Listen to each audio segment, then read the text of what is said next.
Quick interruption because this fixes all content creator problems. If you're consistently adjusting your camera, losing framing when you move, or re-recording content because you drifted out of the shot, that is a waste of time and engagement. I started using the OBS Bot mini camera and it eliminated all of that. It uses AI auto tracking to follow you in real time, keeps you perfectly framed, and delivers clean, professional video without extra gear or full studio setup. Whether you're streaming, podcasting, or on client calls, this makes you look locked in and polished automatically. Stop fighting your camera and focus on your message. I dropped the affiliate link in the description. If you're serious about content, this is an easy upgrade. As you can see, I'm testing out the camera and everything, and it's working out pretty well. Hit the link, get yours. Welcome to the table. Power, perspective, profit.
All right. Oh, man, get my phone on me. All right, bro. Man, get my phone on me. Ah! Ah! Get my phone on! Get my phone on! Amen.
Yo. Can you hear me? Shit. Hold on. Him at the finish line, baby, you don't have no say. Yeah. There's no say. There's literally no say, because what value can he possibly see in you? Say it again. Nobody wants to build up a man. That's exhausting. That's It's like not raising a building grown a child. man. Yes, it is. What are you Just talking about? Don't you have no say then? That castle, that kingdom is on his terms. Yes, period. You're joining. And that's the thing too. It's not building a man, it's building with a man. A lot of And the that is the times- difference. And, a and lot this of is the the thing times, too, right? these men want you to build him up. Man, I'm telling you, I don't know why you don't see, like, there's so many men that suffer, like the mental health condition in men as a majority is very, very like scary. To in be the Black honest, community. I would And feel a lot away. of- No, hold on. I would feel away mentally if I'm only looked at for what I can provide. Do you know the mental beatdown and emotional beatdown that probably has on a man if you're not 6 feet tall, if you don't make six figures, if you don't have a six pack?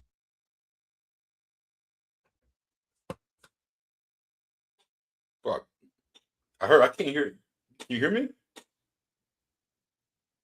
For some reason I can't hear you. Hold on. I heard the video, but I can't hear you. Hold on.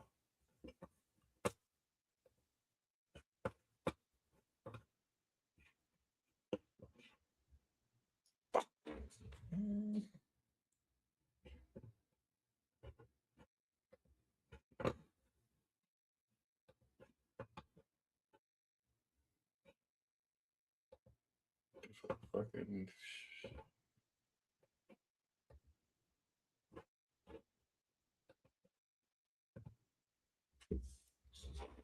Yo, hey, say something real quick. Yeah, I can't fucking hear you. All right, I'm gonna get out and go back in.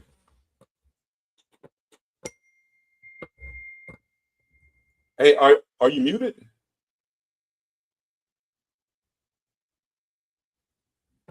Shit.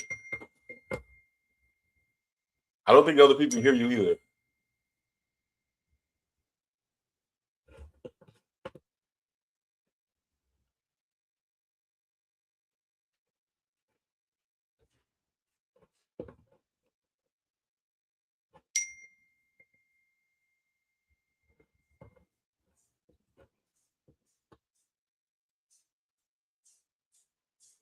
Let's see.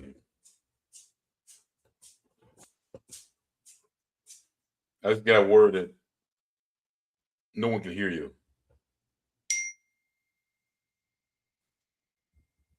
It's saying it's showing that you're muted. Let's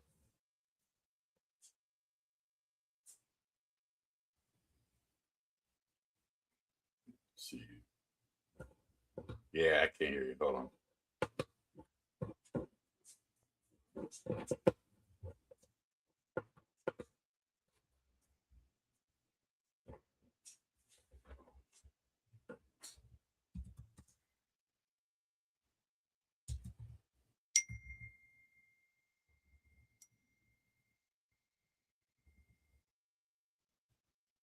Oh, shit.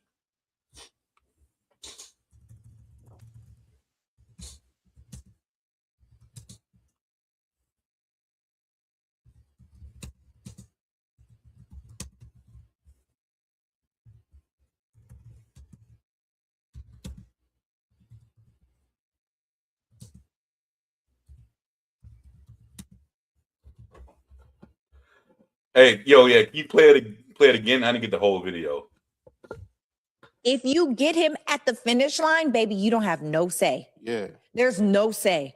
There's literally no say, because what value can he possibly see in you? Say it again. Nobody wants to build up a man. That's exhausting. That's It's like not raising a building grown a child. man. Yes, it is. Man. What are you Just talking about? You have no say then. That castle, that kingdom is on his terms. Yes, period. You're joining. And that's a thing too. It's not building a man, it's building with a man. A lot and of that is the times. difference. And, A and lot this of is the the thing too, times right? these men want you to build him up. Man, I'm telling you, I don't know why you don't see, like, there's so many men that suffer, like the mental health condition in men as a majority is very, very like scary. To in be the black honest, community. I would And feel a lot away. of No, hold on. I would feel away mentally if I'm only looked at for what I can provide. Do you know the mental beatdown and emotional beatdown that probably has on a man if you're not 6 feet tall, if you don't make six figures, if you don't have a six pack? I'm gonna let this. So what are y'all thoughts on that? If you What's your thoughts on that, bro? Yeah, bro. I mean, she was definitely speaking some facts. More like you got to work together versus put everything on one person versus the other person, and just expecting something to happen outside of not doing anything. So, yeah, I think what she was talking about, she was 100% speaking facts for sure. So let me ask you this: do you think that when you get into a relationship, do you think that she should come into a relationship not necessarily already made and already established, but do you think that she should have a little bit of emotion going on before she gets in a relationship with you, and y'all just build that together? Wow, like you're not at your best yet, but you're working towards it, and she's not at her best yet, but she's working towards it. Y'all come together, work together, and grow together. I think that would be the best case scenario if you both come at it and you both are trying to achieve something together. like I've said a million times, like I still don't understand the whole thing about dudes wanting to 110% like do everything and take care of a female, like, and do as far as like definitely financially, because when someone else got skin in the game, bro, like they don't take advantage of it as much as you see going on today. Yeah. They don't, like, you know what I mean? They don't leave as quick. They don't, especially if they got a gain. They can gain from it. Like that shit typically doesn't happen. But if you both are building together, like you usually typically can work shit out. And it's even better. To me, I mean, that's better versus, you come in 110% fucking, already done, you got your shit together. Then you got someone else over there that, I mean, let's be real, bro. Like everyone I think has emotions and feelings. And if you think that you're carrying all the weight, or you think you're doing more than someone else in most situations, it's gonna come out. You know what I'm saying? So like, I think it's a little bit different than men and women. It just depends on what it is. As far as like situations where you come together and you're both at the same level and you're building together, then you're getting everything together, and you also like certain shit that I like, my girl don't like, and I can only imagine that, like, if I was to buy it, that she would have something to say about it, because that's not her shit. Like she's not into that. So if I'm spending a big amount of money on something that, you know what I mean, like that I physically didn't work for, you're gonna feel a certain kind of way. You know what I'm saying? And I don't understand how people don't like take that into consideration, because we're all human. You get what I'm saying? Like, so what she's saying, she spit facts, bro. Like, I think what she's saying is 100% good. That's 100. Yeah, I'm with it. I'm with her too. I think that we are in this now. Mind you, I do understand in regards to some women, they do want a man to be traditional in that sense. But I think that a lot of women, their mind has been so misconstrued with social media and everybody believing that they deserve a high earning man. And a lot of these women think that it's just okay, he's a high earning man, and they think that's it. He's a high earning man, and that's it. Most of these high earning men, one, they work a lot. They're going to be busy, so you're not going to get the time of day with them like you think you are.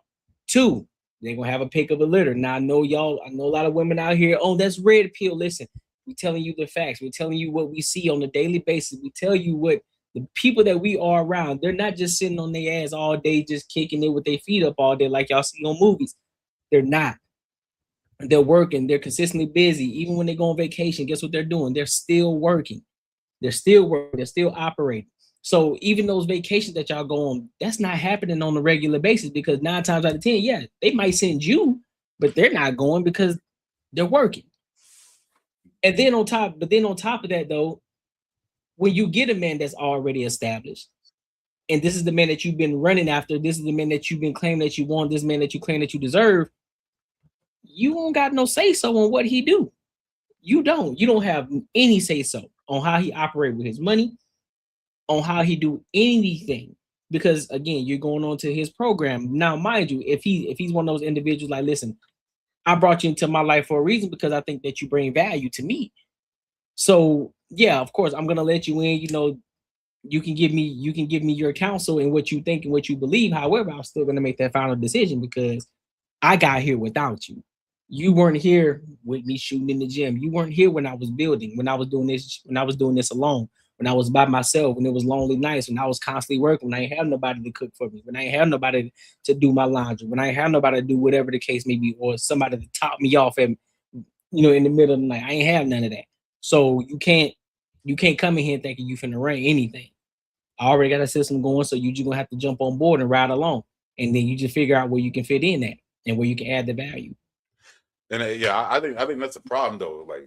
Like you said, like people see these movies and they see all these shows and they see like, yo, you get a dude that's already established, and then you roll in and you want to show, and it seems like a lot of chicks just want to show that dominance and say, I want to make this run the way it's supposed to run, the way I think it should run.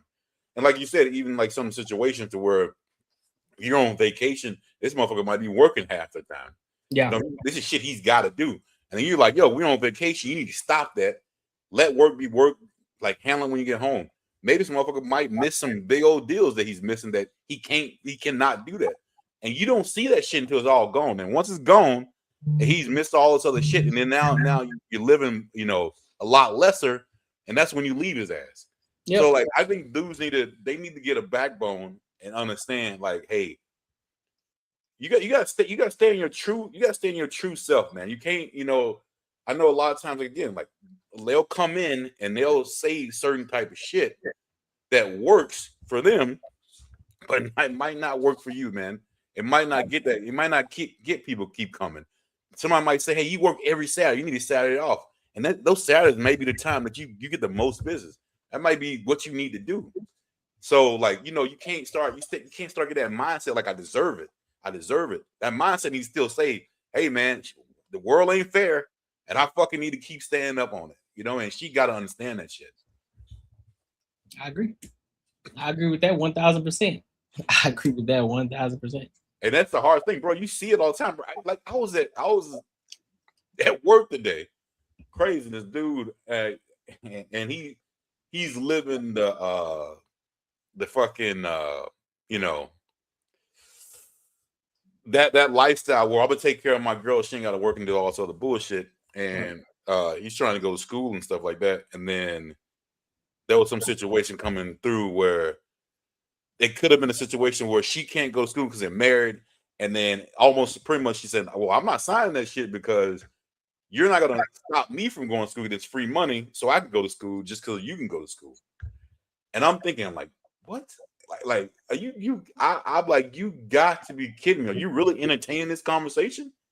Like right now, you're working, you busting your ass, you're trying to talk about get a second job and shit, and then you're the only one doing it, and then now you're trying to further yourself to do better for you and your family, and now the selfishness comes in, and you fucking entertaining this?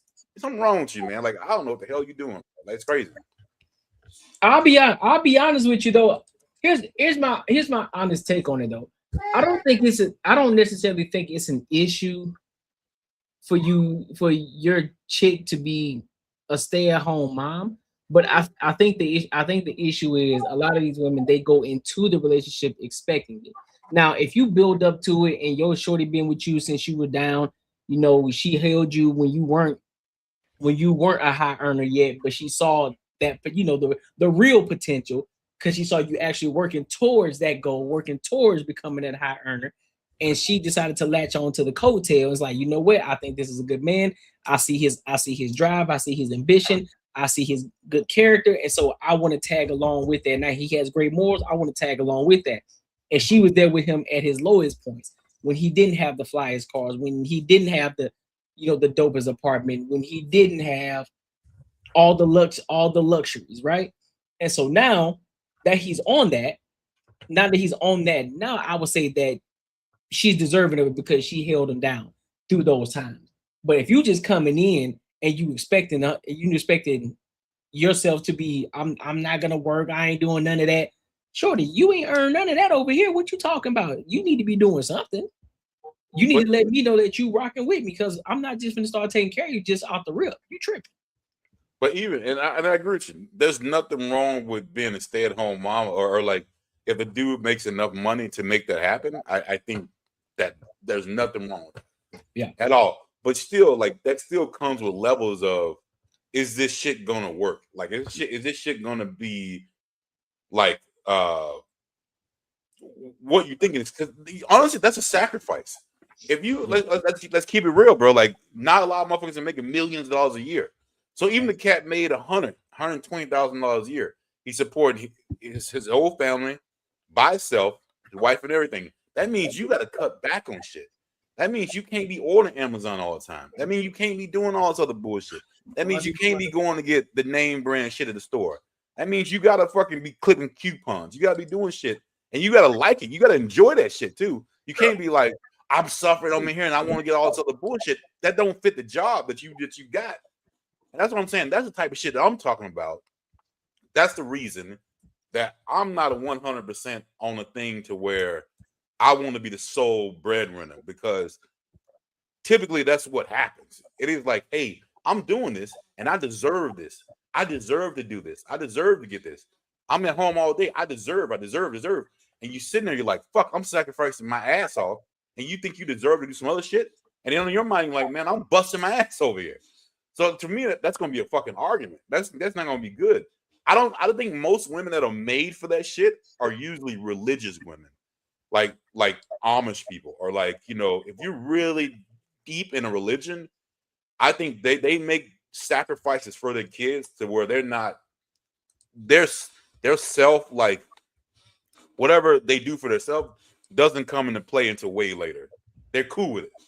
But I think when you're talking about like a normal American people, like they're human. I'm the same way. I would be the same exact way if I was a stay-at-home dad. I think I deserve some shit. You know what I mean? I'm doing all this shit. I deserve to buy, if I want to go buy like, you know, a keg or something, or I want to go buy like some shit for my car, or I want to go buy something for my motorcycle. I think, fuck, I deserve to do it. So like, I'm not different from anybody else. So like, that's what I'm saying. I think people need to like actually think about this shit before they think like as far as like what you doing. Because everyone. So if you came into a woman's life and she already had all this money and she told you that you were gonna be a stay-at-home husband, you was gonna think that you deserve it? No. I'm saying if I was gonna be a stay-at-home, one thing that would never happen, but yeah, true, right. But just in my personality, it just can never happen. Right, but right. no, I would think that if I'm doing things at home, I'm gonna feel like I deserve certain joys for myself. If you know what I'm saying, like I'm gonna deserve a certain joy for myself. Like if I'm fuck, that's just me in life. Like that's everything. You do it too. I work and I deserve certain shit that I buy. That I fucking I may be using the wrong word, not deserve. I fucking want it. How about that? I think that might be a little bit better. That I want it. It's not deserve, because I don't think I deserve shit. But that I want it. Like if I say, you know what? If I was a stay-at-home dad, my girl's making money and it made more sense for me to do it, I'm gonna say, yo, you know what? I want to buy that turbo for my motorcycle because, you know, sometimes I clear my head on Sundays. It might cost $300-400. Maybe that's something I shouldn't buy. I got a family and only one income coming in. I shouldn't do it, but it's gonna be something I'm like, well, fuck, I want it. You know what I mean? And I think women go through the same shit. And I think that's the reason that I say I would not want to be in a one income sort of situation on a normal situation. I mean, if I got money, you talking about like normal situation if you're making like $50,000 to $60,000, $70,000 a year. I could even make it upwards of 150. But even me, my girl, my wife, and my kid, that's a lot. That's on one income, you know. That's still you make. I mean, because at that point you're making good money. You're making good money. You really can't buy shit for yourself because you're taking care of all the other stuff. Yeah, no, I mean you can. You just got to manage. You got to manage it.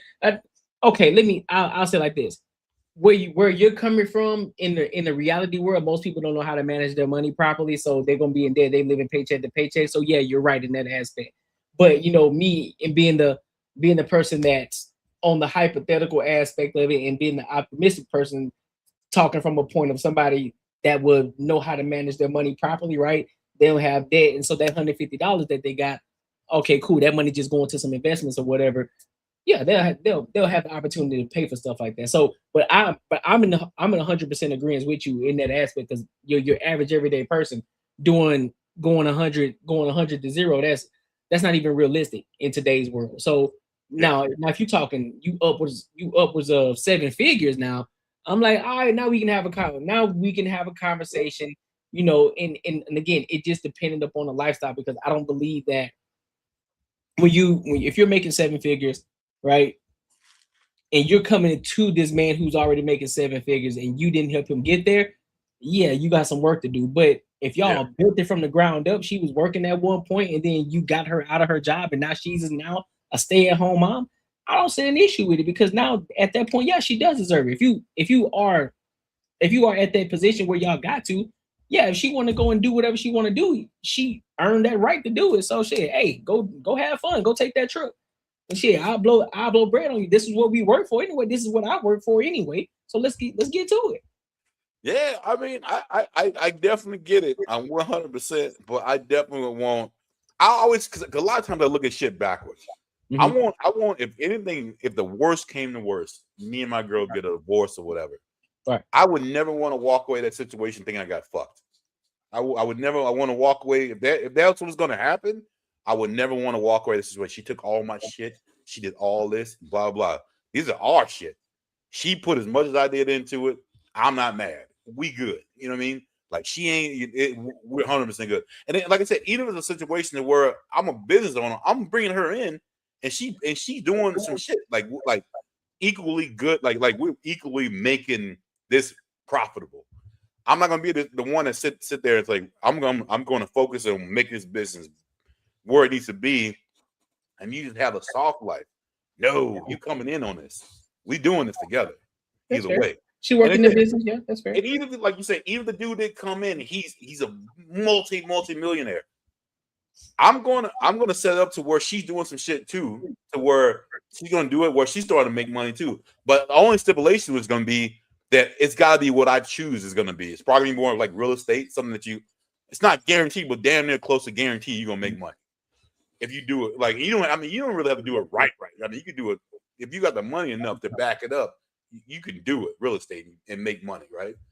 And anything outside of that, once we're in the positive and she wants to do some shit that she's passionate about, then she take her profits and do that shit and make money. Cool. But in the beginning, we definitely gonna do something that I'm saying I 100% think that will make money and she will get good at that, and then boom. If it's my money. I think it comes into a conversation. I think that'd be a conversation that would need to be had up front. You know, if you already there at that position, he's like, hey, listen, this is a conversation that we gotta have. If you're gonna come into my life, you're gonna be doing something. Yeah, cool. You can still live a soft life, but you're gonna be working too. And I don't think those two are separate. I think they can still be the same thing. They can exist at the same time. You can still be a working woman. You working for me. You work within the business. You can still be a soft woman. And so, but I just think that'll just have to be a conversation that's on both ends. Even if y'all building, or if she come into your life and you already established, that's just going to be a conversation that just needs to be had. And I think in a lot of these relationships too, people aren't having these conversations. People just fucking, and then, oh, well, we go together now. Yeah. And next thing you know, then, oh, we've been rocking out this long, man. We might as well just go ahead and make it official. There's no real conversations at the end. Back in the day, there used to be conversations that used to be had. And even back then, not even all the time conversations were had back then. A lot of times people got married just because they had a baby out of wedlock. It was like, listen, this makes sense. I'm not going to raise a child without a father or without a father. So, and a lot of those fathers, they just say, you know what? That's my kid. I'm going to take care of it. So I might as well go ahead and tie the knot with you.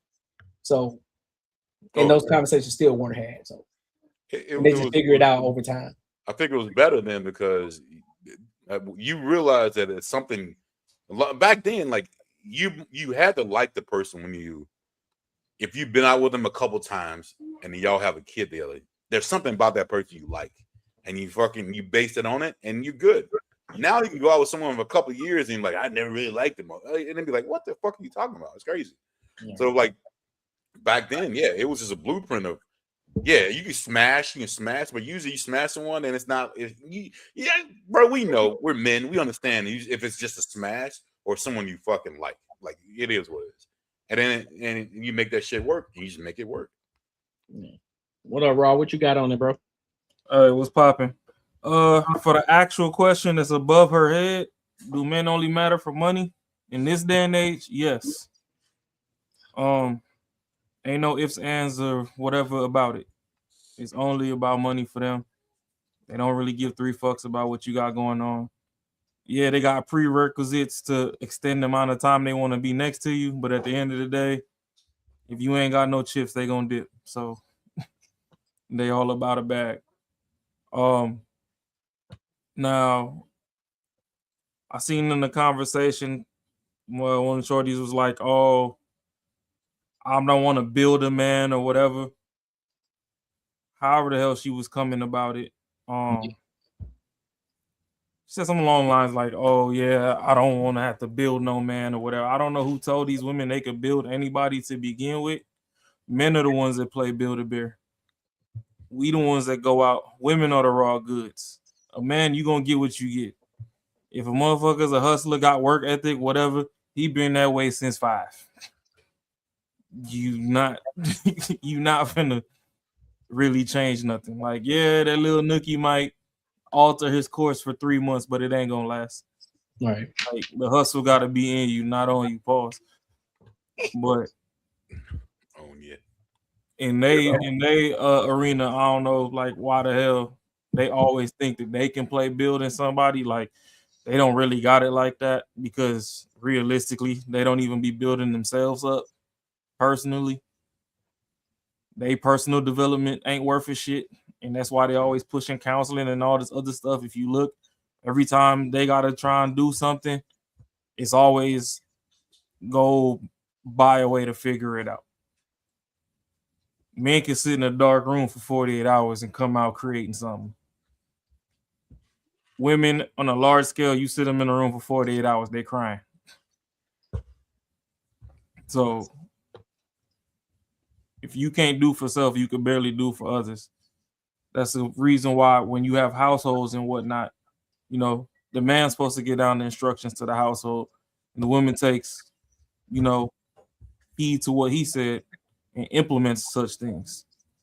Things have been such disarray since shit.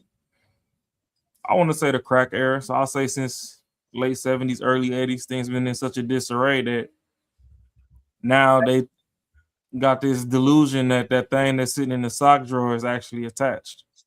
Yeah. Like, you ain't got a nervous system in that little schlong that you hit yourself with. You're not a man. Stop it. But as far as it comes for money, I'm gonna say 1,000%. They don't give 3 shits about you unless you got some financial benefit. You either got money on you that you willing to spend, you know how to go get some money for them. You know, they might need help here and there, and the lights finna cut off.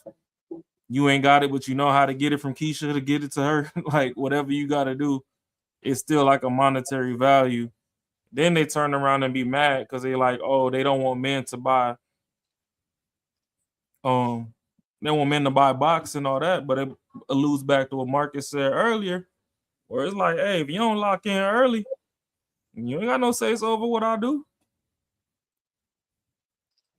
One of y'all call me a bum ass nigga, cool.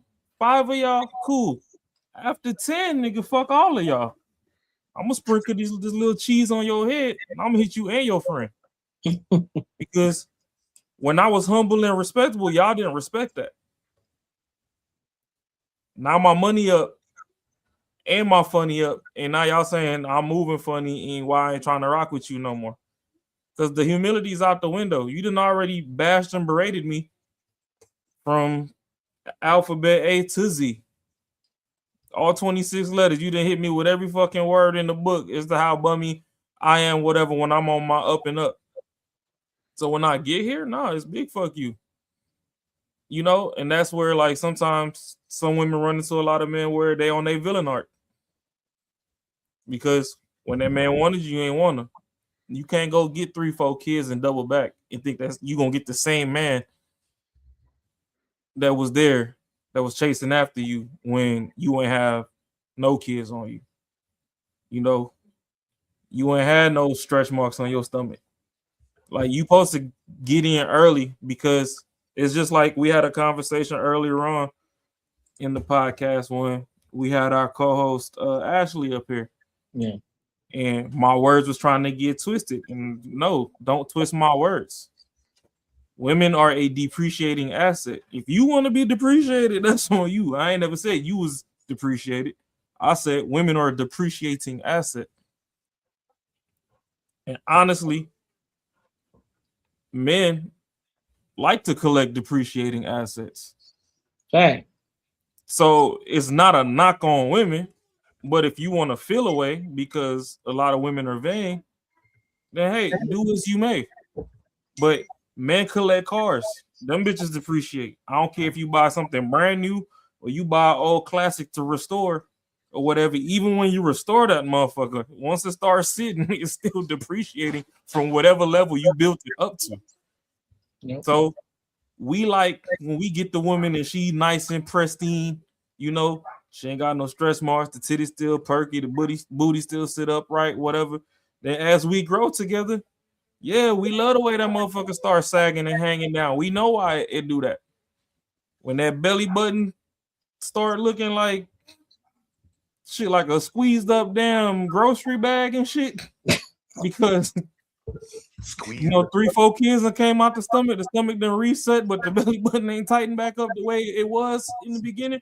We love that because we know the beauty that came from behind there. But hey, if it's the next nigga or the next 3 niggas that then stretched you out and told you up like that, we'll tolerate you, but that doesn't necessarily mean that, you know, you was our first round draft pick and, you know, we got the same respect for you that we had prior to that. Right. And it's not that we're going to disrespect you. We ain't going to do that. But there's just a higher level of respect that you could have attained that you'll never get to because you've essentially stained yourself. That's fair.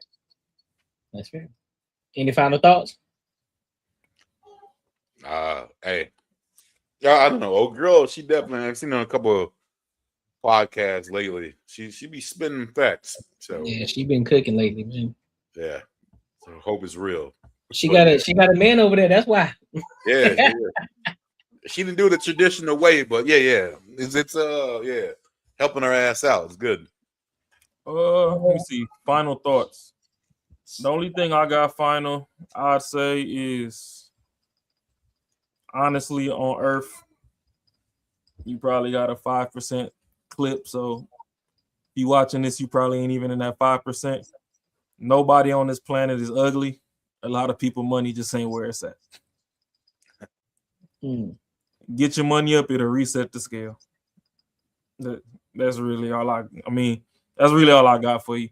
Because even if it comes to women, motherfuckers was talking the most shit about Glorilla when she came out with Fuck Nigga Free. She went, got her money up, put a little healthy weight on. Now everybody drooling. Hey, it's not that you ugly. It's just your checks and your stomach ain't aligning right now. One thing about Glorilla, though, I'll say, she ghetto as hell, but she seemed like she's a nice fucking person. She seemed like she seemed like she's cool. Yeah. So shit, I wouldn't even. I think she'll be a catch too because she seemed like she's a cool ass chick. Yeah. She don't seem like she ratchet and she'll fuck. She like she's a little sweetheart, man. Yeah. I mean, honestly, a lot of people that come from larger families, to a degree, do have a decent level of grounding to them, to where, you know, they've suffered long enough in the beginning and they waiting to relax. They waiting to exhale. And I think that's the category that she's in her waiting to exhale phase. You know, like she had the humble beginnings, you know, 10, 12 people to a loaf of bread, you know, that shit ain't making it past 2 hours in the crib. You know what I mean? So now that she has the money and stuff, she really is just looking to probably be able to let her hair down and fully relax. It's just, it also comes into an instance where it falls under the category we go through as men. That money came a little bit faster than solid people. So now you at a crossroads where you feel like everybody that comes around is trying to be a user anyway. So you want so much defense that it takes longer for you to even let love in. Yeah. Like if you ain't find nobody when you was broke, I'm not gonna say you can't find nobody, but boy oh boy is it gonna be hard.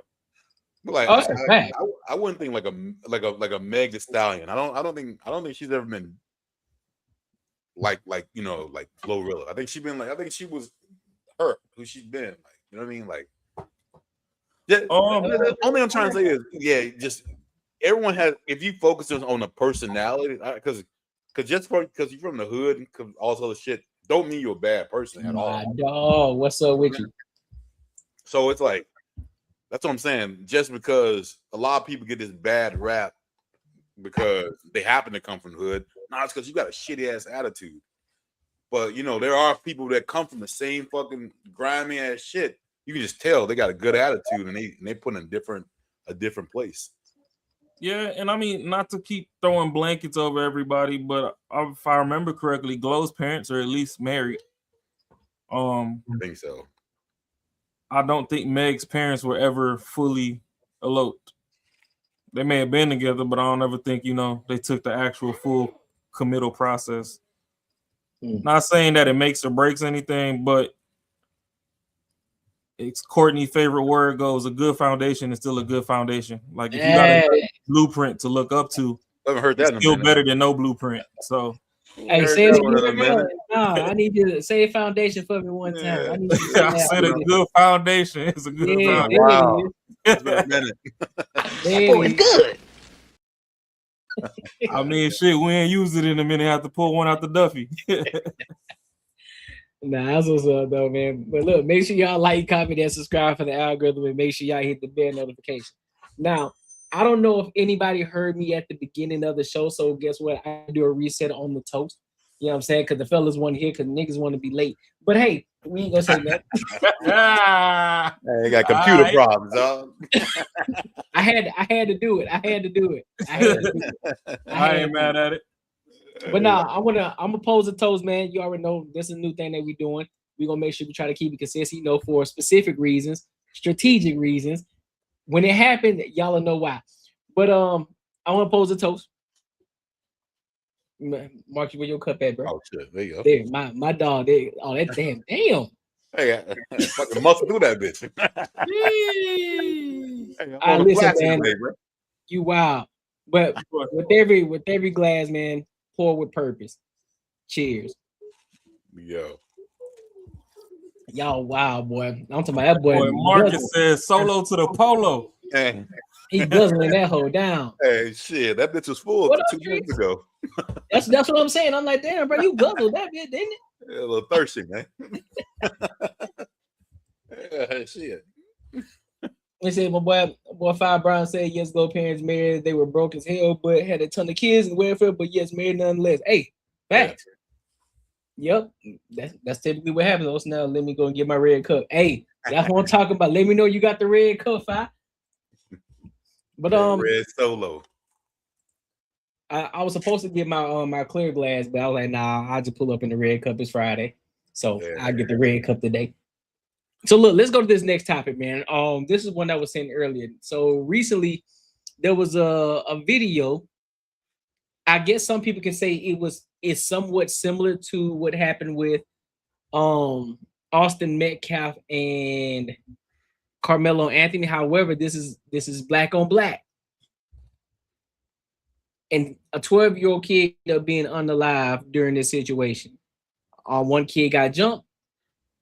The kid who got jumped up the blicky and shot a 12-year-old. And this happened in Nashville. So folks need to understand.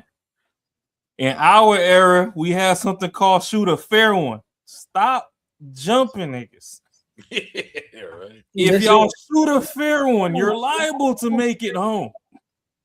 So here's the question: before we jumping cats, some people got that playing field leveler on them, and they will level the playing field. So the question is: before we play, was it self-defense, and will they hold up in court? So I'm gonna let y'all see it for yourself, and then y'all be the judge on it. All right. So let's go ahead and get into it. No, I'm play this. There we go.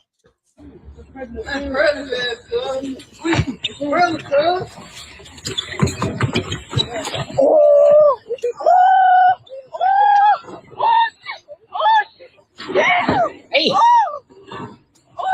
Get in there, Maury! Get in there, Maury! Yeah!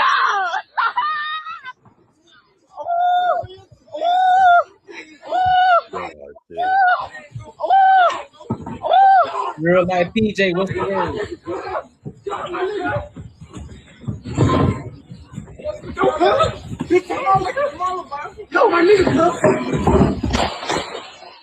Tonight, Family mourns the loss of a 12-year-old little boy shot and killed in downtown Nashville. After a fight turned deadly, now police say they have arrested the man accused of pulling the trigger. News 2's Lexi Wilson has that story. He took my baby from me. This family still in disbelief after 12-year-old Damarion Morehead was shot and killed Sunday night. Why did he bring a gun? Yes. That's what I want to know. Nobody can answer that for me. Emotions still raw as they remember Morehead as a kid who loved to rap and play football. Women in there. His brothers and cousins admired him. He was not a bad child. He was not a bad child. He just made bad decisions. We all done made bad decisions. Metro Police say the fight broke out here in a courtyard near Representative John Lewis Way in Dedrick Street. During the fight, police say 24-year-old Devin Orr pulled out a gun. As people started to run, police say shots were fired. The 12-year-old was hit in the head. He later died at the hospital. He didn't care how old he was or who he was. He just... Monday morning, police arrested Orr at a home on Fisk Street. Investigators say the fight was over a woman. Over a chick, bro. I want to. There's a lot of questions to ask on this one, bro. I mean, like, I see that dude's 24, and I'm gonna say most people jumping him was a lot younger. Yeah. So I wonder how old that girl was that they fighting over. One thing, and then like, this is crazy how shit switches when it's like this, and like, bruh, I don't think nobody she got shot. He got jumped. I still don't think they weren't gonna kill him, so I don't think that that's justified to pull a gun. But if you want to go, I mean, but you gotta keep shit consistent with how everybody else is going about it. That was like fucking 8 motherfuckers jumping him. So I mean, if you want to say you want to keep consistent as theme of your life, if that's what you want to call it, then I would call that justified. But in the day, like, he wasn't gonna die over that jump unless it came back, keep fucking him up, kicking him in the head. I don't know, man. Like, this is just crazy. I guess the one thing that gets at me though, people are talking instead of fucking telling this kid, bro, this could happen to you. Don't jump, motherfuckers. Don't do shit like this.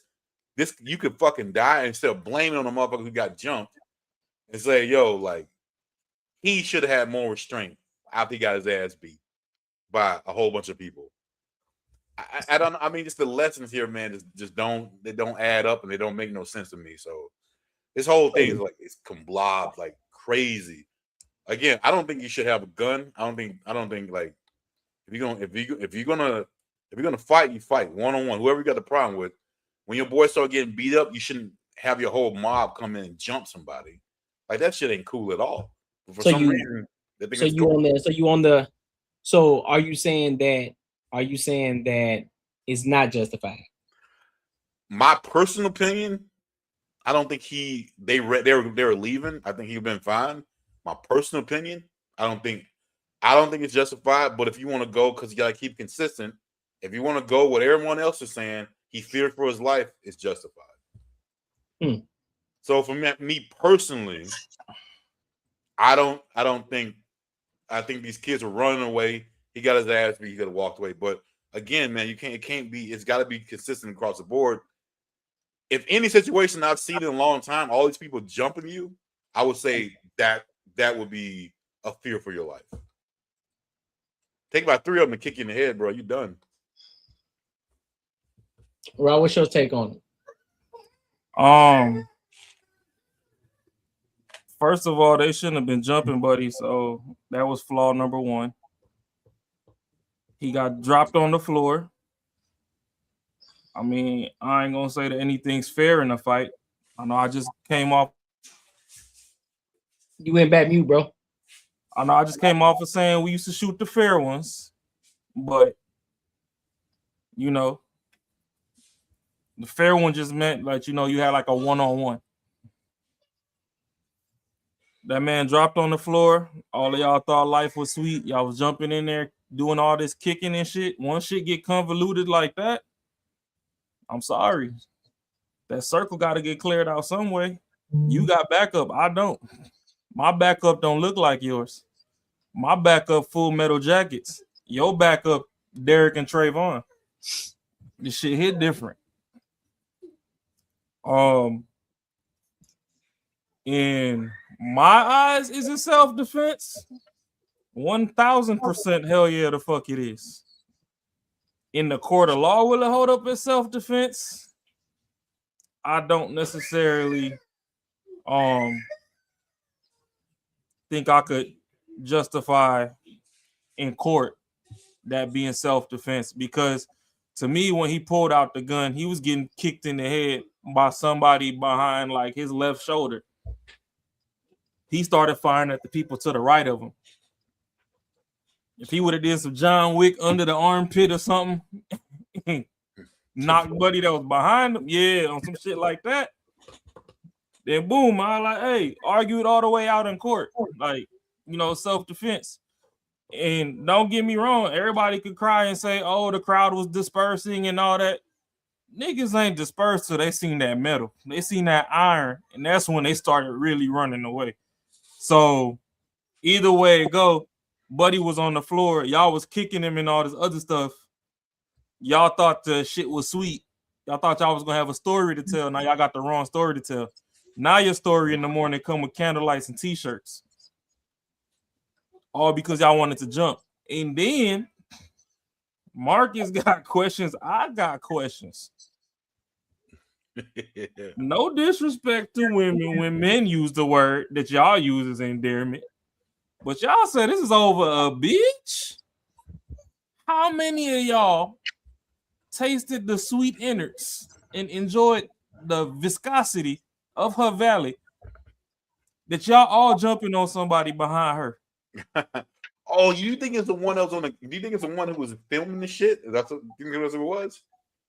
I don't know who is who, but is you telling me that one dude didn't buy a damn train ticket, so the rest of the train jumping on him? Because listen. They said it's all for a woman. Nobody said that, oh, it was somebody's sister or something like that, which would kind of shift the narrative a little bit. The bigger question would be, if that's the case, because they said it is over a girl, the bigger question would be, how old is that girl? Yeah, that's the dude is 24. And those other kids is between the ages of 13, 14, and 12. So yeah, but we seeing teachers these days treating them kids like little blow pops. I mean, that's cool. That's cool and all, but I'm saying though, that becomes the 21-year-old female teachers with 14-year-old boyfriends. Right, but I'm saying though, it comes, but now that will be a bigger situation for him, because now you not only did you just kill somebody, but you also fucking somebody that's underage. So now that's going to be a double whammy.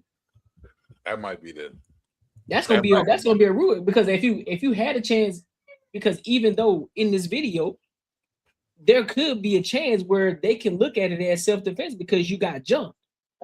But then there's still going to be that slight little door that's opening where they say, but you pulled out a gun and you killed somebody though. And so that's going to be a fight. That's going to be a fight to an end. That's going to be a fight too, because I'm on the fence about it, because I'm like, no, he got jumped.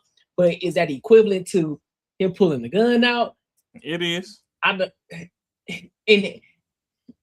In the street world, yes. Cool, yep. Like, hey man, listen, you try to jump him, bro. So he had to get y'all away. He had to get y'all. Yeah, no, I'm just saying, like, logically, I know the way laws are written and stuff in different states, shit goes different ways. Like Florida, this nigga not getting out.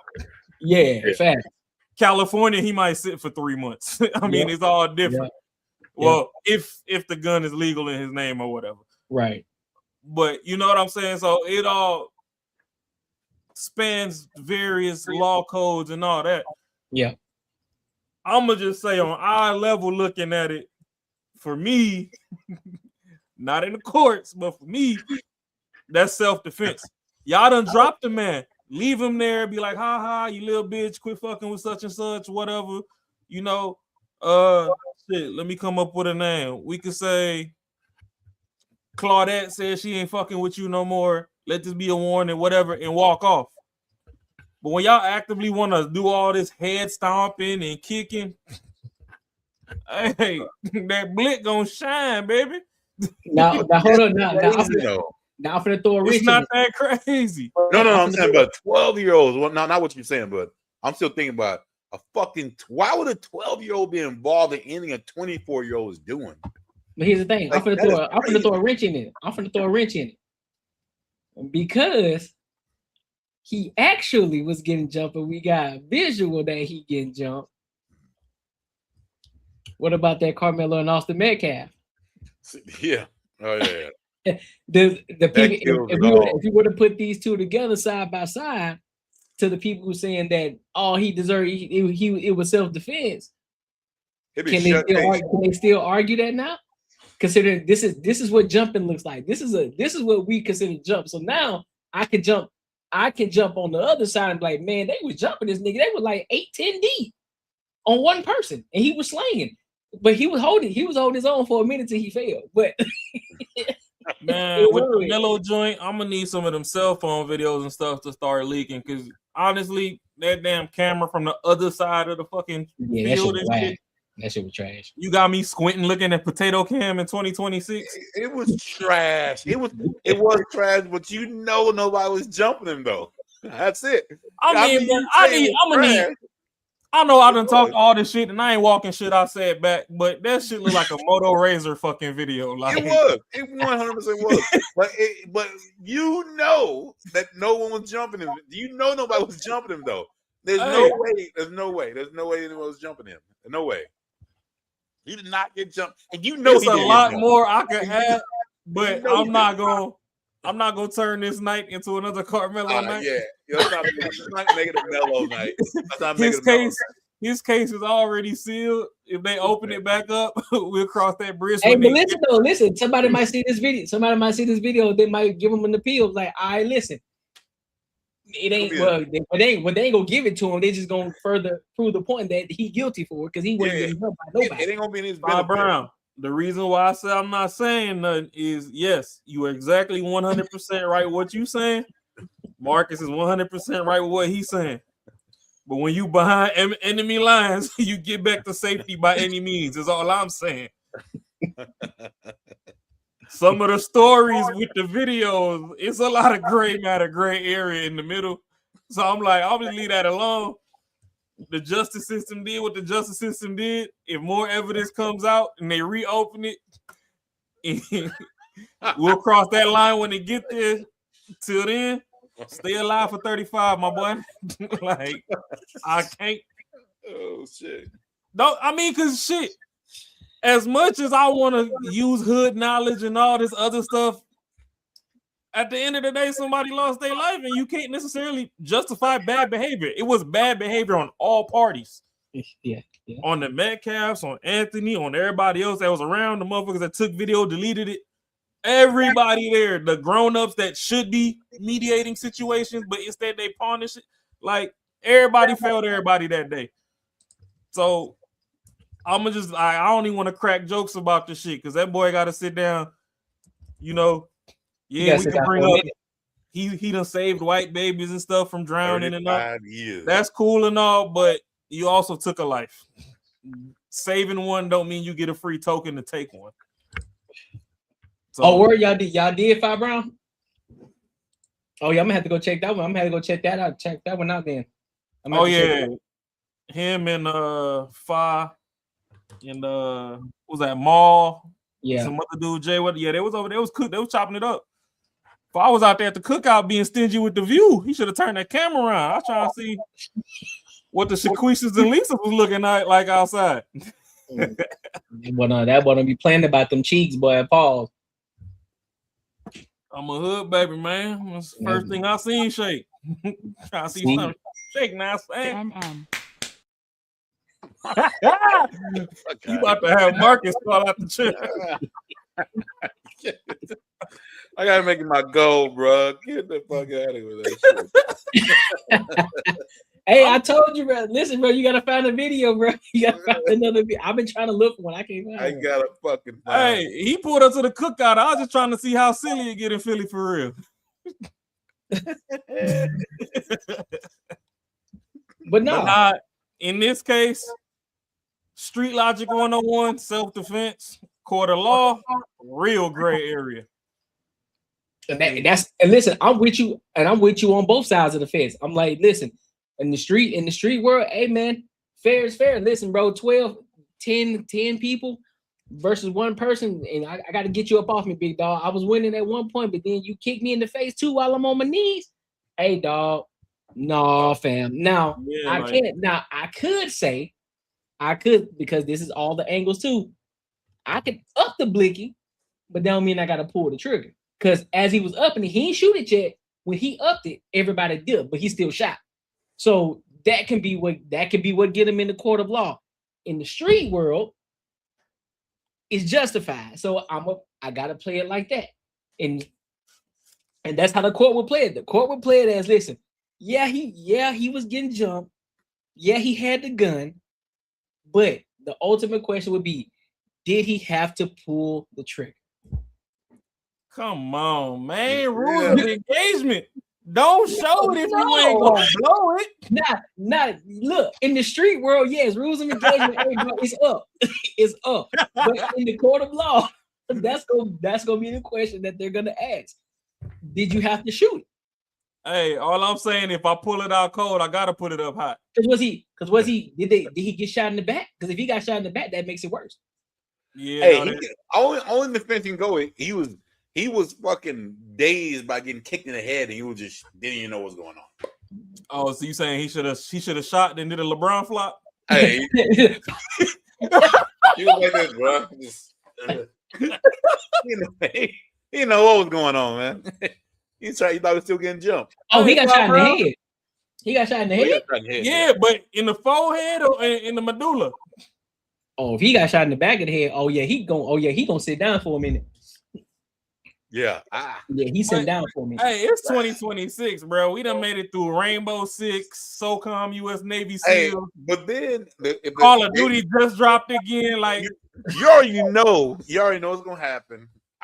Maybe because this ain't white and black. But they'll bring up that child case and be like, well, he got shot in the back, but other kid did not have those other kids didn't have a gun though, so you can't they can't compare. But GTA 6 on the way. Like, you know how many games we done had to practice the 360 no scope? But it ain't my fault I'm Steph Curry with the pistol. This is gonna be the wild one though. What if this cat ends up getting life in prison? Are any people gonna be fucking like out there and like that's not justified? No, it ain't gonna go viral. It ain't gonna go nowhere. It ain't white versus black. It won't go viral at all. Nobody's gonna come have a conversation about this. I guarantee you, we probably gonna be the only ones on YouTube right now that's talking about this. If this is what happened to Chud, they drag it through the mud. But being that it's us versus us, they ain't really tripping. It won't see the day of light. Yeah, it won't. And that's crazy though, because this is a good one right here. Like because it's kind of like, man, I mean, it's so many variables in this joint. It's not cut and dry. My thing again is, why is little Cash jumping you? And who's filming this shit? I think the dude that got shot, I'm pretty sure she said the girl that's filming said his name. Like, get him. And I wonder if the person that's filming is older or is the person that's filming actually the girl that he was trying to holler at. Okay, but even then, bro, like, because what if he's trying to holler this chick and then she got all these little niggas are jumping? I'm not trying to justify toxic beginnings, but some of these hoes' throats be expanding from the age of 11 and 12. Bro, it's not saying that he should have partook, but I mean, this kid, what if they just had a minor falling out because he ain't come up off the 40 this week? I mean, the girl could be his age, whoever the chick is. Yeah, we don't have them details, so we really just throwing darts in the air. But Because she could be like, hey, these are all my homegirls, little boys and shit. Go jump that nigga. He tried to talk. He's fucking out somebody else. You never know, man. Like, you never know. I Hey, mean, but y'all can have legal guns in Tennessee, right? illegal? No. I think you got to have a license for it. Let me see. Because I mean, I would hope so. If it's legal and he ain't had no priors, I mean, to me, that hopefully they don't max them out. Pause. In the court of law, that to me seems like self-defense. Like way Nah, in court. I'm gonna say the court of the streets. I'm gonna have to actually read through Tennessee law before I say court of law. Just being that states vary state to state. Yeah. So you got to be 21 plus or 18 plus. You don't as long as you was in the military. So if you're military, you could be 18 plus. But if you're not military, 21 plus. So he's good. Okay. So because he's 20. Oh, Tennessee is open carry. Okay, that explains why when that dude Chud was at that gas station, he didn't want no smoke with that black dude. Yeah. Because that black dude was like, shit, you got yours, I got mine on me right now. So what's up with all that bullshit you talking? He's like, no, okay, I'm going by the Nashville. I'm just saying. All I'm saying is I don't see any men in this picture at all, in this video at all, sitting at that table. I just see a bunch of women. Oh yeah, he good. He just did some bad decisions. Like, come on, man. Like he ain't bad. He just made bad decisions. I don't believe that. This motherfucker 12 jumping a 24-year-old. If he made bad decisions, it ain't start today. Exactly. So there's that. It don't look like y'all do a lot of correcting over there because Granny holding her forehead look frail. So I know she ain't whooping shit. The asthma probably kick in before the whooping over. Hey, they just kids. Let them do what they want to do, and then shit like this happens, and you blame the other ones. Look like they cook good, but they probably can't chase good because them calories slow you down. I'm telling you, little man athletic. Good shit. I remember I used to do a whole Olympic Games in the living room in the house when mom was trying to whoop me. Boy, we doing high jump over the couch, long jump with a slide under the coffee table. Like we was getting busy. Just getting it in. Don't hold your head now. Because even if he was getting good grades in school, y'all still was letting him hang out with the hooligans in the neighborhood for the fact that he even saw fit to jump in grown folk business and be a part of a quadruple team on a person and beyond. Because that's at least 6 to 8 people jumping, buddy. Oh, it was a grip. At least 3 to 4 of them kicked him in the head. So, I mean, yeah, you ran away, and I got a lucky ass Rainbow Six shot. You know, I up some, and it just happened to bless you. Care package on the way. We just gonna see what the care package entails. It's a fact. What up, Matt? What up? What up with? Shout out talking about, boy. Wow, I've been talking about this shooting. The 24-year-old and then shot a 12-year-old. Hold up, what? Yep. A 24-year-old and shot a 12-year-old because a 12-year-old and a couple of his, several of his friends was jumping the 24-year-old. So the 24-year-old up the blicky and shot one of them in the back of the head. So now what we're arguing, well, not arguing, now what we're asking or debating is it self-defense? Or I'm even gonna say shot one in the back of the head. I'm gonna just say hit one in the back of the head. So buddy was hold up. Somebody was getting jumped. Yep. Well, I can run the video back on mute for you. Yeah, it can run it back. All right. I'll just play it for you. Go. A bad child. He was not a bad child. I'm gonna put it on mute when He they fight. just made bad decisions. We all done made bad decisions. Metro Police say the fight broke out here in a courtyard near Representative John Lewis Way in Dedrick Street. During the fight, police say 24-year-old Devin Orr pulled out a gun. As people started to run, police say shots were fired. The 12-year-old was hit in the head. He later died at the hospital. He didn't care how old he was or who he was.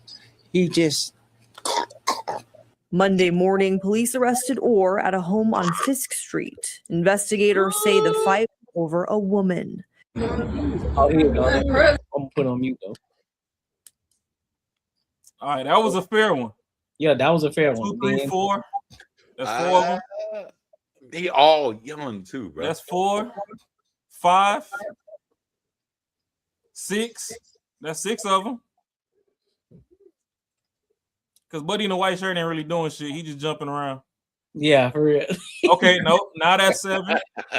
He still got his backpack on. Now that's 7. All right, see right here where they start stomping his head? That's where they fucked up at. Yeah, he got up. Okay, so you see, now you see Buddy that kicked him last? Yeah. That's the one that should have been coughing. He should have caught that inhaler to the chest. They all were not his age. I ain't gonna lie, this gonna be one of those situations where, like, we don't know 100% of the law. Once they go to trial or court, they gonna present some shit. We be like, oh shit, damn, yeah, that's what it is.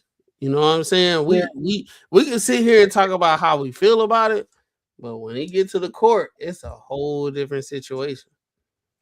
So what do you think though? Do you think it's self-defense or no?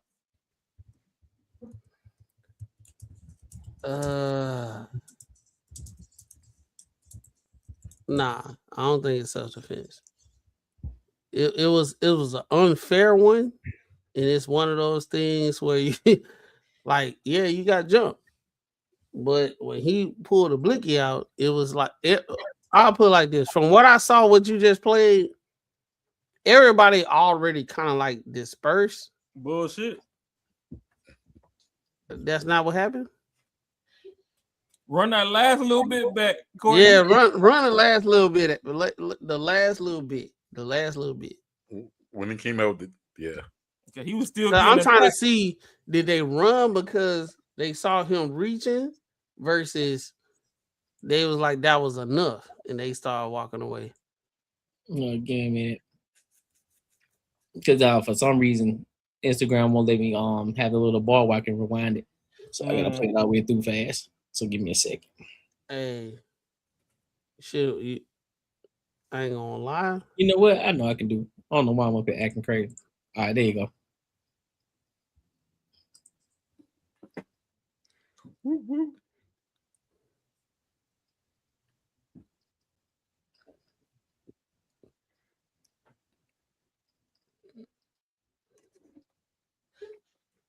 So he on the ground. Yeah, but start kicking. Boom, they stomping, kicking. Now they run. Couple of them run. Some still standing there stomping.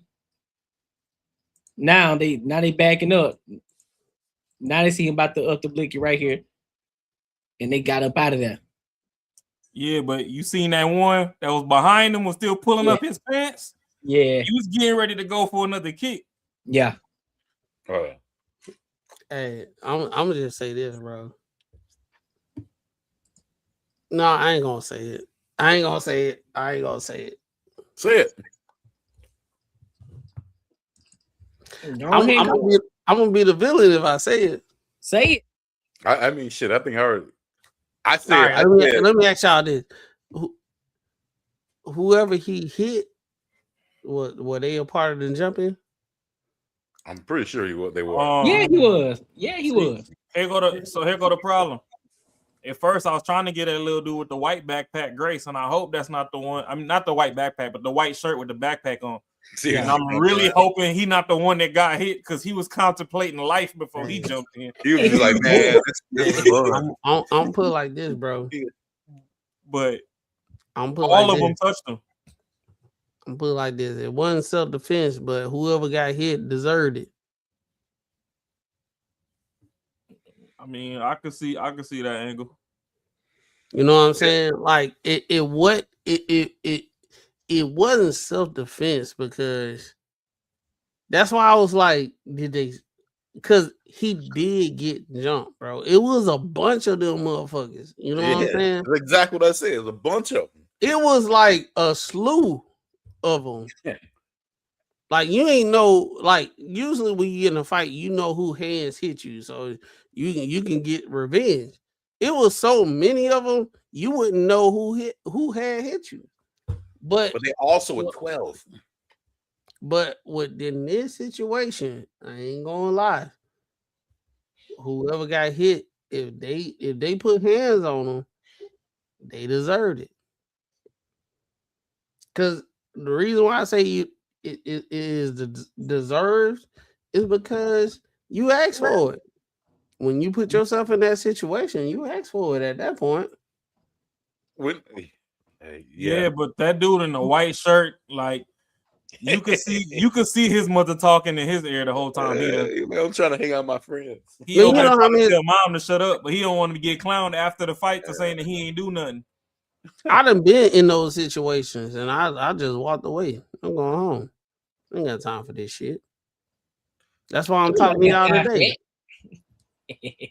I'm talking to y'all today because I said, you know what? It's getting crazy. Let me get my ass up on out here, boy. See, this is the thing though. Like no one. You gonna always say that it's not justified because the other person was shooting didn't die. Like for me, my personal thing, like I said, I don't think it's justified. He got jumped. I feel they were walking away. But again, like Rob pointed out, the dude in the back, he was ready. He was about to pop that. He's about to clock him again in the head. But I'm gonna say old buddy got that got hit. Unfortunately, I like my condolences, you know what I'm saying? But you deserved it because I'm pretty sure it's been plenty of people who was like, hey, mind your business, do what you gotta do. They gave them some advice, but they chose to be bad. But you know what? They only chose to be bad once the squabble started. You know what I'm saying? And they start going around, and then you got like about 8 people to this one guy with dreads, and he was swinging on all y'all, and y'all wasn't kicking no ass. No, I think he should have got shot. Well, if he got shot in the leg or in the ass, the dude with the dreads, the one that any one of them motherfuckers who was jumping in. No, I'm saying the dude that got jumped. That he got shot in the head. The dude that shot. That's what I'm saying. The dude that was shooting. Yeah. He shot. I think it'd been way better if he just didn't hit him in the head and he lived. Bro, come on, bro. Like, come on, bro. If you getting jumped, are you aiming for the head or whatever? Or are you just shooting at a dude that just jumped? No, he just shooting. He's randomly shooting. That's what I'm saying. He wasn't aiming at the head. He was just doing what he was doing. No, I'm not saying. Stop right there. Stop, Courtney. Go back. That's what I wanted to say. That boy got a hickey on his forehead, but it's swollen. See, this is what I'm saying, bro. Like, yeah, nah, bro. Yeah, this shit ain't cool. Y'all can't sit here and say that he wrong. Oh, he I ain't ain't gonna say y'all. I'm talking about the people in the video. Y'all jumped him. So when the blinky come out, oh, he went too far. It's real life. Yeah, it's real life, man. Hey, I really believe if he would have just spun to the left and blessed the two behind him, since they was actively trying to run back up, it'll be less debatable. I ain't gonna say he get off, but it'll be less debatable. I hope y'all teach y'all children to, like, when shit like that go on, go the other way and far away. And teach them the worst that could happen. The worst that could happen. Get in the Uber, you gone. If that's your homeboy squabbling and doing all that shit, but that's a hard situation. Well, these women are teaching these boys hey, if you didn't kill him, you don't deserve to die. It's not none of the bullshit. It's like, yo, you do some shit that could like harm somebody, you might die. They don't teach that shit. I got a question. So I had to step away from what we was raised on. this is what's going on now. How do y'all feel about what would be the advice y'all tell y'all young men when shit like that going on and that's like they not a part of it? It's the just same like thing, that. bro. Huh? They weren't part. I don't think it's different. It the same shit used to happen back when we was growing up. Niggas get jumped and somebody pull out a gun. Somebody, or the only difference is they didn't have it on them. They just went to the trunk and got it. So you had enough time to get away. It's the same thing. And the same thing that we were being told, we'll tell them today, hey man, if you know some shit about the pop off, first of all, don't involve yourself in a situation that you know you ain't supposed to be in. If you see your parent, if you see your kids and well, if you see your homies or your friends doing something, that don't mean you gotta jump off the bridge with them. Go the other way. Nah, I think in this day and age, that little nigga better turn into a guidance counselor. But that's what I'm saying. So better have a way with words. Everything could be prevented, but that's what I'm saying. You can have a way with words. You can say, "Hey man, listen, I'm not with it. Hey bro, nah, bro, let's not do that." Whatever the case. But at some point, if they ain't listening, you just gotta fend for self. At this point, like, all right, listen, y'all got it, bro. I ain't with it. I'm going the other way. Y'all do y'all thing. I tried to tell you, I'm going this way. I ain't finna get in trouble for y'all. Yeah, and I mean to Macaroni's point, I get his question that he posed, and I wish I had the perfect video to drop, but I do not remember where the fuck I seen it, if it was on Instagram or TikTok or whatever. Yeah. But there is a black father. He has 2 children, I want to say early to mid-20s, and one that's about 14. And he actually had this discussion with his 3 boys around him. It was like, oh yeah, you know, times has changed this day and age. Like, you know, when I was raising the older 2, I used to tell them all the time, like, hey, if a fight break out and both of y'all are there, both of y'all got to jump in because y'all got to make it home.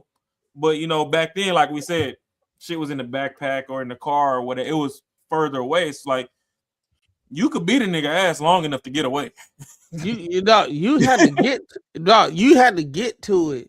Yeah. In order for some bullshit to happen. Like you got to squabble, but when you get like, hey, my shit about 3 blocks away because we all the way at this club over here.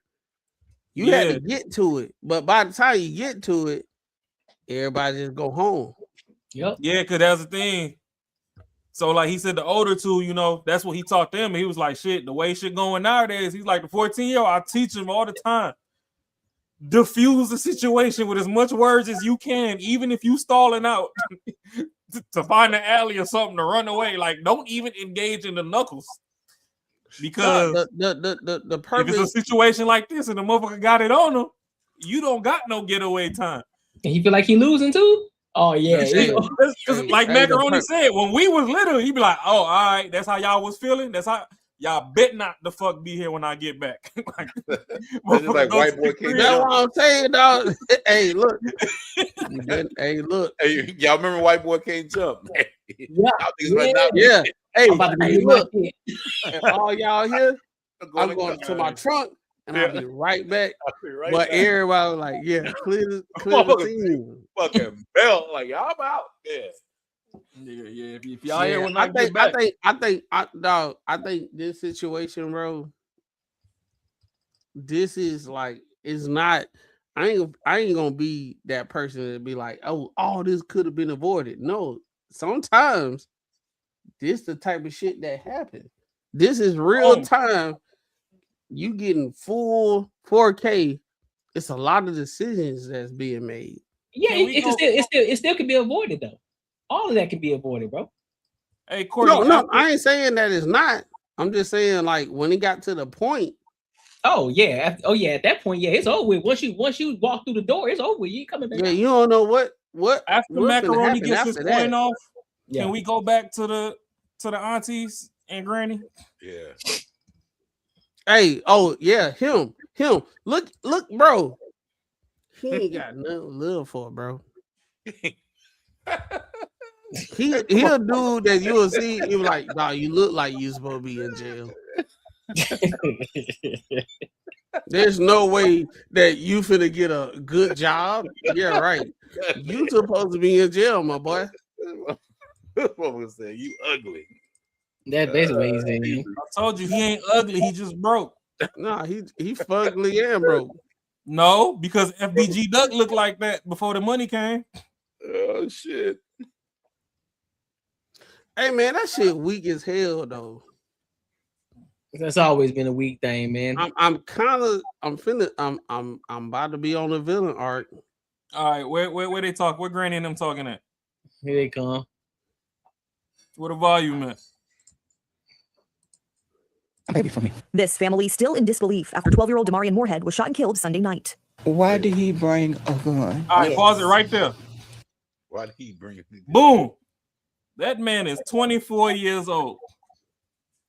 As our finest members of the chat have brought to our light, and as Courtney has looked up and researched, as long as you over the age of 21, you can have that thing on you. I'm gonna just say this. I visited the South, but 3 out of 4 of us lived in the South. Niggas know shit ain't sweet in the South. It just is what it is. Yeah. Between poverty and sundown towns, nigga, you gonna need some way to get back the fuck home after you come out the house. I'm gonna just say, I'm weary of the. Is that the grandma?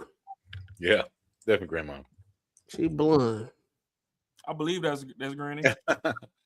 Grandma gray. So my whole thing is, hey, at that age, she had to do a whole treatment. She barely hanging on the hair that she got.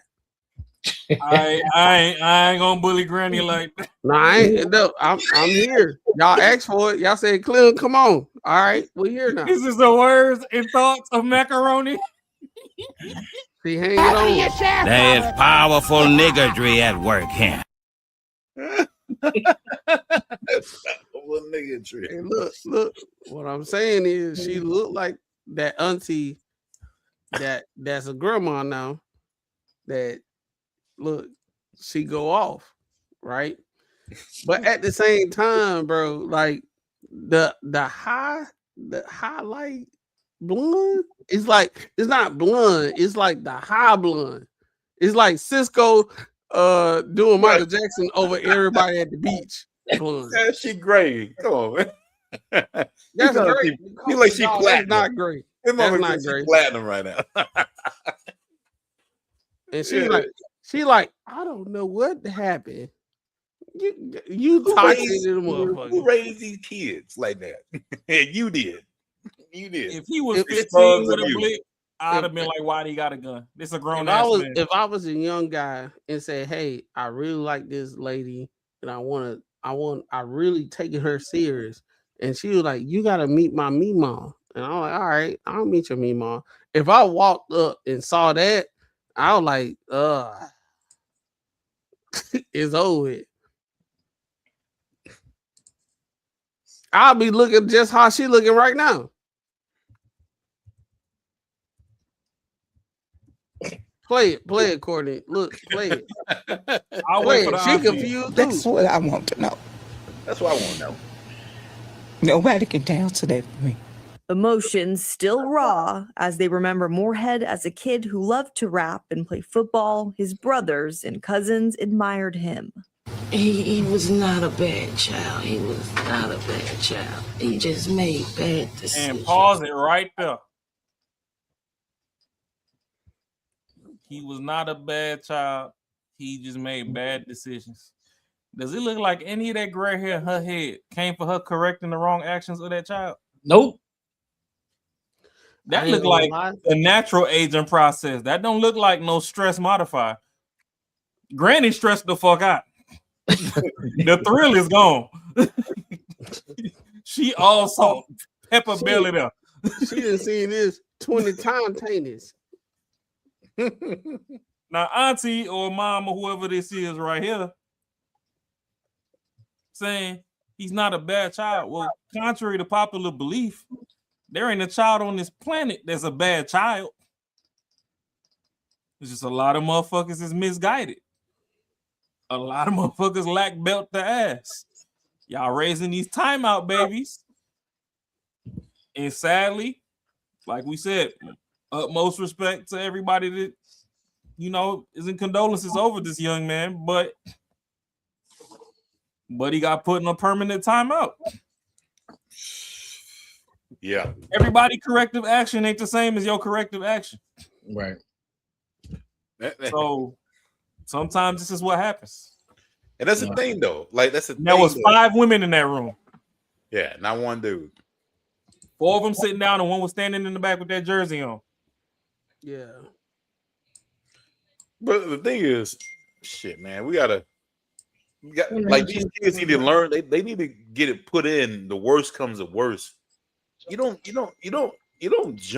do shit like this and not expect a fucking goddamn consequence to happen.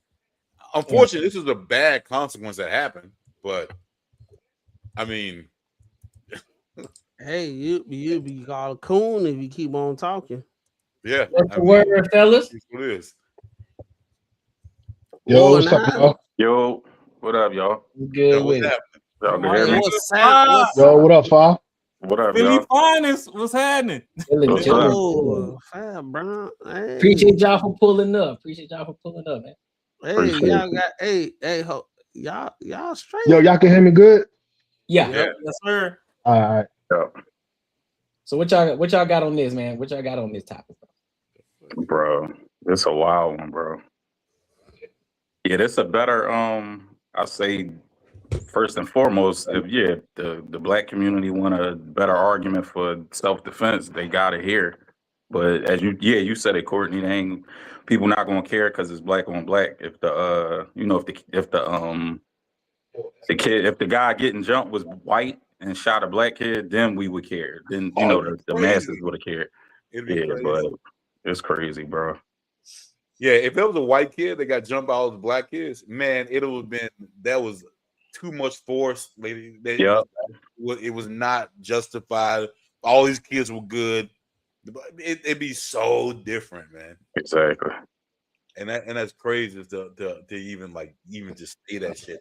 That's what I'm trying to still struggling with it too, because I'm like, me just personally, I think he got his ass beat, even though it's by a lot of people. He's gonna walk away, but I mean, you gotta keep it consistent if you're talking about fearing your life.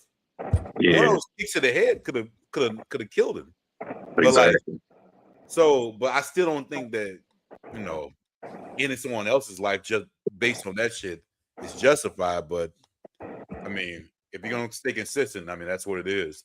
I think it'd be fucked up if he goes to prison because I think it's where everyone else says is justifiable force. I think he followed it. All right. Mark, I think he good. Actually, yeah. I think it's going to depend on if it's gun legal or not. Because you was arguing like he over 21, so that he cool, but not necessarily. He might have, just because you over 21. It's 30-year-olds walking around with illegal ghost guns. Yeah, you know what I mean? So if he got like a registered joint, yeah, I think that's going to be the determining factor if he gets off or not. And we know that bitch ain't registered. It could be, bro. They give out the gun, bro. It could. They be giving out gun licenses to anybody, bro. Yeah, so who knows? Yeah, but if it's gun legal, if it's gun not legal, then I think he cooked. Yeah. And that's probably the thing that's gonna get him. If that, like you said, like if that's the case, but I'm gonna say that's probably gonna be the case. Yeah. Real life PJ, what you got, bro? Well, excuse me. First and foremost, this situation is all the way fucked up. Sorry, am I allowed to curse? Yeah, do you think? Yeah, this situation is all the way fucked up. Crazy stuff. I think honestly, right, and this is probably going to be one of those cases that nobody brings forth. It's not going to get a whole lot of media attention. It's not going to get a whole lot of the stitches. It's not going to get none of that stuff, right? This is one of those cases where it's just another day in the hood, honestly. Even though it was downtown, right? I think honestly that dude, he's going to go to jail. And the reason why I say that is because at least I don't know how it is in the state of Tennessee, but I know here in Texas, if that was to happen here in Texas, as soon as the people who are the perpetrators are running away and the danger is no longer there, and you still pull the trigger, you're going to jail, straight up. And the reason why is because the danger is no longer there, so there's no more need for deadly force. And so it's kind of like it's just unfortunate, man. Like, I think honestly, if he probably would have shot the dude that was behind him, the dude with no shirt on, he probably would have been able to get away a little bit more cleaner. But because everybody was running away, that's where it's gonna get him at. Yeah. No, that's facts. Because it's the same way out here in Arizona too. So even if somebody come into your crib, even somebody try to rob your crib, the moment that their back is towards you and they're trying to get away, you cannot shoot them. Yep. Yeah. Hey, As soon as PJ, that back is turned and the danger ain't there, and you still pull a trigger, that's capital murder. Yep. At least that's how it is here in Texas, man. So Yeah. it's a real slippery slope, and they be getting a whole lot of people with that. Yeah. Hey, PJ, yeah, the sinister in me, I kind of want, like, out of all the ones who deserved it, I think it was the one in the shirt right behind him. I think he should have got at one of them. That'd have been a better, yeah. But also, you said the other ones was running away, but they was only running away because they saw him reaching. Remember, but he didn't get the gun out clean right away. If you see the video, he was like reached, like you see his arm going in the shirt. So that that's the in the hood, that's the ultimate. Oh snap, get out of there, retreat. Yeah. So that's the only reason why they was running away. If he never reached and was just down there like delirious and like and dazing and stumbling around, I think some more licks was coming. You know what I'm saying? It wasn't like it was kicking him in the head, and now we getting out of here. No, they was only retreating because they saw him pulling in his waistband. No, that's not what I mean. I'm talking like the dude that got jumped. He was probably dazed for real because they was kicking him in the head. So he might have been dizzy. He might have been delirious. You know, he might have just thought, "Oh my God, like yo, let me pull this thing out. Let me get them off me." But by the time they start reaching and they was already running, it's too late at that point. You know what I'm saying? If they were still on him, and he pulled the gun out and just shot into the air, he would have been more justified. Right. I thought that's what was gonna happen when Court was playing the video. Because the two behind him, like the one that ain't had a shirt on, he was resetting his pants. He was finna go for another kick. Yep. Yeah. He should have made him cough. Yeah. I agree with you. I ain't promoting violence, but shit, they brought it upon themselves. Nah, it is what it is though, because you said made a listen, right? If this was any one of us in this situation, honestly, we probably wouldn't know what to do. We'll probably just whatever, right? But let's say like if he didn't pull out the gun and homeboy that was behind him still hit him again, and he would have been, I would have been boom boom, like that would have been it. And I hate to say it like that because I'm not really a violent person, but like I'm defense all the way. You know what I'm saying? So, but at the same time, it's like, man, it's like how can you justify that? You know what I'm saying? Like, how dudes coming through saying like, yo, he's not justified. He shouldn't like his grandmother talking about why did he bring a gun? Are you serious, lady? Like, come on, man. Like you got 7 dudes. I said 12. You got 7 dudes on you, hitting you, kicking you, and all that stuff in the head and all that. Like you hurting, you dazed, you dizzy.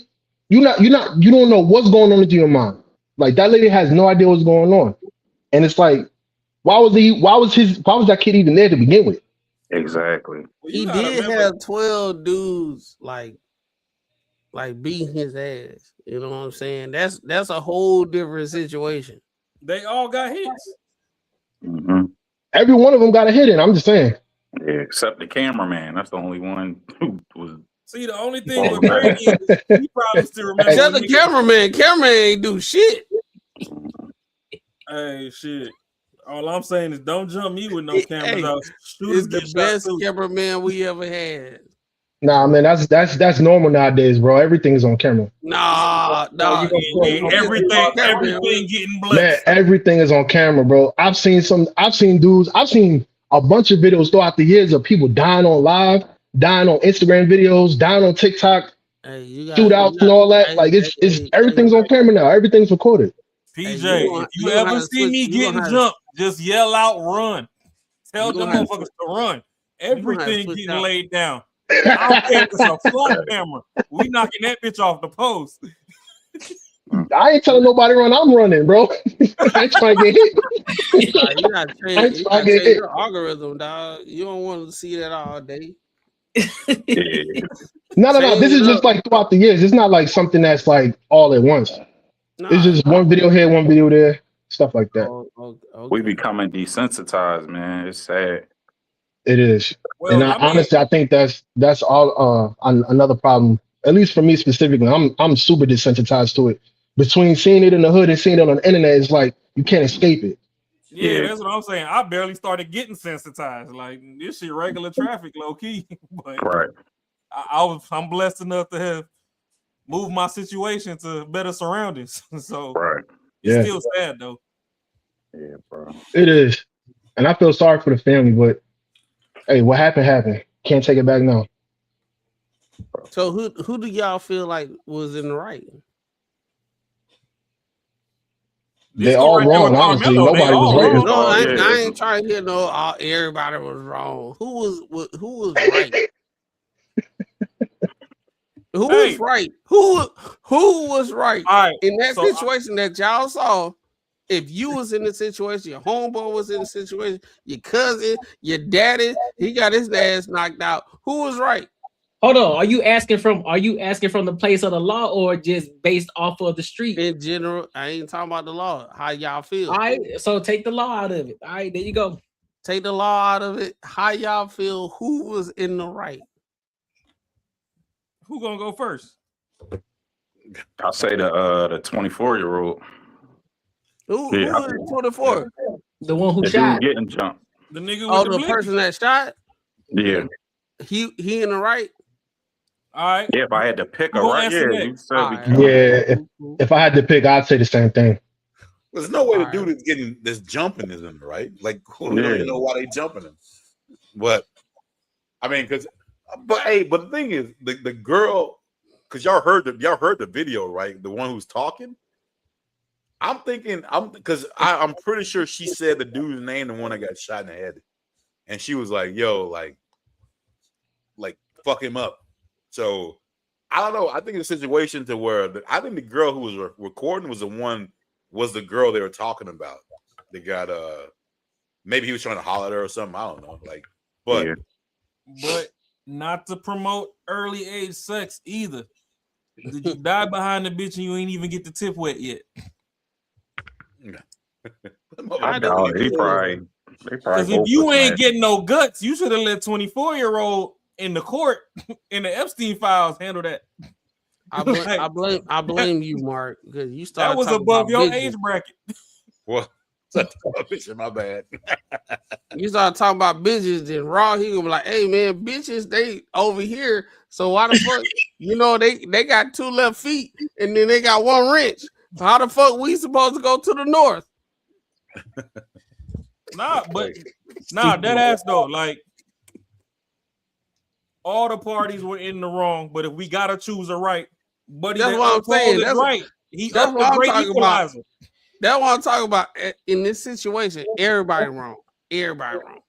But who was more if right? I gotta choose a right within the wrongs, okay, what's the closest answer to the right answer, buddy? That I don't know if you can call the dude that shot Hey. wrong though. Huh? You can't. I don't know if you can call the dude that shot in the that he was in the wrong. He Yeah, got you fucked can't. up. Exactly. He got fucked up. So like, I mean, at the end of the day, these people should be telling these other kids, motherfuckers got emotions and they understand. You fucking jump me, some shit might go way more than you think it should go. All I'm saying is he should have been like the NBA and pulled a LaFlop. After he shot, he should have fell out like he got fouled, like he got a technical foul like LeBron. I think it's a problem. People So play this shit. He's People supposed to play look this like he shit. don't know how to shoot his gun. Oh shit! It's almost like Supposed to play the shoot and shit trip to on the be like, shoelace or something and be like, oh. Like you're in your own world. Like While like y'all you- playing, like while you're y'all in your playing, own that could goddamn probably world. that could probably hold up in court because he got kicked in the head, so he could probably get off of that. Exactly, yo. He could probably hold up. And Raw. Tennessee got. I knew, bro. Tennessee a conservative state, so I knew he was gonna be good. I'm looking it up now. They got stand your ground and castle doctrine. He good. If his gun is good, he gonna get off, yo. Trust me. Oh, I'm straight. calling it now. He's straight. Bro, Oh, you got yes. stand your ground. I was wondering if they had stand your, like Pennsylvania don't have stand your ground, but we got castle doctrine. Tennessee got both. Like, yeah, like Florida got stand your ground, but they don't have castle doctrine. Tennessee got both. You know why Tennessee got Oh, stand so your ground. Philly, they got to be inside your crib for you to bless them. Yeah, castle, car, crib. Yeah. Yeah, castle doctrine, like personal property, and you know what I mean. But stand your ground. Yes, Tennessee got both. He good. If his gun is good, he's good. He But gonna the get YNs, off.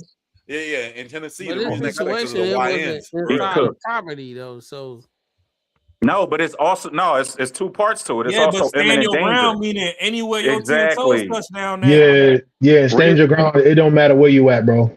Can use reasonable or deadly force if you have reasonable or honest belief that you are in imminent danger of death or serious bodily injury. And that was serious bodily injury. You getting kicked in the head multiple times The by prosecution is gonna hammer on the fact that because they was running away, that he didn't have to shoot. It's gonna be something that they bring up about that. No, Hey, only BJ, they ran away after after they kicked him in the head multiple times. Yeah, you just saying run away, but you can't leave out what they did right before they ran away. And they, as I said, they was only running away because they saw him reaching in his waistband. And furthermore, even if you want to do the running away, only 5 out of the 7 ran.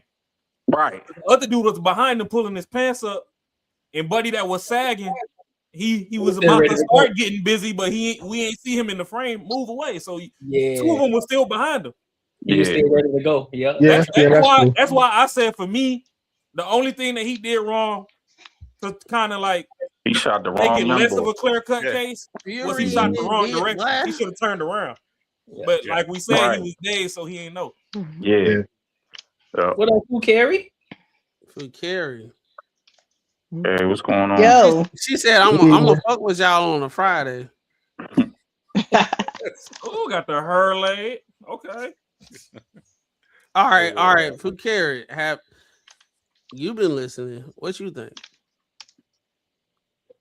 Yeah, Fukari Friday. I'm pulling up. You didn't hear what he said. Oh yeah, you mad? Oh yeah, you mad? Delayed. She delayed. She got to turn it on. She got a delay. Yeah. Oh yeah, that is a mad delay. God, dog. Man, That's like crazy. 10 seconds. 15. Go out and come back in real quick. Yeah. Let me do that. Hey PJ, with your bro, so with your definition, I get you saying that's Tennessee, I mean that's Texas, but by that logic, I could beat the hell out of you, stomp you in your head 30 times, and then as soon as you pull the gun out, all I gotta do is turn my back, and now you can't shoot me. No, I just beat the hell out of you, and if you shot me, it's justified. You know what I'm saying? If I beat you to a pulp, like you saying just long as my back turned, now it's murder. Like, nah. All right, maybe I should rephrase it. So what I'm basically saying is that's how the prosecution is going to approach it. Mm-hmm. And so a lot of the times in a lot of these self-defense cases, the prosecution tries to make the person, even if they're justified, they try to make out any situation or any kind of technicality that they could to charge the person. And I think that's messed up because honestly, it stops other people from thinking twice about defending themselves because now they're thinking about going to jail. Mm-hmm. You feel what I'm saying? And so but hey, I think they should think twice about defending themselves, especially like deadly force. 'Cause a lot of times this shit ain't. why should you? If you're in imminent danger, you actually are within the legal rights to use your firearm. Why should you think twice about that? If someone else got a firearm, hey, if someone else got a firearm, then yeah, cool. Then you good. But like if they don't, if you got an old fashioned ass whooping, then you're like, man, fuck this shit. I'm gonna shoot this motherfucker. All right, of course. I mean, yeah, of course, yeah. It's like that, and I'm like, nah. That If ain't you cool. beat my ass, you gonna want to shoot me. And you get to your car, and my car across the street, and I'm jaywalking to my car, and I hear you press that accelerator to come at me, I'm finna bless you. That's cool. But I'm trying to kill you with a car. So I mean, that's different. No, the car is a deadly weapon. But we already Car disengaged can from be a the deadly fight. weapon. But I'm trying to kill you with my car. So like that's different though. Yeah, but you can That's say I could have jumped out the way. That's like an equal walk away, and I fucked you up, and I'm like, man, fuck you, bitch. Yeah. We walk off, and you're like, man, no. And that's the reason that I'm telling you. That's the reason I don't carry guns outside of my house because I know I got a temper, and I'm like, yo, somebody get the best of me.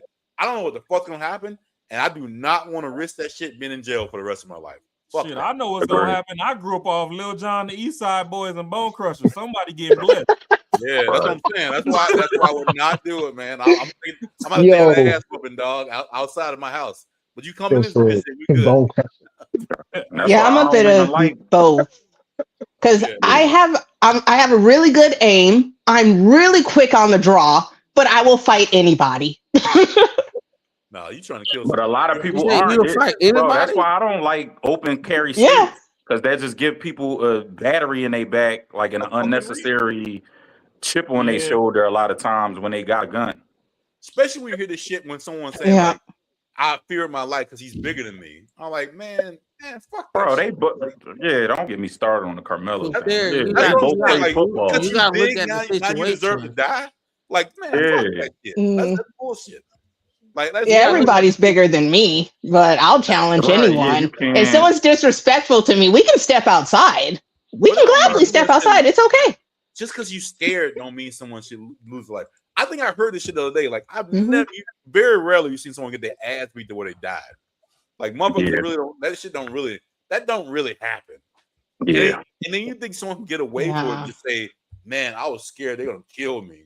And other weak motherfuckers be like, you know what? I can see that. Like, yeah, man, that's bullshit, bro. Like, that's the biggest bullshit. That's why Marcus, that whole honestly, thing, man. I don't get it. Yeah, usually people step in once it gets to a certain point. Because it's like the rules of fight. It's like, okay, you got to let them get a couple of licks in. You might let them escalate a little bit. But once it gets to that point where somebody's going to get seriously hurt, it's like, okay, we got to cut it out now. That's enough.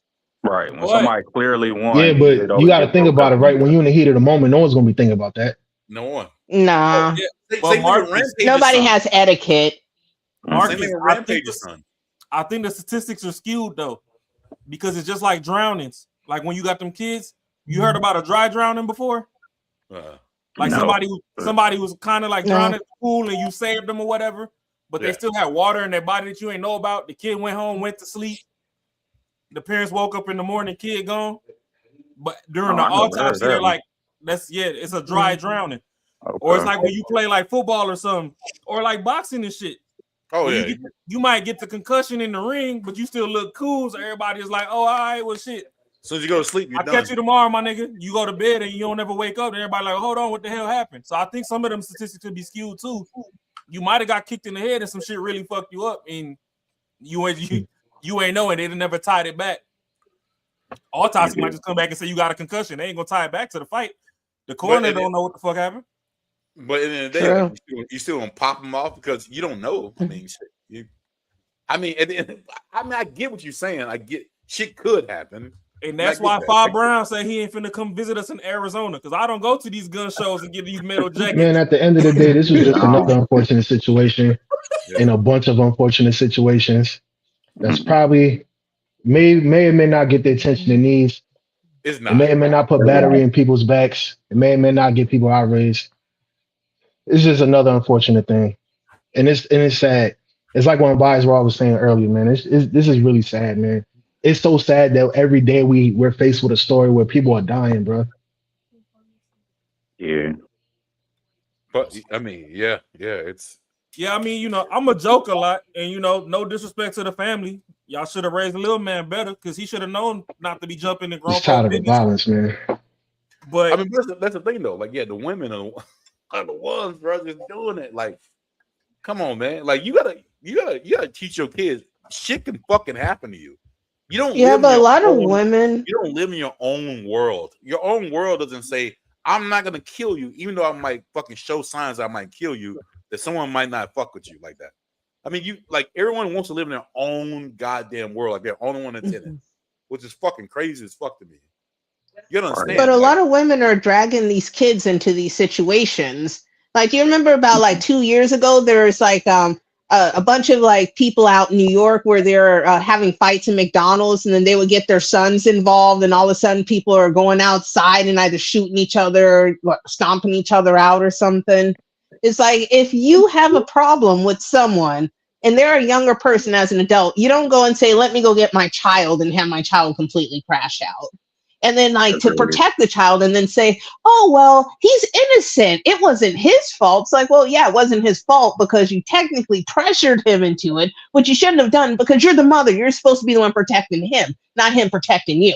We've gotten the whole role mother-child skewed, and it's just really messing up things in other ways because now children aren't even children. They're walking around thinking that they need to be the protectors of the household. They need to go out and earn the money for the household instead of being in the role of a child. And that's the problem that we're having. And how are we going to fix it if we never acknowledge that they are children? The fact that they say this man was shot, a 14-year-old man, that's a child. So I'm sorry. It just aggroes me, the whole situation. People look at they want everyone to have humanity besides them.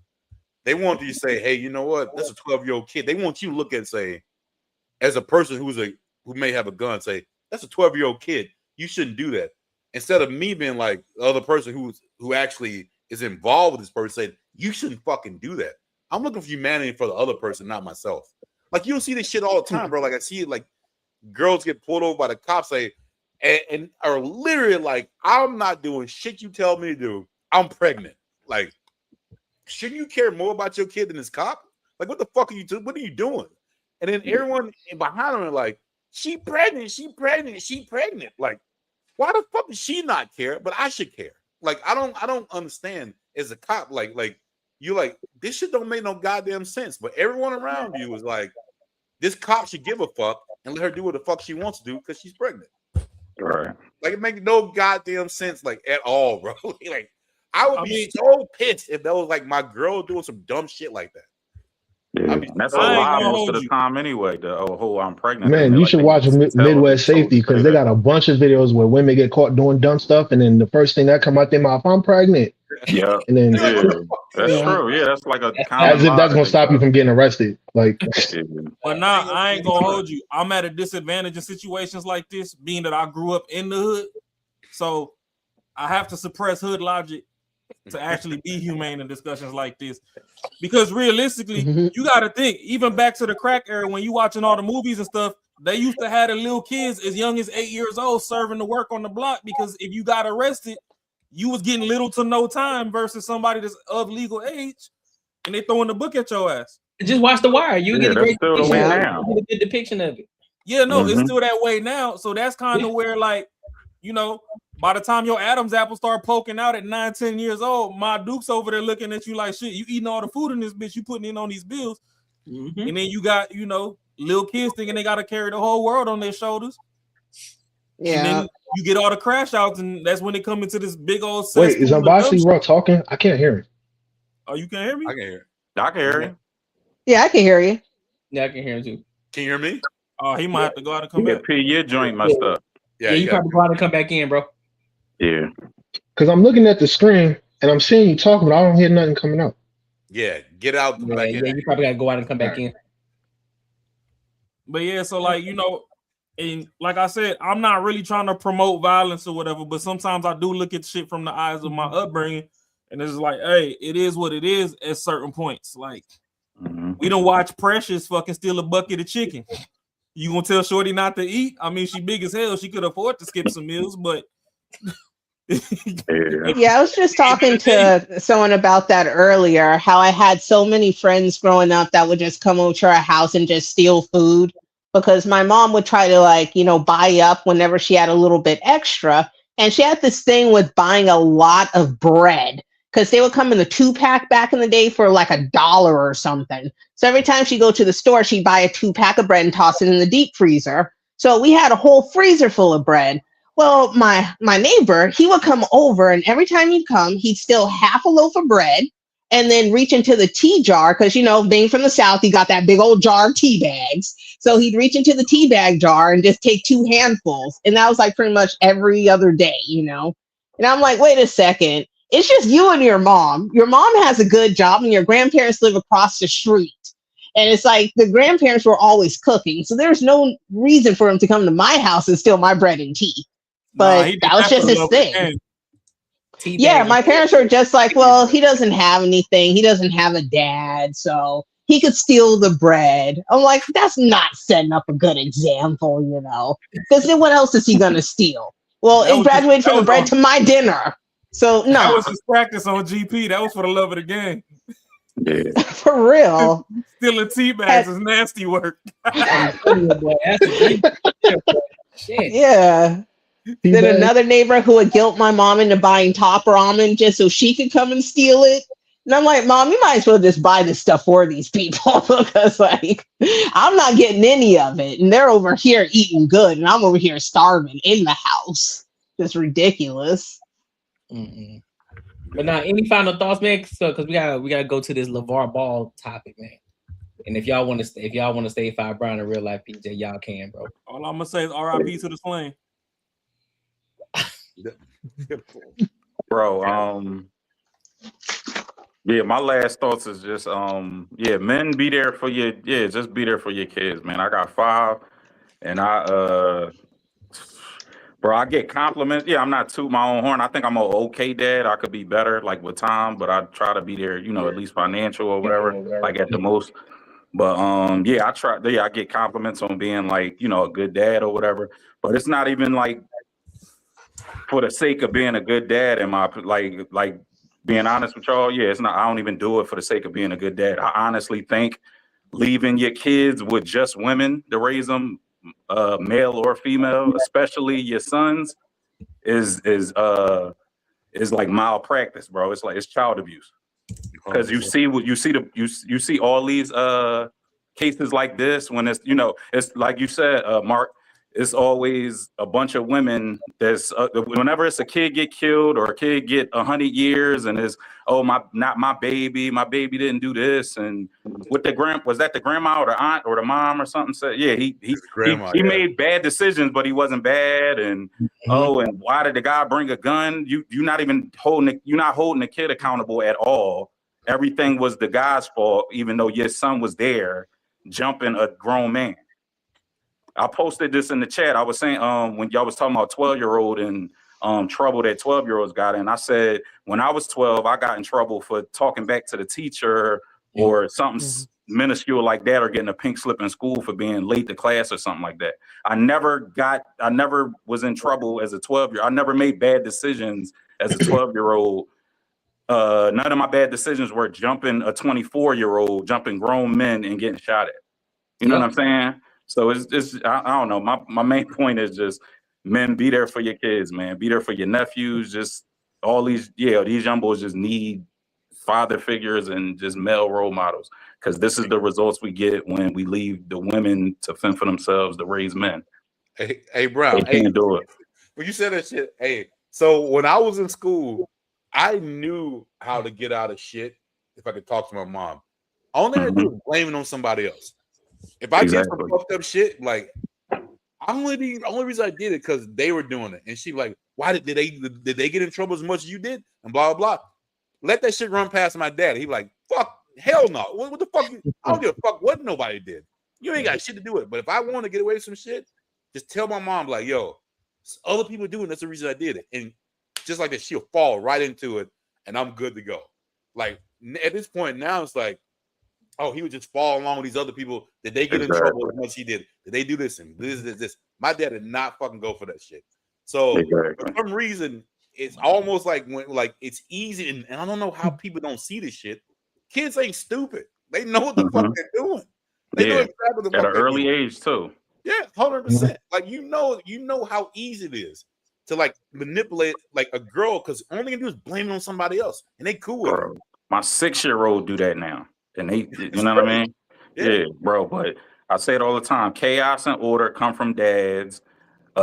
Disorder and chaoticness come from moms. Yeah. So if you leave mom and grandmom and aunt to raise your boy, it's gonna be this. Yeah, his life gonna be in chaos and disarray until he a grown man. He's gonna be an irresponsible, unaccountable, just chaotic lifestyle teenager, and then he's gonna grow into a grown man with these same ideologies and the same irresponsibility and no discipline, no order. He never had nobody tell him what to do.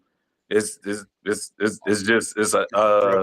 vicious cycle, man. Yeah, no structure, no nothing. It's just bad, man. I got one more thing to tag on what 5 rounds talking about. Because I know y'all hood niggas, y'all toxic as fuck. If y'all gonna be there for that kid, be there for the kid. Because you want to see the next generation do better. Don't be there because mom thick. Fuck what mom talking about. True. Be over there squeezing on the booty, ignoring the kid. Yeah. Do it for the love of the game of the future and their child. Yeah. Oh man. Come on, man. Bro said don't be there because mom thick. You know, that's exactly what they're going for. You know how the hood is, bro. Everybody ain't Russell Wilson's. That's true. Some of them stepping in just to beat the kid and beat mama. It's just two different kind of whoopings. You can definitely tell that's a different dad right there who's like because how what she is. She running the show at that point. Yeah. Ooh.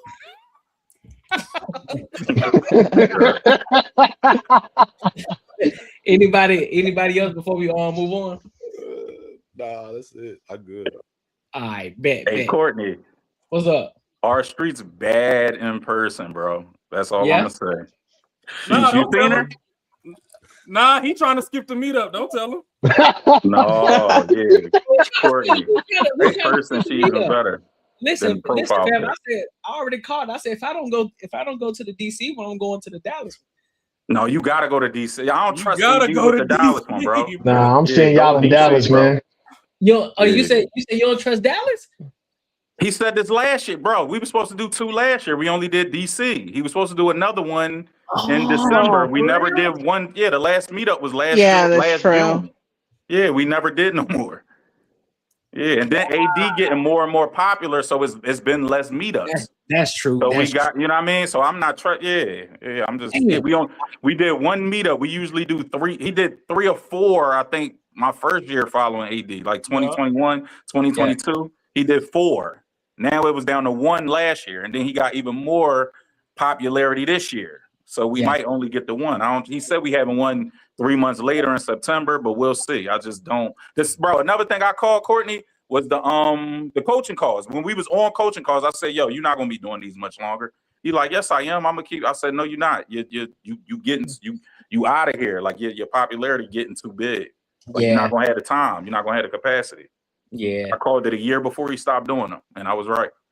Yeah, but I need that coaching call because, like, I think we have some shared contacts, and I just wanted to confirm with them, so that way I don't want to just like toss down a name like I actually like know him personally and kick it with him and whatnot. It's like I know of him, he knows of me, but that's not a I know him, type of deal. Yeah, he keeps saying he's gonna start them, but we'll see. I don't think so. I think Hey, the meetups be lit.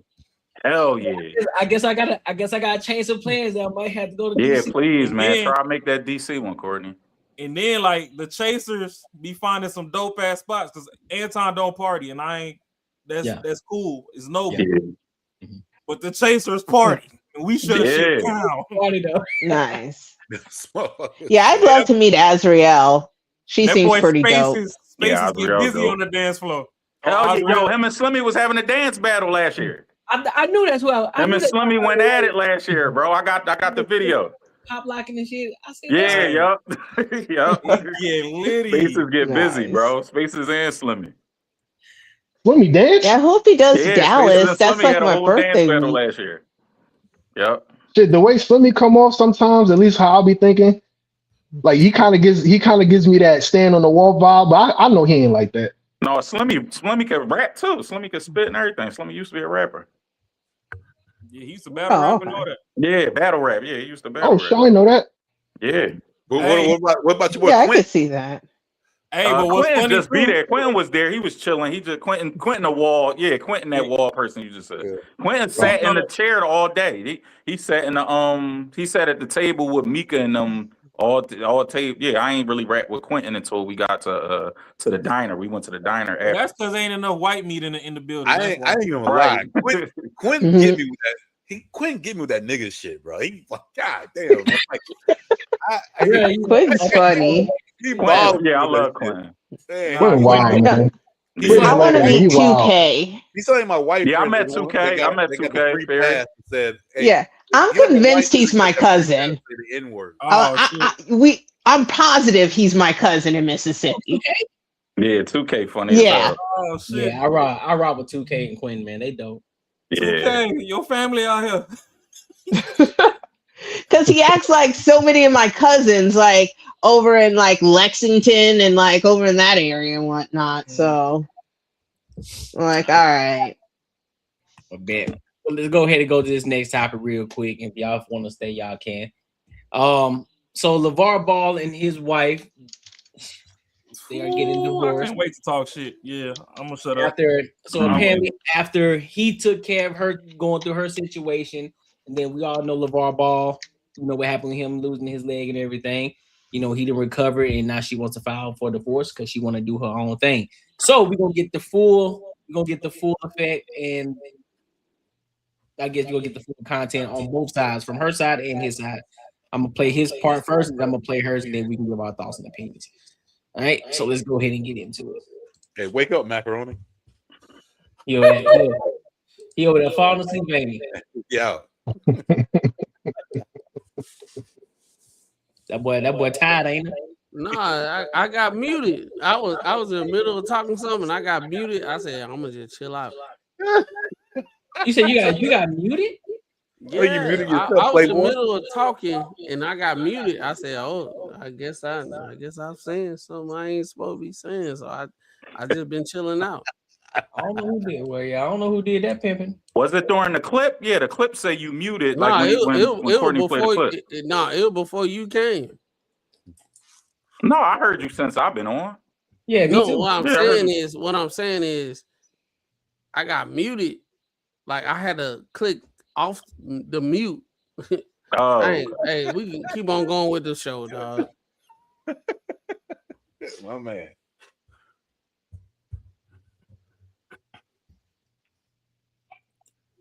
Wait, he froze? With my wife, you know, who Tina decided to go her own way. That's why you don't see her right here. But she want to go do something else. That's fine with me. We had our run. So even though she had the stroke and getting older, she would never be like, oh man, she was always beautiful in my eyes until you say, I want to go do something else. Yeah. Now you're not as beautiful to me again. And the fact that if you do, I'm gonna go that way, that's fine. That's deep. It is what it is, man. And like I said, anytime you can find somebody you can stay in love with for a long time or for one day or whatever, if you can witness that love, that's good. I had that with her. And I found somebody else. But it is what it is. Wait, who? No need to worry.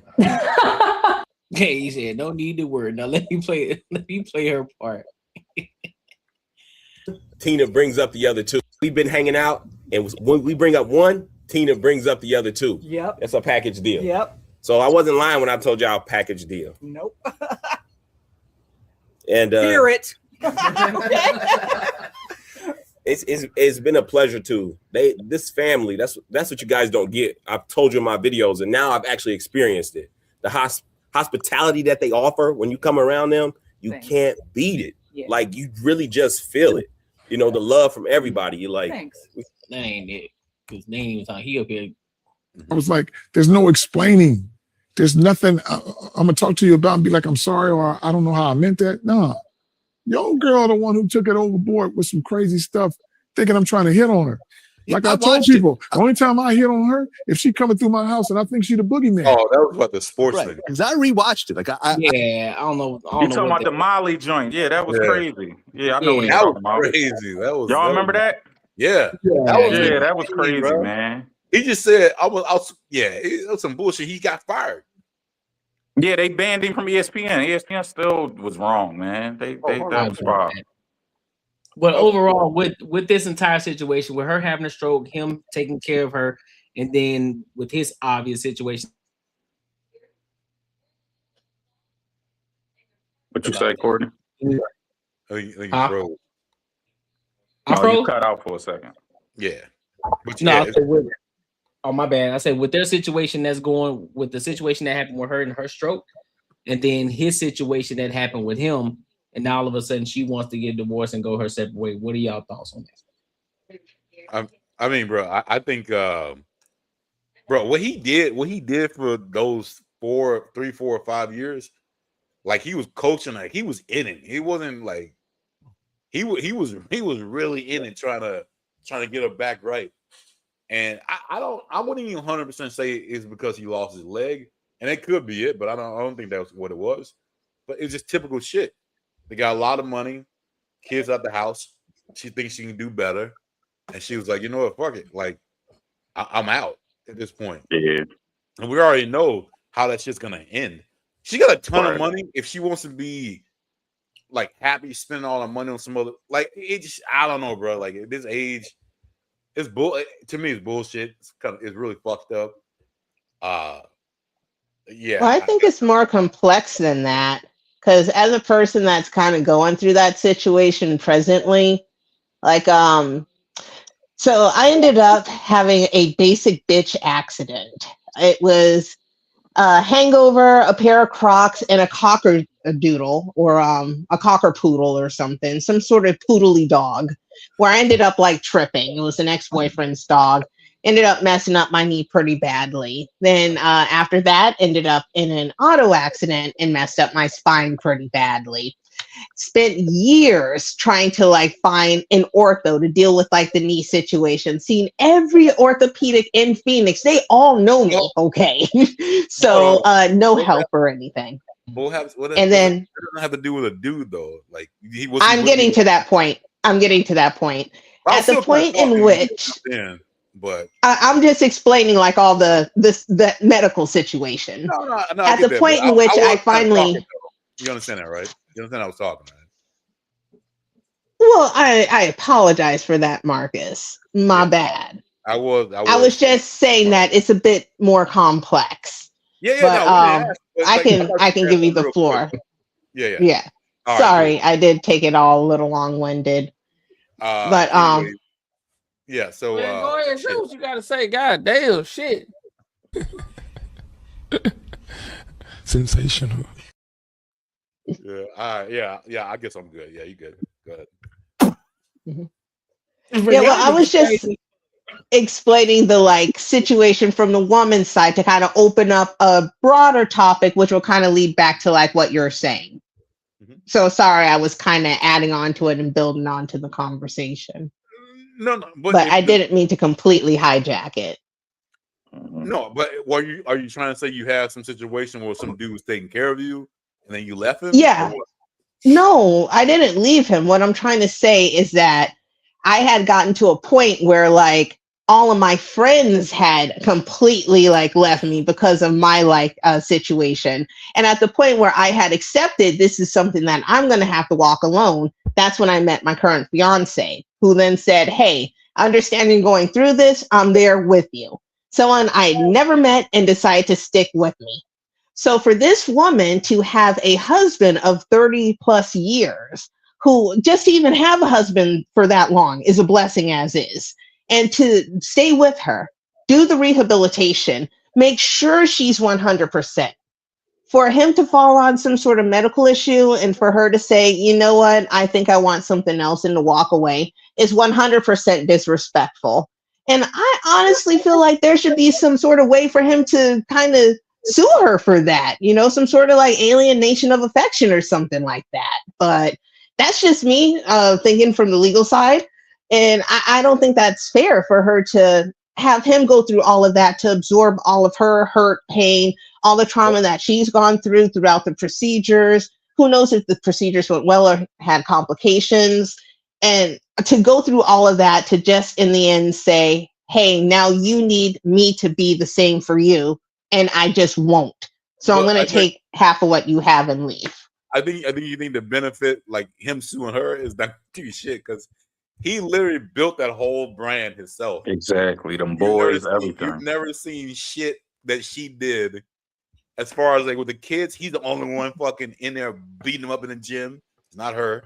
Like, so he can't sue her for money. And I don't think even if he could, I don't think he would. Right. Like, I don't think that's what he wants. Typically that's what women would do. Right. I Man, was he about ain't, to say the same Well, thing. yeah, So. he ain't gonna do Yeah, that no, Fairy, that's some woman stuff. Yeah, we don't yeah. just yeah, we not I suing. am a We woman. just I deal am with it. a woman. Right, but I'm saying he not. So he not. No, we not suing. No, But if there was, you said okay, alien. Is that even a thing, let or you me. made that up? Yes, no, that's the thing. That's the thing.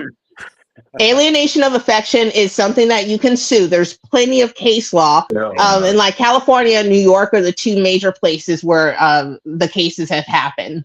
Where if your spouse is cheating with her boss and they're doing it on company time, you have the ability to sue her, the boss, and the company. There's ways. So there's ways to recoup from it. But if not being able to go directly after her, just being able to not allow her to have any of the marital assets. You have to, you forfeited the marital assets. I'm gonna tell you one thing. If you really love someone, you ain't giving a fuck about money. You ain't give a fuck about all this other bullshit that a lot of women think that are like tangible. Yeah. Like if you really love someone, like you don't give a fuck about that shit. Yeah. Last thing in your mind is about I'm gonna fuck this person over and do shit. But No, that's not how we roll. it should go the same as you're walking away. If you truly just don't want to be with that person, then walk away with nothing. Why do you need to take half of what they have? If you are that sick of that person, just walk away, leave. But that's me. I would do that. Yeah, that's. But I men wouldn't do that with the Barry. person that guys I'm with. don't really take. Yeah, guys don't try to take half or any of that. Like that. What's the thing you just said? Alienation of affection. I'm sure 99.9% of those cases are women. Don't know. Yeah, no guys are going to do that. We just roll with the punches and just go. You know what I mean? Well, the cases that the way I found out about it were because of men who had sued their wife and their the wife's like boss. So there was a couple of cases out in California. This is what I say all the time. I don't believe shit that comes out of people's mouth a lot of times, and I gotta use common sense. I'm not saying you're wrong, but I'm pretty sure that's probably one case, maybe one. Like that is not like on a general like situation that dudes do shit like that. Yeah, like that just 100% like don't happen with dudes. Like I said, I'm not saying you lying or anything. There's that JP Morgan Chase case. Like you wouldn't think a man would be going around claiming that everybody has tried to like assault him that he's worked under. Or would make up such a crazy story about his female boss and like the demands that she made on him. But no. Like I'm saying, like when we have when men think about situations, we don't think one-offs. We're thinking about general, like what usually happens in a with minority, like, more people, extreme minority, and that is not like a general. That is like a one-off kind of. That's almost like saying, "Oh, you said some dude didn't wear heels. I found one." Like I mean, some dude wear heels, but it's not typical. Most dudes don't wear heels. So like I think there'll be more. I think there'll be more men doing it. Yeah. I disagree with you. Yeah, no, not at all. Not at all. Not at all. In certain regions. I have a thought. Who put that? Who said that? Nah, I put that up there. She got the conspiracy theory that men are gonna be wearing heels. Oh no, not wearing heels. No, I just think that men are going to start using the courts more to their advantage. Like they're going to start like demanding more like full custody and like spousal support and holding women accountable for their infidelity. So I just think that that's where the trend's going to go. So just as a woman, I'm just being mentally prepared for that may be a case. Nah, man, we try to. So the flaw in that logic is that the system is still geared towards women, so it's not. Yeah, so we try to less likely to win. They're less likely to win divorce proceedings and all that stuff. Men get overwhelmingly destroyed in that. Yeah, so we try to avoid it. Exactly. I'm gonna keep it a buck. Yeah. Realistically, men don't like motherfuckers in their business if they ain't put in their business. That's why you got a whole show called Fatal Attraction. We get you off the planet before we go to court. Yeah. I mean, for better for worse, men really take.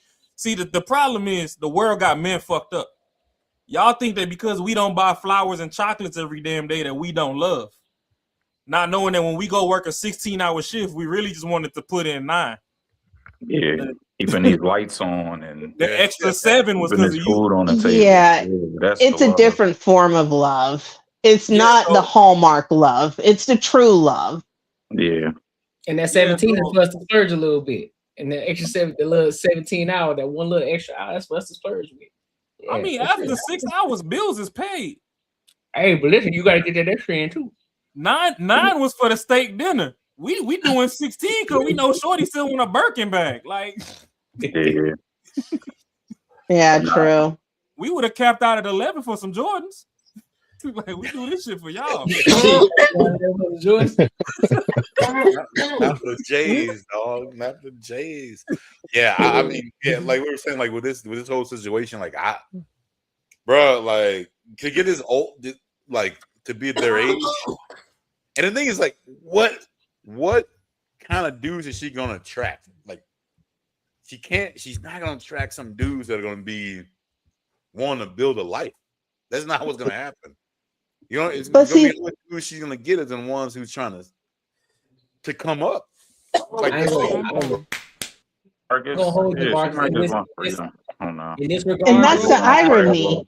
I think Because he'll probably find somebody, he'll find his next person in 6 months and be married again in a year to the best woman ever. But here's I the doubt thing. he'll be married again. Yeah, I doubt he'll be married again. But here's the thing, though. I think in her case, she got money, she got bread. I don't think it's gonna be hard for her to find somebody. I'm gonna be honest with you. oh no, I know. I don't think it's gonna be hard That's for not her. what I said. But I said no. I'm talking about somebody. It's not gonna be hard for her to find somebody who already has some money. Now, of course, he may be a square, some shit like that. It's gonna be some duck dude or something like that. But it's not gonna be anybody that we know. It's gonna be somebody under the radar or some shit like that. Like a Silicon Valley like person. The fat cheeks, or is it because of her money? If he got money, I doubt it. no, you might be right. If he got money, but I don't think he's gonna be the one that what she wants. I think she wants that fucking thrill. She wants that shit. That's all it is. Hey, Court, I disagree. I want to settle down. What's up, I disagree. I think, bro, I think she's gonna pop out with like a 45-year-old, like a young tender that ain't got no money. She got the money. She don't need to find nobody with no money. Her son's going to. She got 2 sons in the league. Yeah, she gonna Yeah, pop out she's gonna run through their friends. Like a Pippin. But yeah, she can't get no What's her friends. name? Also, she gonna pull Larsa? She gonna pull She gonna Larsa get like Pippen. a 40. Yeah, no, not no Larsa. Yeah, she ain't gonna get no teammate. Yeah, she too. Yeah, I'm saying young tender in the sense of in perspective of her age. I think they like 60. If she pop out, if she get a 50-year-old, she'll be happy. Like a 50-year-old that's more spry than LaVar Ball is. But you don't think that he gonna already have his own motion going though? His own motion, his own money? She won't have to. If he a in shape, good looking 50-year-old that make that make 80K, she cool. She don't need nobody. She don't need no millionaire. She not gonna find no millionaire. You think you think she gonna be in that vicinity of that type of dude though? Yeah, you still. Okay, Oprah walk past people that make 80K every day. Courtney, she don't walk amongst millionaires. I don't think I disagree with you, Fa. She ain't looking for a relationship like that. She's looking for like another dude who got his shit together. I don't think she's looking for that. I think 80K not your stuff together. Yeah, 80K still cool. Yeah, like no. She's not gonna find no millionaire. I don't think no millionaire about this. Yeah, for what? Let me not say that. But 80K, I'm saying she wants to make her feel good. Like, who gonna make it like, yo, babe, you all about that? Just like fucking Kim Kardashian's fucking the dude that fucking falls around like a little goddamn like Barbie doll. Right, and a dude that make less gonna do that, Marcus. A dude that make $1 million not gonna do that with her. That's what I'm saying. 100%. Yeah, she gonna find a dude, bro. A dude with it's gonna be like a dude with a trucking company or something like that. He might make 120, something like that. Like, but I'm saying she's not gonna get another millionaire. No, I'm with you. LaVar LaVar Ball do the wasn't a share millionaire when she thing. got him. I can tell you who she gonna end up with. She's a divorced woman, and her sons are in the NBA, so she's in close proximity to NBA players. That's gonna be her first market. No, hell, what NBA player gonna mess with LaVar Ball mom? I mean, LaMelo Ball mom. Yo, these dudes are not. You'll be surprised. They still gonna crack. Come on, y'all tripping. She's 60. She's not even like, you brought up Larsa Pippen. At least Larsa Pippen is like still good looking. This shit, the mom not, she not no looker no more. But I'm just saying, Delonte West fucked with LeBron mom. So I mean, hey, Delonte West is look. Delonte West was throwed off. Yeah, but y'all, you name it. You doing one offs like Ferry doing, Courtney? Yeah, hell no. Yeah, well, I'm just saying, there's some people who are freaked like a out. businessman that's like, if she finds somebody 50, I think they 60. Yeah, if she finds somebody 50 or late 40s that can still fuck like a rabbit, she'll be fine. Yeah, she just wants. Yeah, or she might get a coach. Yeah, probably like a team coach or like one of the like college team like she not getting no hanger-ons. She not getting no 20-year-old. Well, you think just because that her son's in the NBA, she's going to avoid everybody in the NBA? No, I'm saying the NBA. I'm not. She might try it, but who? If you in the NBA, you messing with a 60-year-old fellow NBA player's mom? No. Well, has she had plastic surgery all I'm gonna yet? tell you is that I've seen dudes smash women that were 50, and I'm talking like back when I was in my 20s. Talking about and to them, it was a trophy. It was more of an accomplishment. Like, yo, I smashed this cougar. Right, You know what I'm you saying? talking about smashing, but the proposed question was if she get married again. Ain't nobody. She not marrying an NBA player. Oh yeah, she ain't get married. Yeah, that's what I'm talking about. If she get married, that's talking about if she get married again. Even smashing, bro. Nah, she ain't get married. She had a Were they stroke out in all California? Yeah, they in Chino Hills, California. That's where they from. Oh, she'll never get married again because the alimony stays until you get married, till you get remarried. No, she so got she'll money. just like write that out forever. No, she got money. She'll have Yeah, money. Mark's very right though. She got money, but if she marry a broke dude, like I said, that person could get alimony. So that's why she arguing. Am I right, Ferry? I'm You not saying Yeah. she's not gonna get married because she could be on the hook if she marries somebody with less money. I don't think she get married, but I think she gonna be fucking around. But That's again, my point. I said that was my I'm- original point. I I'm think with she's you. just trying I'm to get knocked down. I'm with you. I think been she's with going to LaVar do the since, like, plastic 20. surgery. She's not gonna get the dude that makes millions because that dude's gonna be like he's gonna demand a What she certain look kind of like shit. again? I think she's going to go the plastic surgery route. She's going to do the facelift first, then the breast augmentation, the liposuction, and the BBL. And then Yeah. she's going to start doing the tanning, then start doing the ridiculous that's her hair on the screen. extension, My fault. and then That's her the on the screen, 20-year-old dudes. Yeah. So it's a progression. It's a progression. That's how these women always work. We gotta talk. We're talking about her though. It depends on how she. Well, yeah, it depends on how she looked when after that plastic surgery though. Because if she Yeah. look like something else, I don't know. It may not That's work. her on the screen, right, Court? Yeah, that's her. my fault. I was asking you to pull her up. Then see you on the screen. My fault. Yeah, that's her right there. Okay. Yeah, I think they 60. I know LaVar Ball like 60. Mm-hmm. Yeah, 60. They might be. Yeah, but some dudes like LaVar that Ball, cougar 58. action. Tina, When I was in my 20s, I had a homegirl in her 50s, and she cracked all of my homeboys in their 20s. And I'm like, Jesus Christ. But that's not. That's just fucking. That's not. That's Yeah, nothing that's what I'm saying. I think that might be all No, she I wants to do know. at this point. That Yeah. motherfucker Yeah, hit different after menopause. She's been with the same man for 30 years. And from what Yeah. I heard, when women go through menopause, they just go like balls out. Like it's just anything goes, you know. So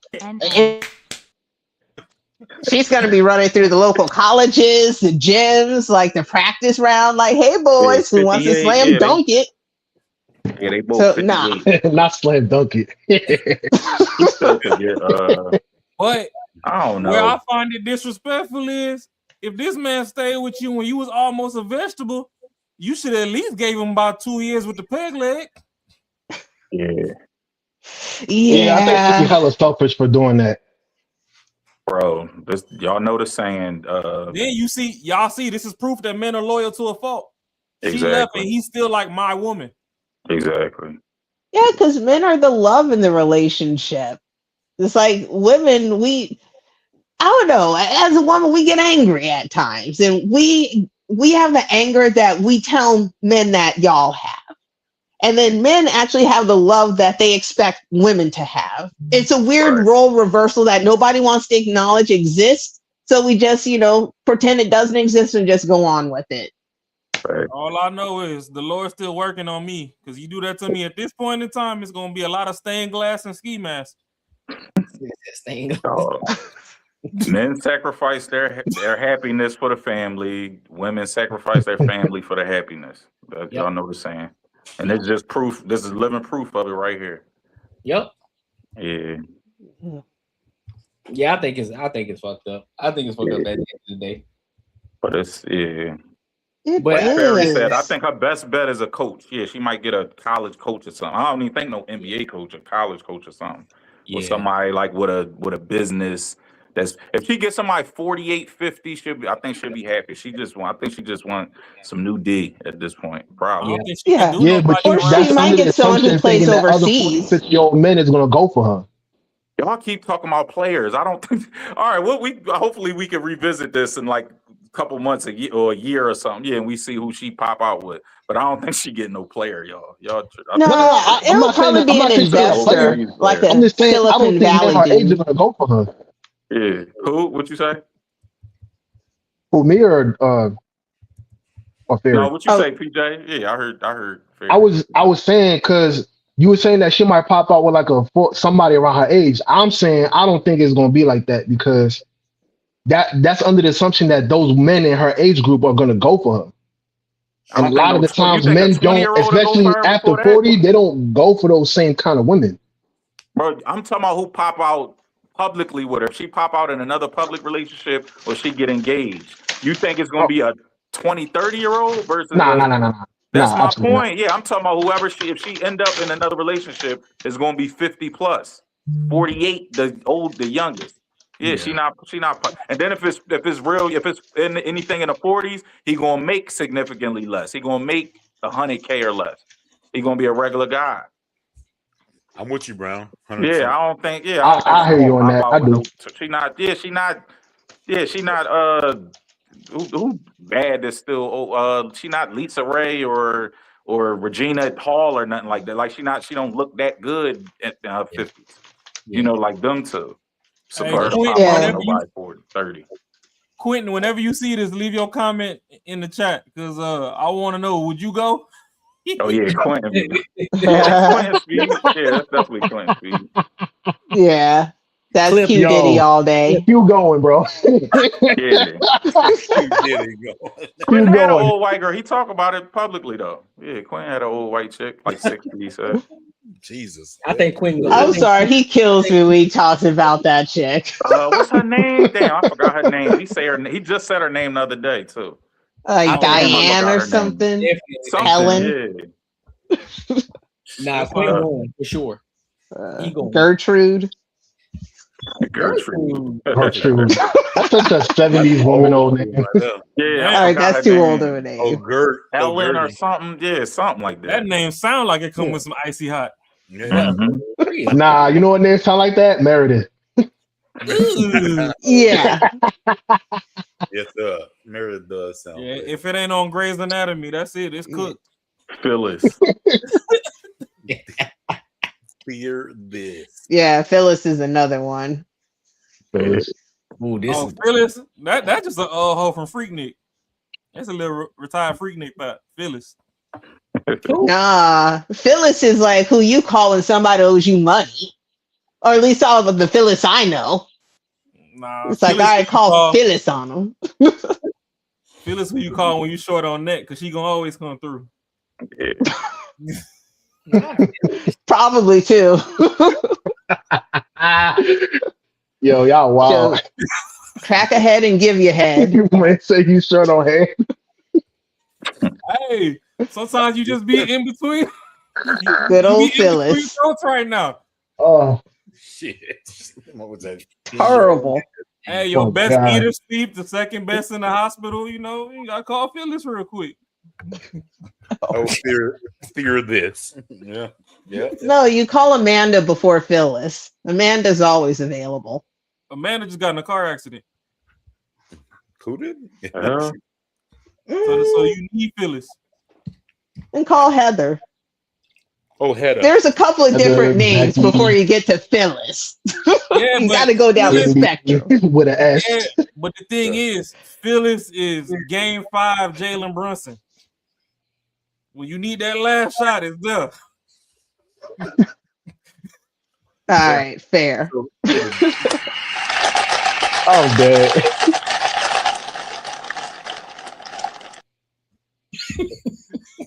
Hey, That's, so that's how you look before you call her too. Like, God damn it. So just as you can't trust none of them. Ain't nobody left in this phone book. Nah, you wild as fuck, man. I'm dead. Listen, man, make sure y'all like, comment, and subscribe for the algorithm, and make sure I hit the bell notifications. So, all right, so this is another topic I wanted to come across real quick. Cam Newton and this Jamaican artist, her name was Spice, and this Jamaican shorty, she was talking about colorism and how black men, they don't never choose the dark skinned woman, they always choose the woman that's lighter or fair skinned, and so. Yeah, Not you, Courtney. I'm sorry. Oh my God, that's such bad. No, I know. What? Yeah, I said the same thing when I saw this shit. I said the same thing. So we gonna listen to it. Now this video is a little bit longer, so it's about 5 minutes or so. So typically how we do it, if y'all hear something that y'all want to speak on, just tell me to pause, then we'll pause right then. But at least let it play for about 60 seconds or so. So we'll let it play out. Piss me off. Yep. Yeah, that's how I feel about I feel you, Father. So we're gonna get into it and then we're gonna give our thoughts and our opinions on it. All right. So let's go ahead and get into it, bruh. Dark skin, black women. And I say dark skin because you do have black women who are not dark skinned. So I just feel like it's more difficult. Even the guys with music videos, they'll put a lighter skinned girl or choose a Eurocentric looking girl to put in their videos over a darker skinned girl. So I feel like, I'm very open when it comes on to colorism. I think it's very obvious that we still have colorism. How do we navigate through that? I think when our black men Hold on, real quick. treating our dark-skinned black woman like the prize real quick. that they are. 60 seconds. That can change as well. But you notice our black men, they like to date a different. I'll let you finish drinking. Yeah, we need to comment on this, man, because this is ridiculous. You come for me today. I'm here come out. I'm here come out. All right, go ahead. Okay, so someone who's pro-black, why the fuck you got platinum hair? One thing. And then I know, like, I hear this shit all the time with darker skinned women, and it's like, do you not, like, the obvious is your ass just ain't nice. Like, I don't understand, like, and I'm not talking about nice looking. I'm like, just you feel so entitled about a whole bunch of shit. No one wants to fuck with you. Like, I don't understand, like, why you think it's only because you're darker skin, you're strong, all this shit. Motherfuckers don't like strong ass women.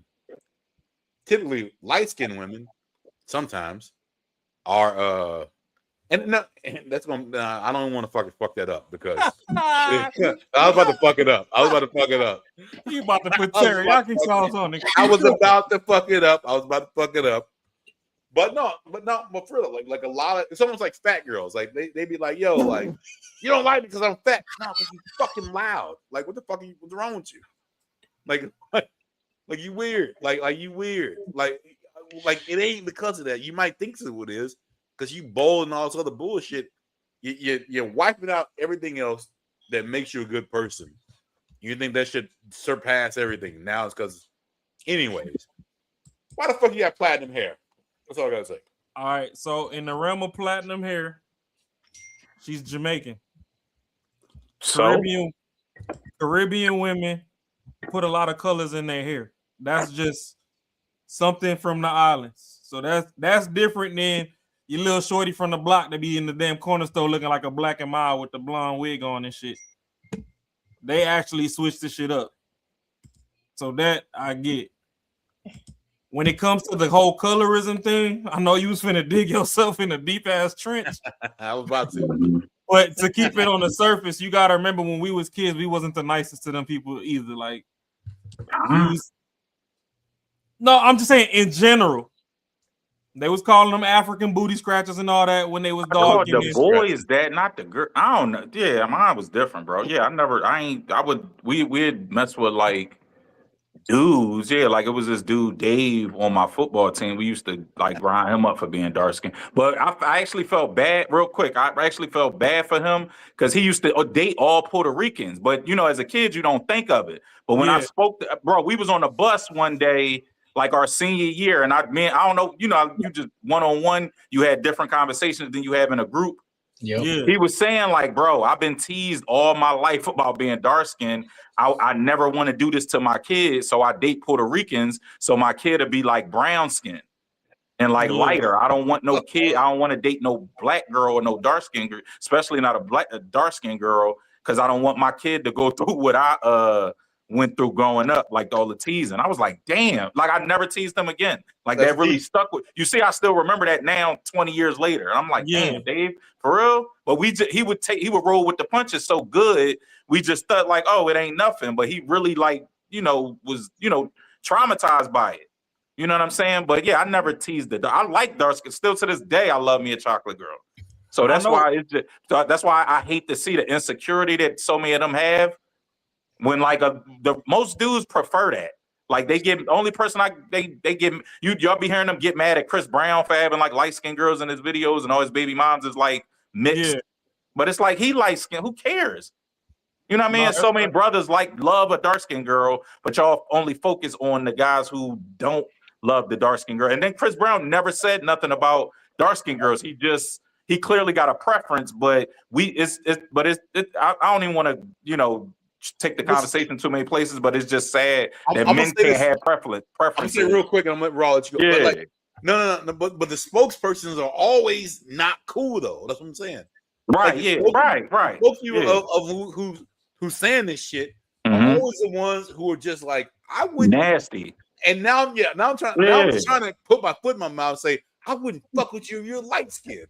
Right. Thank you. That's my point. It's like, yeah, be a good person first. But you gotta be a good person. But y'all always nasty as fuck. That's it. Yeah. You honestly think we like dark skinned women? Y'all honestly think we Ferry, you dark skinned? You think you honestly think most men will take a POS light skinned girl, like a mean jerk of a light skinned girl, over a feminine, very nice dark skinned girl that's pretty as well? No, we take the dark skinned girl. Yeah, like we don't think that much into it. But y'all want to tell us what, not you per se, but I mean like a lot of women want to tell us what we like and what we prefer and this, that, and the third. No, I'll take the nice dark skinned girl any day over the jerk light skinned girl. I want I want the better woman. I don't care about your complexion.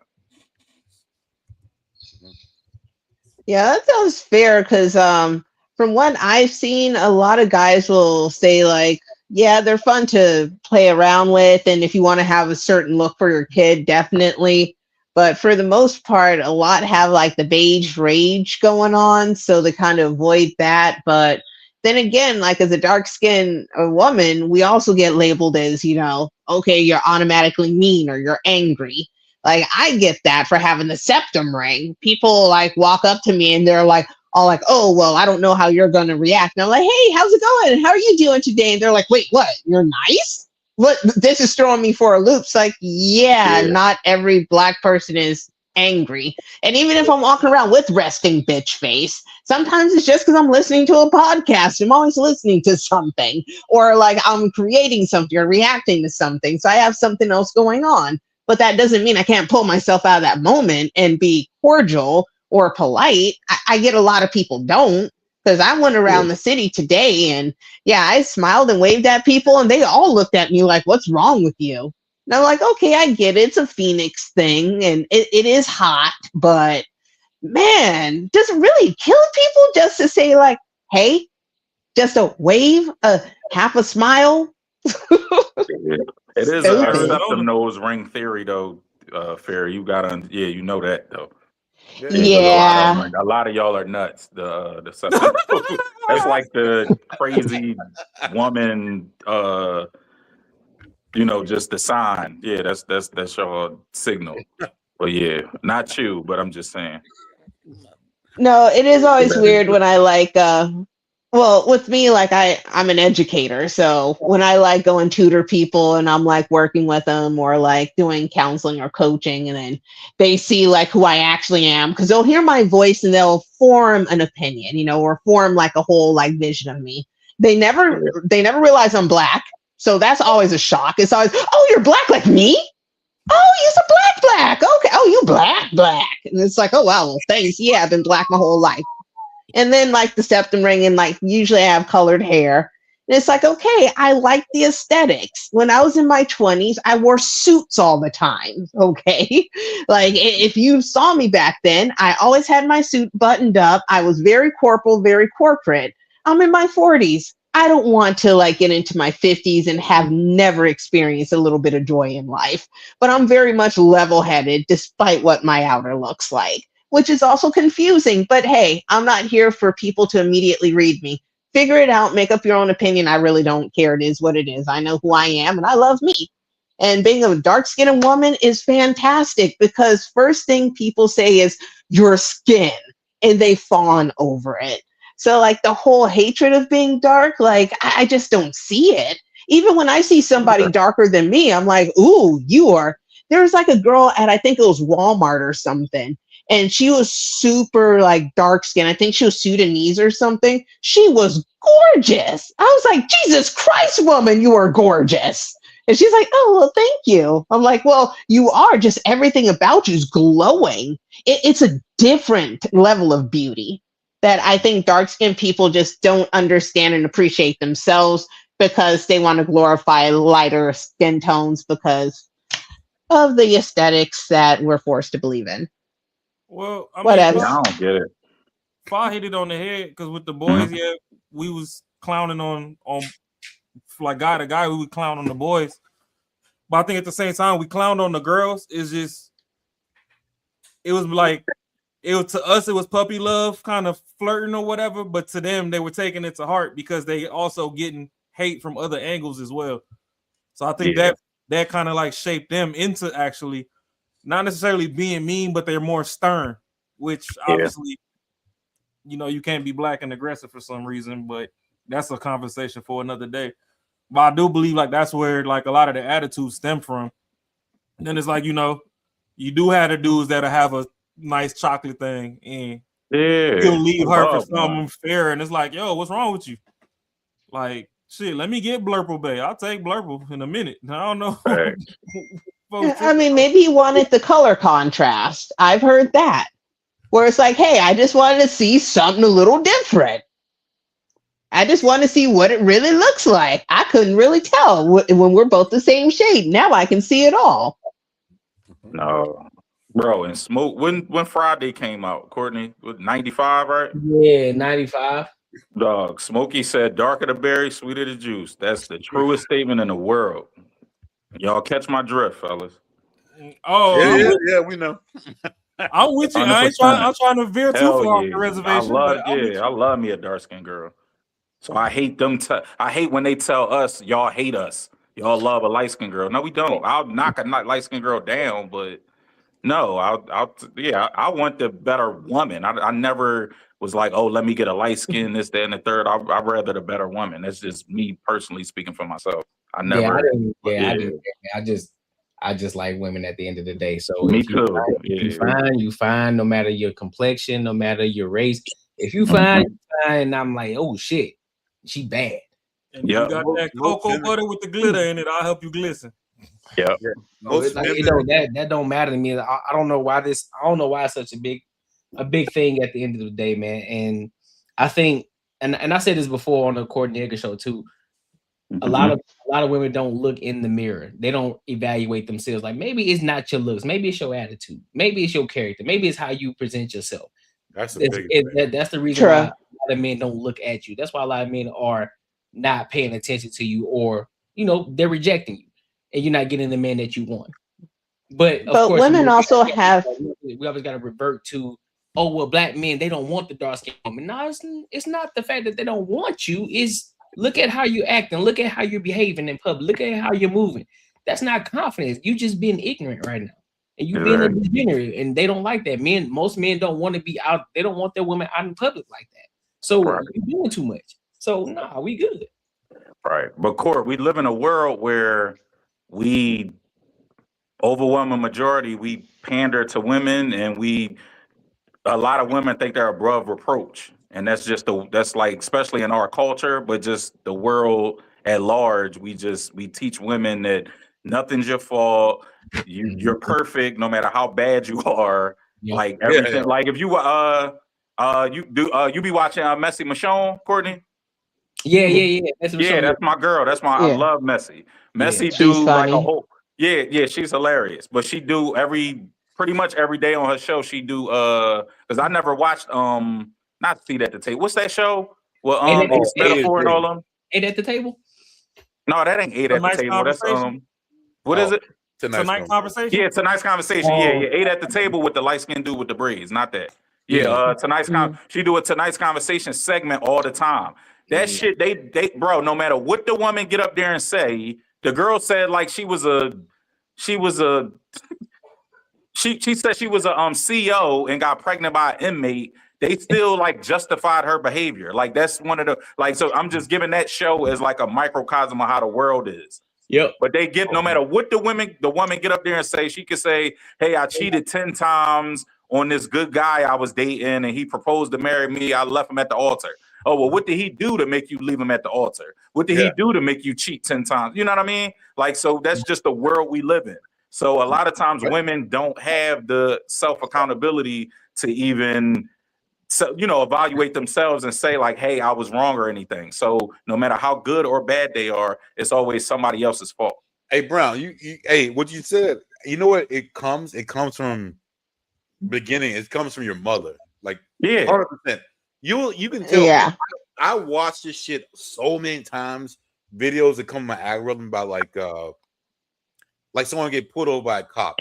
You can 110% tell who was raised by their mother. There'll be a dude that pop in, and he's trying to chime his mom or some other girl in to talk for him. He don't say shit. He'll let her talk, and she's saying some wild, outlandish shit. You don't need to do this. You don't need to do this. And he's like, yeah, I don't need to do it. Yeah. Like, bro, you got to understand. You got to take control of this situation. Understand, the world is not fucking fair. Fuck it. If you got it wrong, they got it wrong. You ain't gonna prove shit. Like a cop can pull me over right now and say, yo, bro, hey, you got dope in the back of your car. This and this, I'm taking you to jail. Guess what I'm gonna do? Here you go, man. Bam.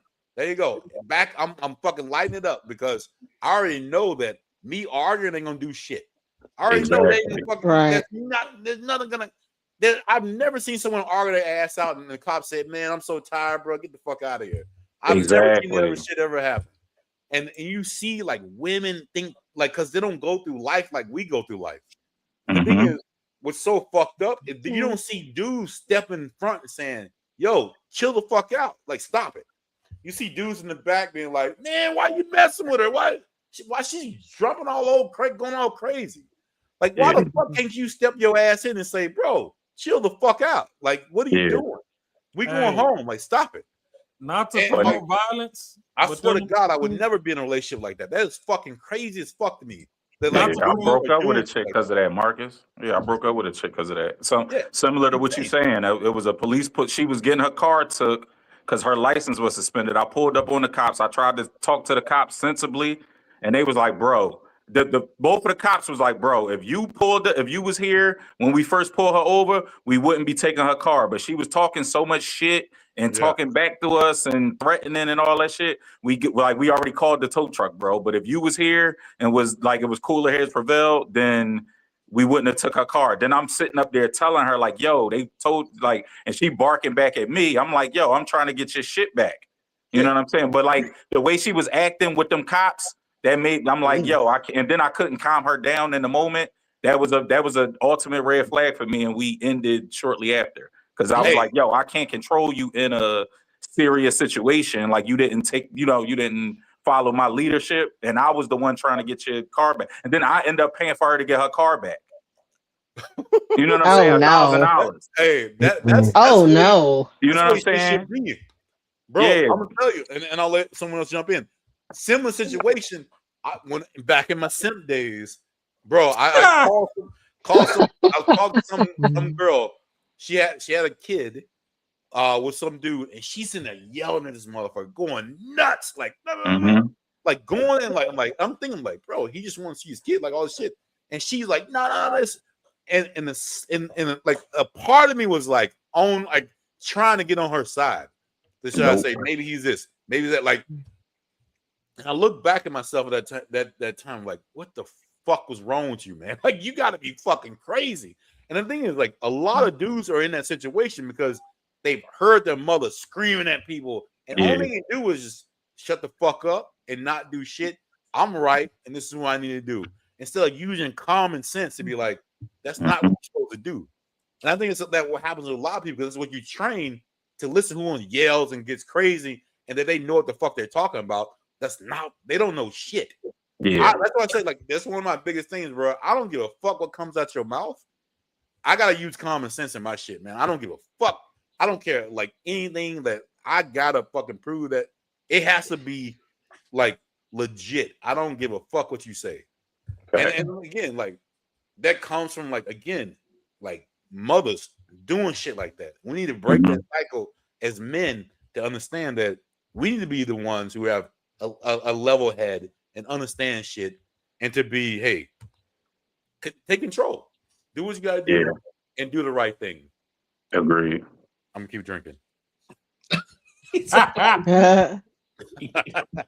Well, I was gonna say with like women, the vast majority of women, we are a bit delusional genetically because we do suffer from like body dysmorphic disorder. So we don't even see ourselves as like what we actually are. That's why you have so many women who walk around thinking that they're much higher on the scale than what they actually are. That's just clinical body dysmorphic disorder. I don't think that's what it is. I don't think that's a disorder. I It's think a that's part something that's of it. learned.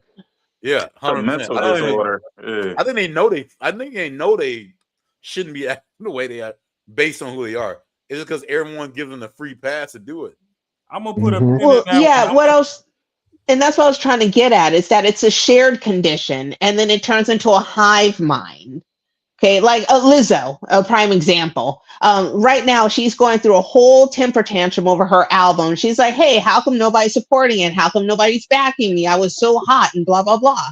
And it's like, well, yeah, you were when you're like the fluffy chick, when you're the fluffy friend, where they could say like, oh, you're fun, but you're bigger than me. So any guys who come around will want me. No, hold on. Pink hair girls Hold on. aren't doing it. That right there is the problem. Y'all got too much manners on the women's side. Ain't no such thing as fluffy. That was a fat bitch. Stop trying to be politically correct. She was built like one of them grub worms from the Lion King. Don't do that.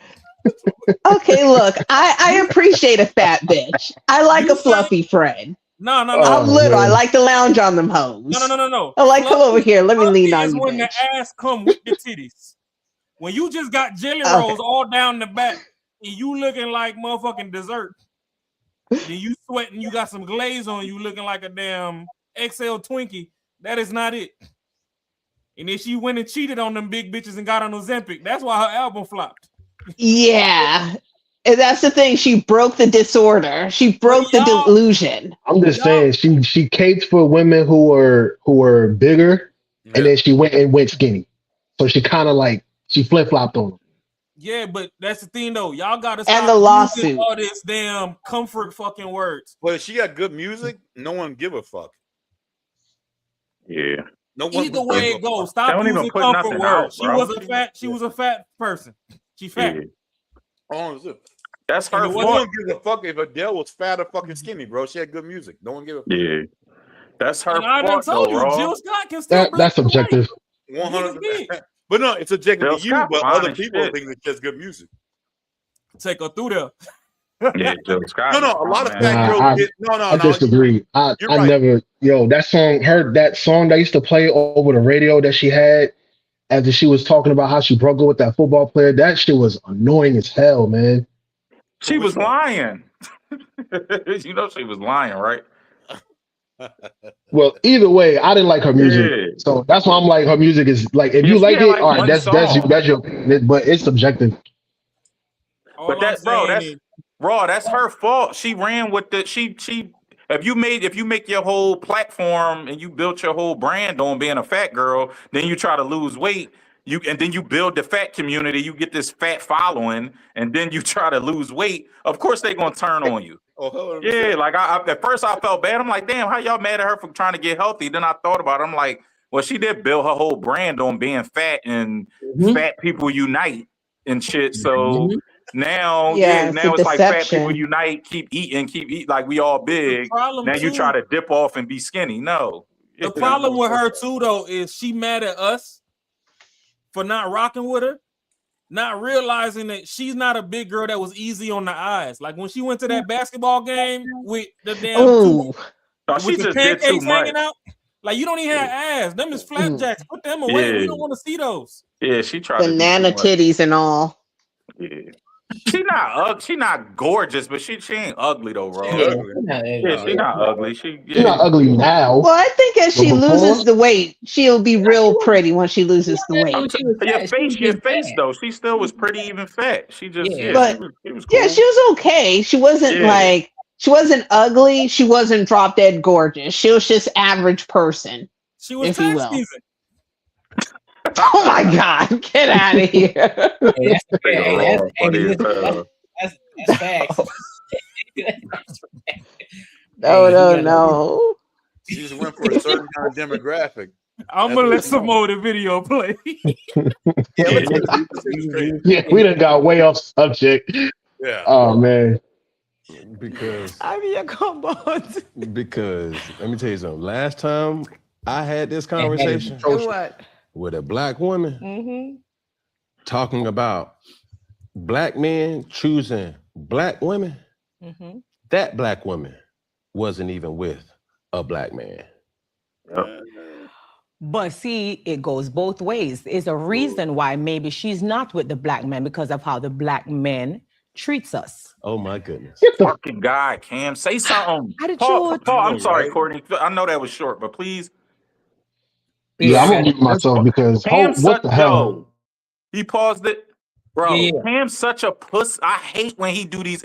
Bro, I love him as an athlete, as a sports commentator on ESPN. But when he do these interviews, he's so beta. Whenever he interviewing a woman, he's so passive, and he always scared to push back because he always scared of any pushback. Like it's pushback from the community, bro. It's sad. Like what, bro? You know damn well she did wrong. Tell her what's up. It's the hat. I think it's the hat that makes him that way. It's oh my God. I don't know where the hell she learned this. Where the hell she got this colorism talking stuff from. about? That stuff only applies for like teenagers and shit when you're in high school. We're adults. No one's sitting here talking about, oh, you dark skinned, so I don't want you, or you dark skinned, so you're not pretty. What the hell is she talking about? That should never happen. Hey, I ain't gonna hold you. Just like I gave the answer with the hair. In the Caribbean and in Africa, a lot of them do suffer from colorism. Yeah, that's fair. But don't bring that shit to America, though. Yeah, exactly. Bro, his platform in Atlanta. Don't bring that shit over here trying to tell us what we are. No, Right hand to God. I'm with you on that too. Yeah, I what you talking about? Yeah, that's like, women get beat in Africa and women are property. Then you come over here talking about, black men are abusive. No, you coming from Africa and they beating your ass over there. Don't tell us we do that over. Like, you get what I'm saying? That's just an example. Don't bring your traumas over here as if that's what's going on here. No. The problem too, though, on some toxic shit. When they come over here, they be doing some shit that should earn them some beatings. Yo, Bull City. Oh, funny. Every time I get mad, Rob, Bull City is hilarious. Oh my God, bro. Cam's such a You fuck said the up. big goods got to be next level.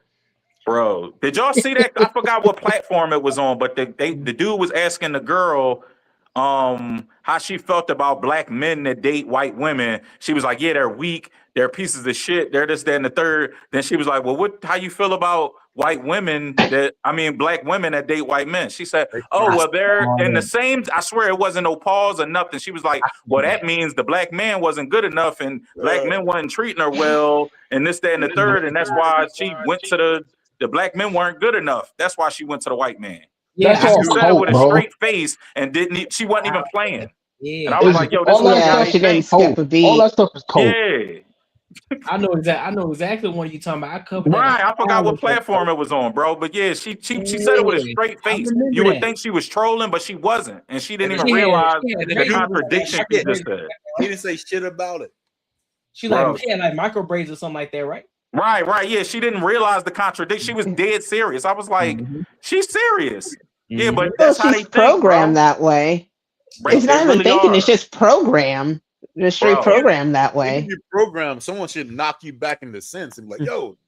But if you do get knocked back into sense, it's like, you know what? I'm not fuck with you. They got that opportunity. They got that grace to, hey, you disagree with me? I'm going over here. Fuck Man, you. I'm about to go get me an Ike Turner shirt made. Spirit of Ike.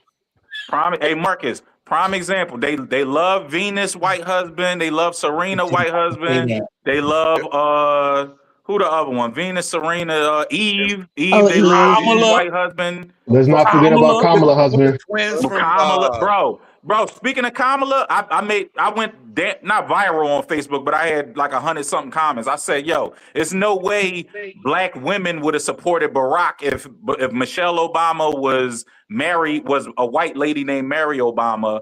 The way y'all forced black men to support Kamala Harris with her white husband. Like if Barack had a white wife, he wouldn't have won the presidency. Well, you know what? But with but y'all wanted us to just accept Kamala having the white man. It was just like, yo, y'all better Barack vote. didn't even accept Kamala. Right. At first, they forced him to do it. Because he endorsed, he was the last one to endorse her. His wife did it. Barack ain't black, and I'ma still stand on that. Bro, but my point was Barack wouldn't have won with a white wife, but y'all demanded us to vote for the black girl with the white wife. She ain't even black. Right, the half black girl. It was alleged that but it was alleged that Barack was supposed to marry white. Then he got some coaching, and it was like, hey, I think if this is your end goal, it's not gonna work out. Right. He couldn't marry if he had a white girl, he wouldn't have won. Yep. Oh, hell no. And then that's when he doubled back on, spun the block on Michelle. Yeah. He was very articulate. The white people liked him. He had a I mean, if he had talked before anything, he probably would have not got voted in, but shit, man. I think he still would have been voted in. Demonized One thing I will give Obama, even though I don't really mess with Obama like that, he knows how to speak. This dude knows how to articulate himself. He's phenomenal. He got charisma. He got crazy charisma. He's kind of like Mamdani almost. Yeah, that motherfucker dope. He right. Bull City funny. Yeah, she could have been a white Michelle, but no, I just said Mary. That's the whitest name. Mary in the Bible was white. No, that is right. Because he draws from the white and the black people. Like, right. That's why he won. Yeah. But my point, y'all think if he had a white wife, the black women would have been like, we not voting for him, and black men, y'all better not vote for him. He wouldn't have won for sure. He wouldn't have won. But when the black girl got a white husband, we're voting for at a 92% clip, and y'all black men better vote for her, or we disown y'all. Like that's what they did. Ketanji Brown Jackson, she's another one. A bunch of them. Yeah, but I don't know why the men be worried about what the women do. They still want some premium schlong. Exactly. They can't leave us. It's because those men are feminine. Yeah. Those are feminine men. Those dudes are not real masculine dudes. Yeah. So they get that simple idea if their wife going with somebody else or their girl going with somebody else, that scares them. That is terrifying for them. So they'll do whatever to keep them. Facts. PJ, but that's programmed from childhood, like we just touched on. I think Courtney said it. We programmed as kids to worship our mamas. Then your mama gonna program you to worship your girl. Then when you get a girl, you program to worship your daughter. So it's all around worship of women. And then grown ass men scared of women. Bro, I'm a big fan of Stephen A. But Stephen A. 60 years old, and he the breadwinner in his family, and he still talk about getting like his sister still call and bully him. He was telling this story like he thought it was a dope story, but it really wasn't. He was saying he was supposed to do Tom Brady roast, but he said his sisters called him and told him he better not do the roast. I'm like, nigga, you 60 years old and you take care of them. Who is they to tell you can't do something? He thought it was a flex. He thought it was a flex. Right. He thought it was a flex, but it was. I was like, bro, but he always talk about how his sisters run his life. And he was like, man, I was raised by my sisters and my mom. And I'll always Yeah, he worship said with, that. like he always say that, but it's he was programmed. He's straddling the fence, bro, because he want to be conservative. Stephen A. want to be conservative. He really, but he can. There's a reason why he straddled the fence, though. There's a reason why he straddled the fence. His audience is half Democrats, half conservative, and he's trying to please both crowds. But I mean, honestly, he's doing pretty well for someone who's on the fence. I'm not gonna lie. He's working. He's making it work. It's almost like it's almost like in this this internet game. Like fuck, man, I don't understand. Like Officer Tatum and fucking I understand how they winning. I understand how the Twins are winning. I understand all this other bullshit, but I don't give a fuck, bro. Like I just couldn't do certain shit that these motherfuckers do. Like I understand our shit is fucked up, like our community. Yeah. But no way in hell that like I would do it in a way to where what I'm trying to do it is to be like, hey, my friend, like I say shit all the time. I'm from Mississippi. Mm-hmm. I had no white friends when I was in Mississippi, like not one. All my friends are black. I moved here to Arizona. All my friends are white, and I'm gonna tell you, like, it's definitely a culture shock. This is when I was younger, though. But anyways, but you'll say some certain type of shit, and you'll get like an ear up from like white people. Be like, oh shit, I said, all right. Like it's kind of like, oh, you accept me now. Oh, you accept me. And you saying some shit these motherfuckers saying, I 100% know that's what it is. It is not. It is not what it is. Even though it's factual, and that's what I'm trying to say. It's factual, but the way you fucking line it up is to get the ears on the other people. Like, oh shit, you see the way I see it. Like if someone says someone stabbed someone, but if you say if it was a black person, they wouldn't have got off. And it's like, bro, you understand what the fuck you're saying right now, right? Like that's not the way you should do it. It's kind of fucking fucked up. I done did that before. But it depends on the way you're doing it. So if you're saying if someone got off of doing some fucked up shit, and then you're saying if there's a white person, they wouldn't have got off of doing some fucked up shit.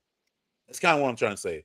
We do that in reverse, Marcus, all the time. We do that in reverse all the time. I think we do that way more than white people do it. I would 100% agree with you. I 100% agree with you. But I'm not like that though. So for me, I wouldn't even fuck around with it.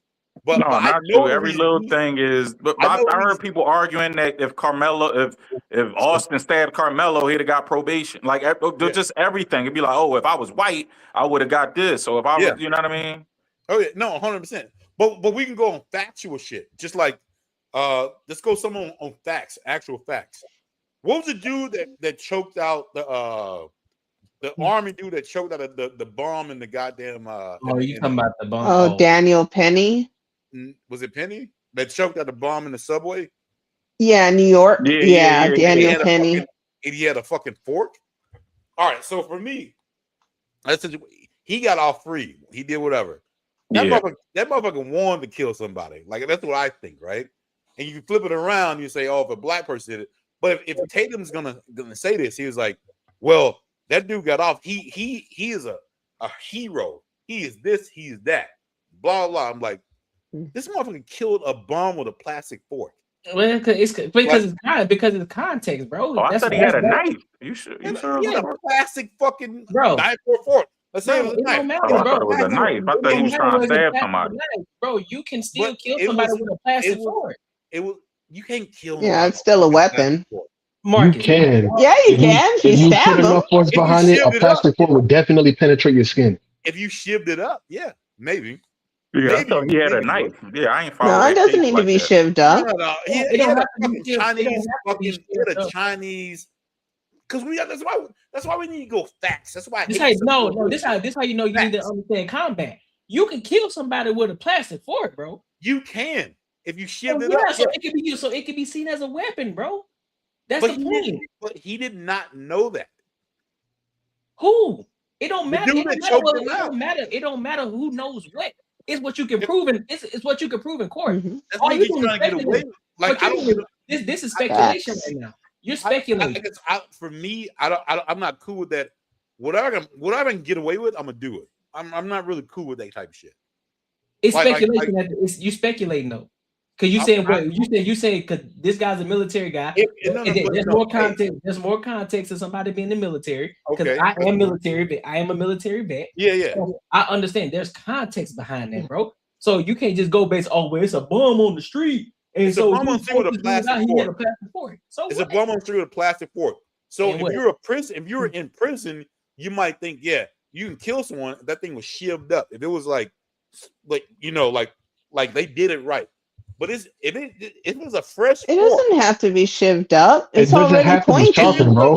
Okay, so all right, so a fresh fork that I've not done shit to, you think you can fucking kill me with it? Yeah, I can. Yeah. How? You can get stabbed in the neck with a plastic fork and you will bleed out.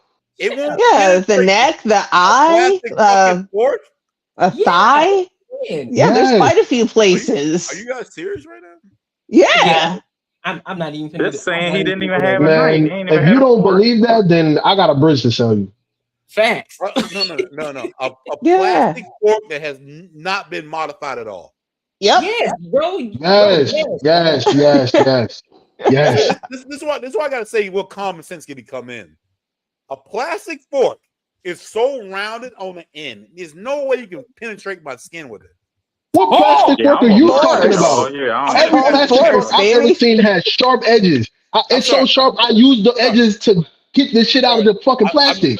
I meant a plastic knife, not a fork. A plastic knife. That's even Yeah, worse. You use a plastic knife, my G. Man, I ain't Yeah, gonna- I've cut myself with plastic knives. You got a plastic knife. You got a plastic knife. A knife. A plastic knife. Marcus, Yeah, you could kill somebody with a sheet of paper, fam. Facts. If it was modified, yes. No, dead spot. Just a regular slice of paper. Hey, bro, go do some research, bro, and go ask ChatGPT. But now can we're you going off kill the somebody with one-offs that? again. Now we're going off the one-offs. With a But it was one-off. You can't. with a plastic knife. With a plastic knife. Do you think you hold on. With a plastic knife, do you think you could penetrate my skin with a plastic knife? Damn, I can cut a lime with a plastic knife, bro. I'm gonna get Hey, one. this a lot of penetration. You wildin' It right could be done with a spoon. Right. Nah, y'all Wow, tripping. Mark is violent right now. I ain't got time, bro. Mark is violent. You know what? I forgot. It's Friday. I got it. Boy, that boy that started chewing the goldfish out that cup. It's Friday. It's definitely Friday. Shit. Mark is It's Saturday now. I'm gonna play All the video. right. Let me play the video. Go ahead. Oh, fuck. You see, if you're gonna go there with me, you have to take a deep breath. You didn't get in there? Marcus. You didn't get it? Yeah, that Marcus. ain't. Marcus. Bro, what are you doing? He didn't. It's a plastic. Hey, bro. No, he did. Just try I'm with to. Marcus. Hey, play the video, fam. Yo, Hey, can I do it with a real knife? I'm with you, Marcus. Yeah, they tripping. They Yeah, you tripping, ain't- right? They tripping. Hey, play the video, fam. I'm gonna play the I'm video. fucking dead. That think about it, cause you know me, I gotta tell you the truth. But And I'm gonna bring it all the way. But did you not give more grace to the woman more so than to the man? Because the man can say maybe his experience with black women has not been the same with dating a separate colored woman. Well, a man would have to tell me it's straight up. Okay, we feel like this. So, do you want to elaborate a little bit more so I can see exactly where you're coming from? No, I don't gotta asked justify. you. A man is not going to tell you that. What the hell is she talking about? Last I don't time I gotta had this justify why I conversation don't like why. with a black woman. Oh my God. You know what I'm saying? Like, what is she talking about? Black woman. That black woman was not with a black man, and you said maybe Because the black men treat us differently. correct. Well, the black man could say the same thing Same with thing. his experience with said black woman. Well, you need to tell me. And I'm not what the experience was speaking. like, what? I'm speaking from what I've experienced from others. You see what I'm saying? Have you ever dated a black woman? I'm with a black woman. Okay. See, now she's trying to validate what he's saying. She tried. Nah, man, we're not going for this. She tried to do it. She Have tried. you We're ever not dated a going for black this. woman? Now What? she's trying to devalidate what Cam is saying, all because Exactly. he was She so talking bad about, to yeah. say that black women are hated on because they're dark skinned. And it's not true. What the hell are you talking about? And you see Cam tiptoe. Cam 100% right, but to see his delivery so like passive and well, maybe kind of sorta. Yeah. The guy might be feeling this way, not me, but the guy might be feeling. Nick, no, shorty, yeah, we feel the same way. Other races treat us better than black women. Women treat dog. At me as a 36-year-old man, I've never been the most disrespect I've experienced is from black women. I don't even have no altercations with no guys. When I see guys, black, white, you know, like the fellas, you know, like the unspoken black guy, like the head nod, even guys you don't know. I get all respect and love from black men. The only time I'm disrespected or yelled at or any type of confrontation is from women. Whenever I get nasty behavior, whenever I could be holding the door for you and you giving me a dirty look. It's black women. It's our own women that disrespect us the most. But then if I go date a Puerto Rican girl that treat me great, I'm a bad man. Somehow I'm wrong for going where I'm appreciated and not tolerated and not mistreated. But oh man, this is just BS. And Cam, Yeah, I hate it's that straight Cam up don't bullshit. stand on his own square, bro. I hate it. He 100% right, but you see him tiptoeing. He calling her out for a contradiction, but she can't see it because he not being firm with it. He can't. Oh, He well, can't though, because he gonna lose half his platform. He gonna lose half his audience. She talking about what if you if a black woman go to somewhere else, she mistreated by the black man. She ain't treated right. So she out. Ain't no explanation needed. But he said, oh, well, a black man can say the same thing. She said, oh, well, I would need to hear what the black woman did in order to make him go over there. Like, now I gotta justify it to you why they treat me better. No, they treat me better. Or I had all bad I dated 10 black women and they all treated me bad. I tried this one white girl or this Indian girl, and I got treated like a king, so I married her. But now y'all will call that man wrong. Yep. No, he tried black women. Y'all didn't treat him right or appreciate him. So he tried something else and loved it. Now he put a ring on it, but he wrong for that. Right. Because we gotta explain the black. We gotta ask for permission to go date who we want to date. But y'all get applauded for dating who y'all want to date. Like, get the fuck out of here, man. Yeah, it's fucking wild. Yo, what I don't understand is where black women get this fight that they are so much above black men. We do Where it. did they get this shit from? Right. I think Because it's a it's like- holdover from slavery. Nah, we're not doing that. We're not doing that. Slavery was I think years it and is years and something years like and that. years and years and years ago. That it's We're some not sort of like intrinsic, like oppressive, like mechanism within. I disagree. I think black women have the most freedom to do whatever they want, starting from when they're a kid, and it grows with them into their adulthood, and that's how they get this entitlement.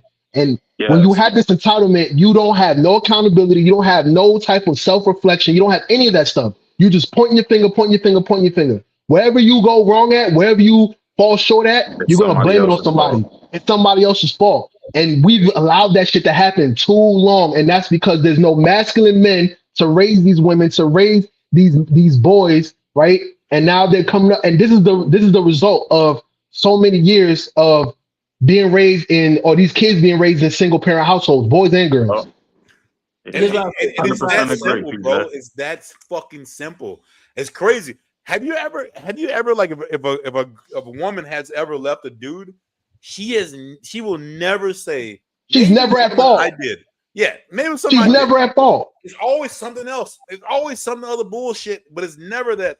Maybe I wasn't that nice. Maybe I wasn't this or whatever. Maybe I didn't do this. The facts will never arise because you know they'll be like, you know what, dude, that can't be it. It's got to be some other shit. It can't be because of me. It's got to be some other bullshit. No, it's because of you. But here's what I say though. I wouldn't say, because we live out here in Arizona, so there is a plethora of more Hispanics and white women than there are black women, right? And I will say this. I don't think it's just a black woman thing. I think it's just a woman thing. 150. And there are a lot of rude, out of pocket women, and you gotta check them on every front. It's a dog. If I'm opening the door for you, you walking through, and you don't say thank you. I'm like, you welcome. You can't at least say thank you. And so it catches them off guard because they ain't used to that. It's like, oh, sorry. Oh, Well, open doors like when we say thank you, some men take it the wrong way. So that's why it's kind of difficult for us to say thank you, because we can say thank you, then it turns into let me follow you. Not every Not man with every man. That's not happening with every man. like that though. Most men just open the door. They ain't even In thank our you. woman brain, it is. But The woman brain says it's all there you men. go. It's in your head. That's It's not reality. Okay. Then we ain't studying y'all for real like that. We just open the door. We try to get on about our business so we can go back and go do what we gotta do. Y'all think it's that way. We just say thank you and then keep it pushing. Because the first thing we want is respect. So if I'm opening the door for you, I didn't have to. I can close that bitch and you can open it for your damn self.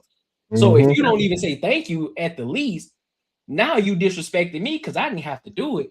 So now it's like, oh, so you can't say thank you now? So now I gotta come at you. Now you're gonna think I'm aggressive when I'm not. All you had to do is just show me a little respect. Just say, hey, thank you so much. And then keep it pushing. It ain't always got to be, I'm trying to holler at you or I'm trying to get at you. Everybody ain't trying to get at you. Exactly. We just doing our thing. We just being gentlemen like we are. Just because we're gentlemen don't mean we're trying to shoot our shot every single time. Every man is not trying to shoot his shot. We're not. That's true. And that's the thing though, bro. Like if you listen to like anything on the internet, men are the worst people in the world. But it is the straight opposite. Dudes are fucking very helpful to women. Go to a gym and you'll see some dude who's ripped the fuck up helping some girl out who is 100% not in this dude's league and just helping her out. Like, hey, shit, my bad. She might think it might be a different way. Maybe she don't. I don't know. But if it was vice versa, women don't help dudes out for shit. They don't do nothing like that. That's so true. No, only if he's cute. Really, these dudes really are like, yo, I'm just trying to be cool. Like, that's it. Like, I'm gonna go, I'm out, but I'm trying to help you out. And they'll take it a different way. Like, dudes are not these predators you think they are. But the thing is, like, you do certain kind of shit that attracts those kind of dudes, and you don't think that's what it is. It's almost like, yo, like you do like I'm not even getting into that shit. I mean, personally, I'll give you an example. It's like women that take those kind of pictures, those thirst traps on Instagram, and then get confused about the kind of guys that are in their DMs. Like, what you expect? What you get exactly? What the fuck you think? Who's gonna come holler at you? Like, who you think? Like, oh, you know what I mean? Like, the problem in America is in the 50s and 60s, they slowly started allowing the women to vote, and those women started voting, and they started to outlaw the pimp hand. When the pimp hand was strong, shit was in order. Once they started voting the pimp hand out of office, shit's been in disarray. Ridiculous. Oh shit, that's wild. I mean, go watch movies from the 40s. They used to put their wife across their lap and spank and tune her up. There's all kinds of books on how to train your wife and like how to discipline your wife and all that. Like, no one's trying to do that shit. Most dudes, don't you get any ideas? You shut up. Sorry, I meant to mute that. Damn. Oh shit! Was that a dude you're talking? Well, damn. Damn, they gonna clip it in the morning. Put that foot down. But for the most part, like, yeah, you want someone who has home training. Like, you want someone who doesn't. I mean, I don't. Yeah. I don't even tell you how to treat a person. Like, Jesus. But like, this is why I be telling y'all on here. Men choose their favorite toddler and rock out for life. A lot of y'all women with y'all emotional ups and downs, y'all are grown ass toddlers.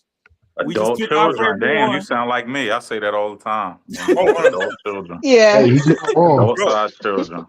He's not wrong. Everyone and rock out. I say this shit too. Like, we should be able to understand, like, how we were when we were at the age of probably 14 to life happened. From 14 to life happened. I mean, like, bro, we were just like women as men, emotional, fucking think shit should be fair. In high school, come on, bro. Like in high school, girls were the ones telling you to get your ass to school, like get in, do the work, do all this other shit. For some reason, they're logical at that point. I don't know what the fuck happened after high school, but but when we were in high school, we were like, nah, I'm gonna go hang out, I'm gonna do all this other dumb shit, and they're the ones like trying to get you back in the fucking shape, and like the ones like doing the right thing. But once you go to college, fucking out the door. I remember some dumb shit I was telling my dad. Like, I remember I had a job and had my car. I wanted to get these speakers. Car broke down, and then got the car fixed. He was like, "Yo, let's go pick it up, pick the car up." And I was like, "All right." And when we get your wallet, he was like, "Shit, man! Like, hey, you got a job, you got money. It's only like $100. You got it, right?" And I was like, "Yo," I was like, "But you're my dad. Like, I got to pick these speakers up." I told old boy I got to pick these speakers up and fucking do all the shit. He's like, "You fucking kidding me, man? Like, this your car, you driving every day." I was like, "But you're my parent. You're supposed to do this shit." And literally, I thought that I was in the fucking right. And guess who backed me up? All my homies. They were like, "Man, your dad didn't pay for that shit. Like, what's wrong? Let's fucked up." And they're like, "Hey, man, move your camera back some, fam." Oh, was that me? Yeah. Your shit got hella zoomed in. Am I all in it? Y'all see my forehead or what? Yeah. Oh, my bad. Y'all see my lips? Yeah. There you go. You good. Yeah. Hey, but no, I mean, just some of the irrational shit you do. Bro. You see a lot of women do the same shit, and you're like, "What the fuck you talk?" Like, I don't know, man. Like, it's wild, wild. It's baffling, isn't it? Shahrazad Ali said women don't age past 14. Ooh, I agree. Yeah. It's heavy. Yeah. So basically, you say they're children. I've been said, what you say, Raw? Yeah, pick your favorite tile and rock out. Yeah, like it's adult. You got to pay for everything. You got to emotional support. You got to deal with immaturity, illogical. Yeah, like come on, You gotta it's think adult about it, child. Pop. You got to pay That's for why they them. hate us as fathers. Because they're like, oh, the kids don't never listen to me. Y'all act the same. Yeah, right. The only difference is I can whoop them in front of you. I can't whoop you in front of them. Actually, they do listen because they're on the same page. They agree with each other. Right. A lot of times they agree with each other. They're like, "Oh shit, yeah, that's cool." And they get away with like, murder with the mom versus the dad, so they rather get disciplined by the mom. Mm-hmm. Yeah. And the mom ain't even giving out no discipline. They just coddling. Yeah. But no. I've said this shit so many times. Like, if I had two choices in life, if I had a kid and one choice be my kid's best friend growing up through like their young stage, or hate me and being a productive adult, I 100% would choose productive adult hate me. Yeah, like, me too. It'd be no way I'll be like, I want to be my kid's best friend growing. Nah, fuck that, man. There's no way. Like, it doesn't matter what you do. Your favorite boss is someone who lets you get away with shit. Ain't someone who fucking holds you to the fire and makes you understand shit. So all that feeling shit it's gotta go out the fucking door, bro. Like, it is what it is. All right, hold on. It's funny because they hate me. Let me play some more real quick.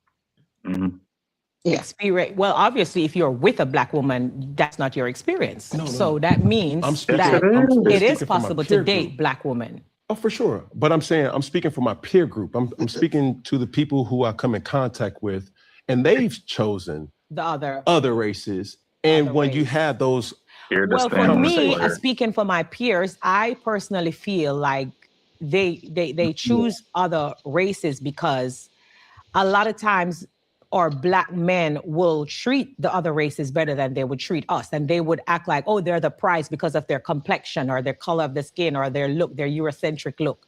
So even in Jamaica, it was a thing where they call it browning. If you get a brown girl, it's like, oh, guess what? I get a browning. But if you get a dark girl, a dark-skinned girl, it's like, I have a girlfriend.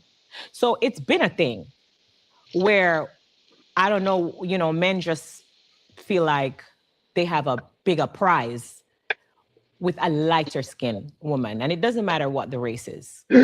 That's just my experience. I don't know. That's just my experience when it comes on to my friends group. That's what I think.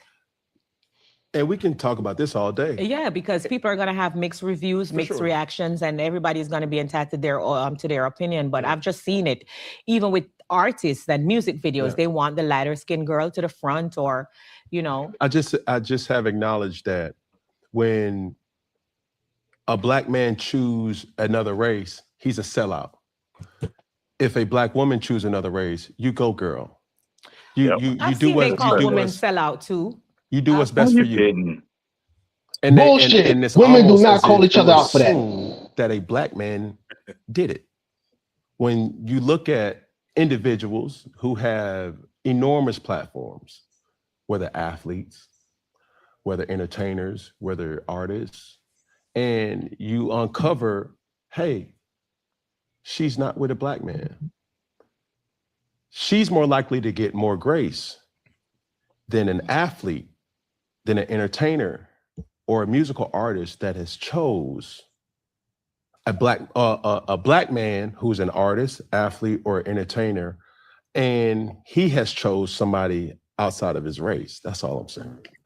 You know, it's not. It's not. They It's said not a woman is comparable. a sellout as well when she dates another race. So I don't know. It is a big topic.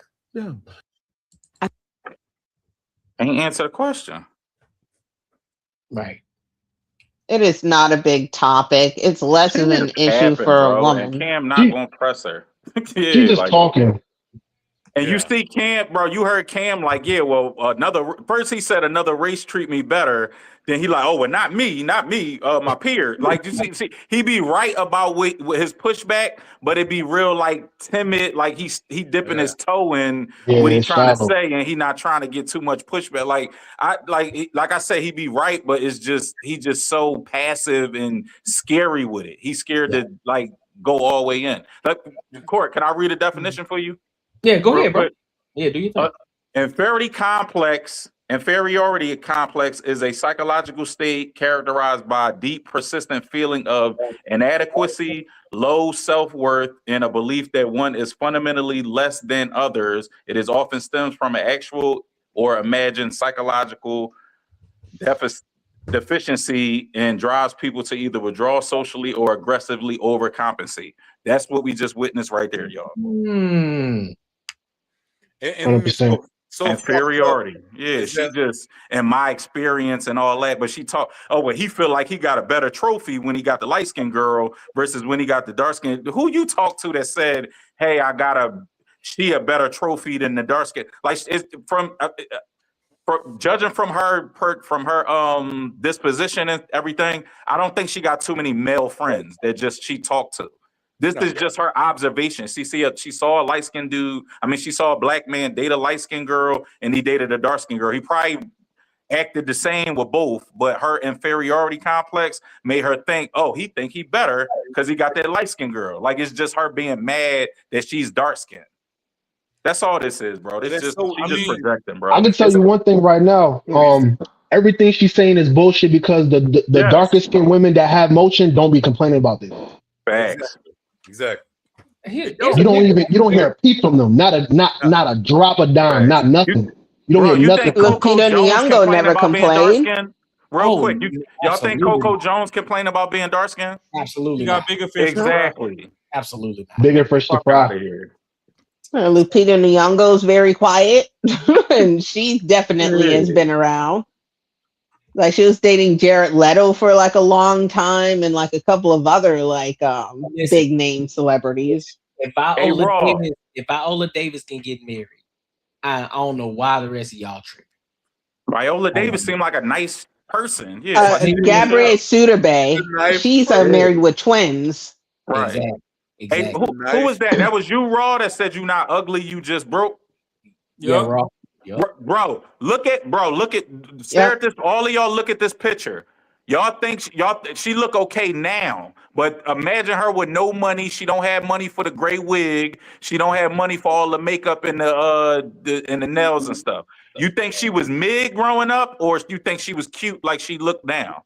Nah, she was She mid. probably was. Yeah, she probably was a little fugly something. Yeah, mid or growing up. busted. So she was exactly. She was probably busted growing up, and she was dark skinned. So it was just so that fed into the inferiority complex. She wasn't that cute growing up. You gotta know your You could range, tell. bro. You could tell who naturally beautiful. With you know how you could look at certain people and be like Halle Berry. If she was broke, she was still gorgeous, no matter what state she was in. Halle Berry played y'all.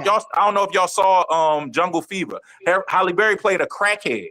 She the most beautiful crackhead I ever seen in my life. She still was cardboard bad. box. Right, exactly. She was still bad. But certain chicks you can look at and be like, she cute because she got money. Like y'all, we was talking about Glorilla earlier. Glorilla wasn't that cute when she didn't have money. Another one, what's the Kardashian? The one the Lamar Odom one. Chloe. Chloe. Remember, Chloe was ugly when they first started the show and Kim didn't have that much motion. She was the ugly duckling. When she was Now she nice looking. You got money and you was able to pour into that. Like this chick wasn't that cute before she got money. So this is all her childhood trauma, her growing up and seeing the light-skinned pretty girl getting emotion in high school, and she wasn't getting the star football player, star basketball player. Now she grown, and I don't even know what this chick do. You ain't even say what she did, Courtney. She's an artist. She's a music artist. Yeah, okay, now she got some motion. Now she able to get on Cam Newton. She got a couple dollars to put herself together. Now but she didn't grow out of that ugly duckling girl back in the day. I would love to see a high school picture of her. I ain't gonna hold you, bro. I still think she mean now. All right, I'm just saying she able to dress it up now though. True. You know what I'm saying? I would say she's a little bit above mid now, but I imagine back when she had no money, she was probably like what I was saying. She's probably like below average. You know what I mean? Like nobody's on the light skinned girl. The light skinned girl that got prom queen. She wanted to be prom queen. Yeah, exactly. You know what I mean? Stuff like that. And that shit stick with a lot of people. So a lot of people don't get over high school and middle school traumas, yo. That's another thing. But here go the problem too, Fa. Yeah. The thing is, being from the islands and the whole colorism thing. Yeah. Spice is one of the people. Yeah, you touched on that. Yeah, Spice is one of the people that, because I'm first gen American. I'm born in New York and shit, so I can talk about my hood shit or whatever. And fuck anybody with the FBA shit, because I grew up in the hood with y'all niggas, so I'm FBA too, nigga. I know him more than that. But we gonna leave that shit alone. Now, what's going on is she's one of the people that, as she was coming up and getting famous, we actually had to bully her to stop bleaching her skin. So the thing that most women don't understand too is a lot of them be beautiful, but that lack of confidence be that teeter line that make you ugly or, cute. Yeah. And a lot of women lack confidence, and that's when, men get in your face and they try to holler and you say something stupid and like, all right, fuck you then, ugly bitch. It's because shit. If I see more value in you, then the fuck I'm wasting my time for you being rude. So she just like you said, like you was reading the for filth right now, because it was like a lack of fucking confidence and all that. Then seeing that, light-skinned people get more opportunities and all that. When she was coming up, she had all the allegations of bleaching her skin and all that. And then I believe later on, I don't know if it was on the episode of like Housewives of Atlanta or something, because she on all them damn shows and shit too. She is? Okay. Yeah, I never seen it. She had came out and was like, oh yeah, I did suffer with this, that, and the third, which it kind of sucks because like you said, me and you agree, dark-skinned women beautiful as hell. It's people in the chat. My boy Bull City was like, shit, I'll take a dark over a light any day. Me too. So, me too. That's what I was saying. You know what I'm saying? Me, I don't care what shade you is, just be nice and have some melanin to you. Like, I ain't finna cross the street. I don't play in mayonnaise, but me neither. As long as you got some melanin to you, Afro Latino, whatever the fuck, let's vibe and rock out. Where I land. Bro. But, but why is bleaching so popular? Huh? Why is bleaching so popular though? Because they hate their skin. Yeah, they don't like being dark skin. Bro, speaking of that, I'm gonna speak on the elephant in the room. Serena is clearly bleaching. Do y'all notice? Yeah. Yeah, like, and nobody talking about it. I was like, yo, why nobody? Y'all don't notice that she lighter? She doing like what the hell's wrong with her? Yeah, a little bit. Yeah, man. That's sad. That's so sad. no one really. It's all in your mind. No one gives a fuck about it. The other person you're At fucking all. with doesn't care about how dark or how light you are. Like, And it's only another in your thing, goddamn mind. Nah, these people just don't love themselves, man. Exactly. That's all. Yeah, right. They don't love themselves. I know plenty of dark-skinned black women that are absolutely in love with themselves and they take care of themselves and it shows. Yeah. They don't complain about this at all. Mm-hmm. Yeah, it's like that book, The Bluest Eyes by Toni Morrison. She wrote a whole book about this sensation, how she was obsessed with blue eyes because she thought it was better and superior, and how she wanted to grow up and have blue eyes. That's all in your mind. That's all in your fucking mind. It's insane. I mean, you want to know who money didn't save, but it's because of their attitude? That Azalea Banks chick. Oh my God, Yeah. she got the bro. She's No. I'm what's bugging. the You said- other you one said that looked Azalea like Banks. Azalea Raw? What's the other one? She just Azalea, went viral the for one with something. the big ass who dated fucking what's his name? The basketball player. Who? I don't know. Is that who Azalea? Nah, Azalea, that No, black Azalea Banks is just mean as hell. She always got some No, evil she's- shit to say. She was the one Chappelle was cheating with. Azalea Banks, yeah, Azalea. What's the one who just went viral talking about? Because I think she like 34 now. She was saying like she liked hood dudes. Now she want to like Russell Wilson. She just went viral. You probably know Courtney. Was that Amber Rose? No, she looked like Azalea Banks. I always get them mixed up. What the hell is that girl name? I forgot. Damn, I don't think I came across that yet. She just she just went by. She was on a podcast saying like, yeah, I want a good guy now. I always dated the hood guys, this, that, and the third. Now I'm grown up and I want the good guy. I'm like, I feel her. I get what she's saying, but she went viral for it and people was like criticizing her. Can't place a what the hell face. is her name? She dark skinned. She dark skinned too. Nah, because Azalea one of them black people that think she white. So she Yeah. No, I'm thinking about Iggy Azalea. My bad. Shit, Jesus. Yeah, that was No, my that's fault. the I got them light-skinned confused. Yeah, no. I was like, damn, she white. Yeah, though. Azalea Oh, okay. Banks is mean as hell. Yeah, Azalea Banks is on that like Santeria, like witchcraft, hoodoo, voodoo shit. Oh, she Yikes. on like the light skin. What's her name? The one who thinks she's like pro black and grew up with. Yeah, her. Yep. Fuck, what's her name? Was it Ariana Grande? No, she dark skinned. She dark skinned. What I is don't this know. chick name? I can't After the remember. her name. PPP loan, I don't be remember nobody from the Pickle Pussy Posse. What's it? What? Fucking- Camera. I wish I knew that girl name. No, Bro, what? Hey, That's wild. ridiculous. hey, Bro, all them nah, women I be ain't gonna acting fuck with you, sour, shit. like they sitting on some damn fermented cooch or something. Like, why you so damn bitter? Because Motherfucking dudes bubbles won't itching tell- between the Because it legs. has been fermented. They ain't been touched. Cam Newton has the perfect platform to fucking fight for or throw knowledge for real people like all of us. And he's like you said, like Brown, he's like, nah, man, bro. Like, he not even saying shit. He's like, I'm gonna agree with whatever the fuck you come out of your mouth. I'm gonna agree with everything you say, which is bullshit, bro. Like, we need to get. I mean, I know Kelvin Samuels was harsh, but that motherfucker spoke the truth. Hell Like, yeah. it was what it was. Like, Shit, that's just me in 30 years. yeah. Thing is, like, motherfuckers don't want to handle it, and everyone's getting so much softer, so much softer. You gotta handle me with baby gloves. Like, fuck that shit, man. Like, the only reason I'm where I'm at right now is because I hit reality. People showed me reality. It wasn't I'm going to what I think is gonna help you. You gotta understand, like, people don't give a fuck about you. Like, no one gives a fuck about you. Whatever makes their life easier, they're willing to do it. They're not gonna tell you the hard shit. They're gonna tell you because they can leave, they can go home and do their own shit. Like, so for me, like, if you really want like good like guidance, it's not someone's gonna be like, I'm gonna tell you what the fuck you want to hear, because that is not gonna happen. Because in the case if you're doing everything right, you wouldn't even need me to tell you what you need to hear. Mm-hmm. You know what I mean? So like, people don't True. even look at it that way. But a lot of people can't accept like constructive criticism. They cannot take feedback. Yeah. Where if you just say like, "Hey, it would be nice if you could just do this one little thing this way because this is kind of how it's normally done. And they're like, well, fuck you for telling me to do something the way that everybody else does it. And it's, a big issue.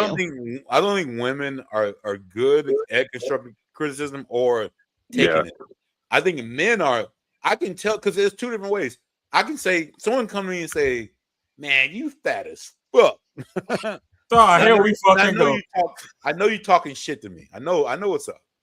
But my boys are coming like, "Man, bro, hey, you gaining weight. Hey, let's go to the gym. Hey, let's go to the gym. I got the membership. Let's go. You got a solution. Let's make this shit work. Cool. You ain't talking shit. You might be saying something might hurt my feelings a little bit, but you willing to help me out. Like you willing to go with me. Women don't. Yeah. They're like, you fat. I'm gonna embarrass the shit out of you until you change it. Shit don't work that way. Like it doesn't. Well, like, even worse than that with women, they'll encourage the bad behavior, where men will try to stop the bad behavior. Instead of like saying, hey, let's go to the gym, like you're saying with like a male example, women will just say, oh girl, you getting thick. Look at you. You looking good. You getting nice and thick, girl. And then as a woman, we're like, oh good, I'm filling out. Finally, I'm getting those hips that I always wanted, thinking that they're getting like Angelina Jolie hips or something, or Marilyn Monroe hips, I should say. But instead of getting Marilyn Monroe, they're getting Lizzo.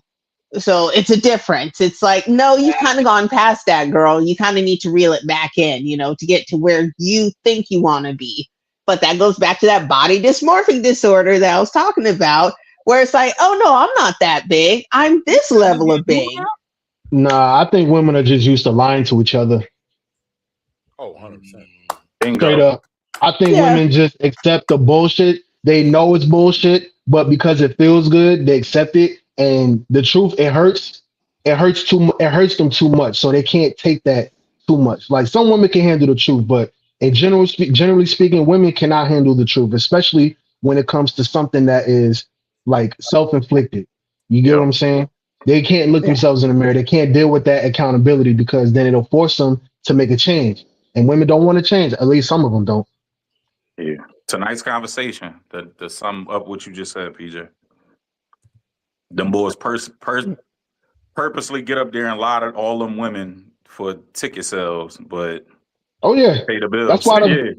That's why the panda bears do so well, because they telling the women exactly what they want to hear, man. Yeah. And to us as men, we know it's bullshit, but the women who hear it and receive it, they want to believe in that shit so bad. That's why a lot of women take a lot of bad advice. They want to believe in that shit so bad because it's a fantasy in their mind for something that they want. And it's sad, man, because it's like, y'all got to come back to reality. At some point, y'all got to wake up and be like, listen, what the hell am I doing? I got to make a change. Some got to give. I'm doing the same thing over and over and over again, and I'm not getting any different results. You know what that's called? Insanity. Sanity. It's like your boy Poppy Chulo, who rose in, give your girl like $8 million or whatever. Like, no, that's you said Poppy Chulo. Who the hell is that? Oh, that one guy, the monthly allowance or something. What's the weirdo with the glasses? The short dude. Yada. Anton destroyed in Courtney. Yeah, Yada. Yada. Anton destroyed that fool when they debated. Yada say that. Same thing. Hey, give your queen $30,000 when she have. Bro, Yada so bad. Hey, Marcus, Yada so bad. He say give your girl 10,000, but he told the women date 100 guys until the highest bidder win. It's like, why the fuck? Why would I give you 10 grand if you dating the guy that gave you 9 grand? Bro, he is the panda bear final boss. I'm telling you. Yeah, man, you gonna have these women out here single as hell. Yeah, and he don't give a fuck. He's like, I got. No, he don't care neither. Fuck all this other bullshit. He's fucking everything up. He's like, I don't give a fuck. It ain't my life. Yeah. And all these women are fucking digging that shit. Like that's what you should do. That's what you do. Like, are you fucking kidding me? Like, bro, Derrick Jackson got proven to be a fraud, proven to be a cheater, and women, his following went up. Oh, he was obvious. It went up. His following went up because Courtney, it don't matter what he really doing. It's just hey, he telling us what we want to hear, and that's what I'll pay you to. Women are so delusional, they'll pay to get told what they want to hear. They'll know it's bullshit, No, it's and they heart of it's hearts, worse but it's than like, that. To be but honest with you, I think that's where Yada messed up. Because Yada should have doubled down after he had that debate with Anton. He should have doubled down. He would have, I guarantee his shit would have tripled. If he would have, the way he was pandering, if he would have doubled down on it, I guarantee it would have tripled. Because now we don't even hear from him no more. yeah, I don't know what he's doing now. Yeah. With Derek Jackson, the reason why his viewership went up and like fan base with women is because now every woman knows that they have the opportunity to smash. They know he's a hoe now. He's a proven hoe. Oh, so shit, just I ain't like think of that dudes, aspect. they're going to try to shoot their shot. Okay. Yeah. I ain't think of that aspect. Crazy. It's almost like Sharon that's on all the shows that are going on now. Oh God, bro, I don't understand if this motherfucker's for real or not, bro. Like I don't. wanted to get into that. I had that queued up. That's what I don't get, bro. Like he is consistent though as fuck. That he is so consistent to what he thinks and the shit he says. Like this. Man, it is Friday. Throw it up. Let's go. Because but before we do that, what I was finna say is the problem with women is the reason it's so easy to sell them shit that they want to hear is because bitches don't listen no way. It's like you got a dude that'll tell a girl day in, day out, you the baddest thing I ever seen, blah, blah, blah. She gonna still think she ugly or whatever. You gonna tell shorty, hey, tighten up. I like my ladies in the gym. I like this, that, and the third. Shorty go out here and get sloppy. Then the dude even takes it easy on her. He gonna get the ugly slim bitch that do what he want. Now she's talking about, I don't know what he's seeing her. She ugly. It ain't that she ugly. That bitch listen. All the nigga been telling you from Jump Street is to listen. You don't fucking listen. But you want to go back with your homegirls and listen to all the bullshit they be speaking about. Then come back and think you finna bully something when you not. You can't be the beneficiary and the bully at the same time. And that's why a lot of them struggle in the workforce right now. And then they think that they doing something. Everybody talking about, oh, we buying houses and we doing better than men. No, niggas don't want a house. Niggas know the responsibilities that come with a house. We only get it because of y'all. You leave it to a nigga, we all be in studio apartments, traveling and shit, enjoying life. Yeah, that's a fact. I ain't gonna hold you. Nah, Nigga need 5 pairs of shoes, that a shit is TV, facts. and a couch. Well, you know what? I'm on the fence about it because at the same time, even if you have a girl now, I think I still probably have a house. I gotta have a house, man. Nah, but he's speaking generally, not just us specifically. Of course, we would want a house. I know. But your average man is probably not thinking about that stuff. Yeah, I had to bring my personal stuff, and I probably still get getting a house. I would say though, I would say for a man, definitely have your own shit. And I'm gonna have a studio apartment. That shit will never work if you gotta depend on a woman. Like getting her shit. That shit will. I'm gonna say 100%. It will never work if you move into her shit. Oh, that's a fact. You can kick out the first wrong thing you do. It will All never I'm work. saying is, if I was single, I'd have a studio apartment. I'd have a portfolio of homes that's making me bread. Thanks. But I don't need a house because I'm finna be traveling. I'm on the road. I don't need no big ass. You leave it to me, I'm gonna be just like them toxic ass niggas is borrowing them bitches Ultimas anyway, because I ain't gonna be around long enough. My shit gonna be in storage. Bitch, I'm in town for 2 weeks. You need dick or not? I probably wouldn't even be traveling a lot, but I damn sure have a lot of investment properties though. No, I'm saying I'm gonna have those, but I'm not gonna have no damn main house that the grass. I'm over here 3 months fucking in Japan or something, and I'm over here reading emails from the HOA talking about there's weeds in the lawn. Like, man, fuck out of here. Hey, listen, Bull City, chill out. Hey, relax. Yo, Bull City. Yo, Bull City hilarious, man. Not 3-car garage with the 10-foot ceilings. It's fresh and stunner. You got the gator boots too? Ain't gonna listen. He won't let me live it down at all. But ever since I had that little commercial video, he ain't let me live it down at all. He let me live it down. But shit, I'm gonna play this other. I'm gonna get into this. Let's get that super chat. Oh yeah. Let me get into that first. Let me get this super Let chat. me get in real quick, Court. Yeah, go ahead, do your thing. Shit, what you say? Damn, I had something I wanted to say to Raw. What you just was saying, Raw? How men don't necessarily like women be trying to compete with men, and now they trying to get in the workforce and act like they bigger than now and buying houses and all no, that. you was talking about the houses. Yep. Shit. Yo, Courtney, man, you hear yo, me? Bull City on your head. Yeah, I hear you. You on your head about them Steelers, man. No, you was talking about the houses. Men don't really want a house unless shorty. Bro, we don't want the houses because we see it's a bad housing market. Women all like being as though women don't follow us right now. They do anything. It's like they do everything to be rebellious of black men. It's the yeah, just like same thing. They bragging about degrees and all that shit. We see that degrees aren't paying off. They not commensurate with the earnings of how much a degree costs. You know what I'm saying? So we backing out, and there's more guys in trades. But they want to brag about home ownership, but they also don't brag about that they're the number one foreclosed. They're the most foreclosed and they're the most evicted. But we leave those stats out, but y'all want to argue about most houses and most home ownership, which they always exaggerate.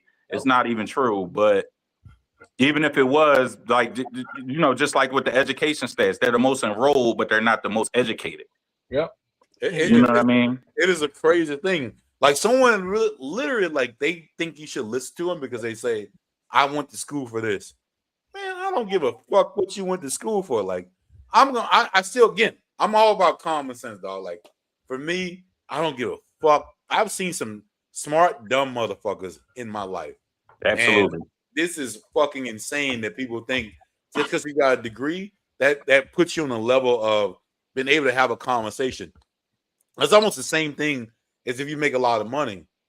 Like if OnlyFans model came up who making, just say she's making $1 billion a year, I'm still not gonna take you serious. Like, I don't give a fuck. You ain't gonna give me no business advice. Get the fuck out of here. And she gonna think that she can tell you whatever she can because she made so much money. Fuck no. Yeah. You can't tell me shit.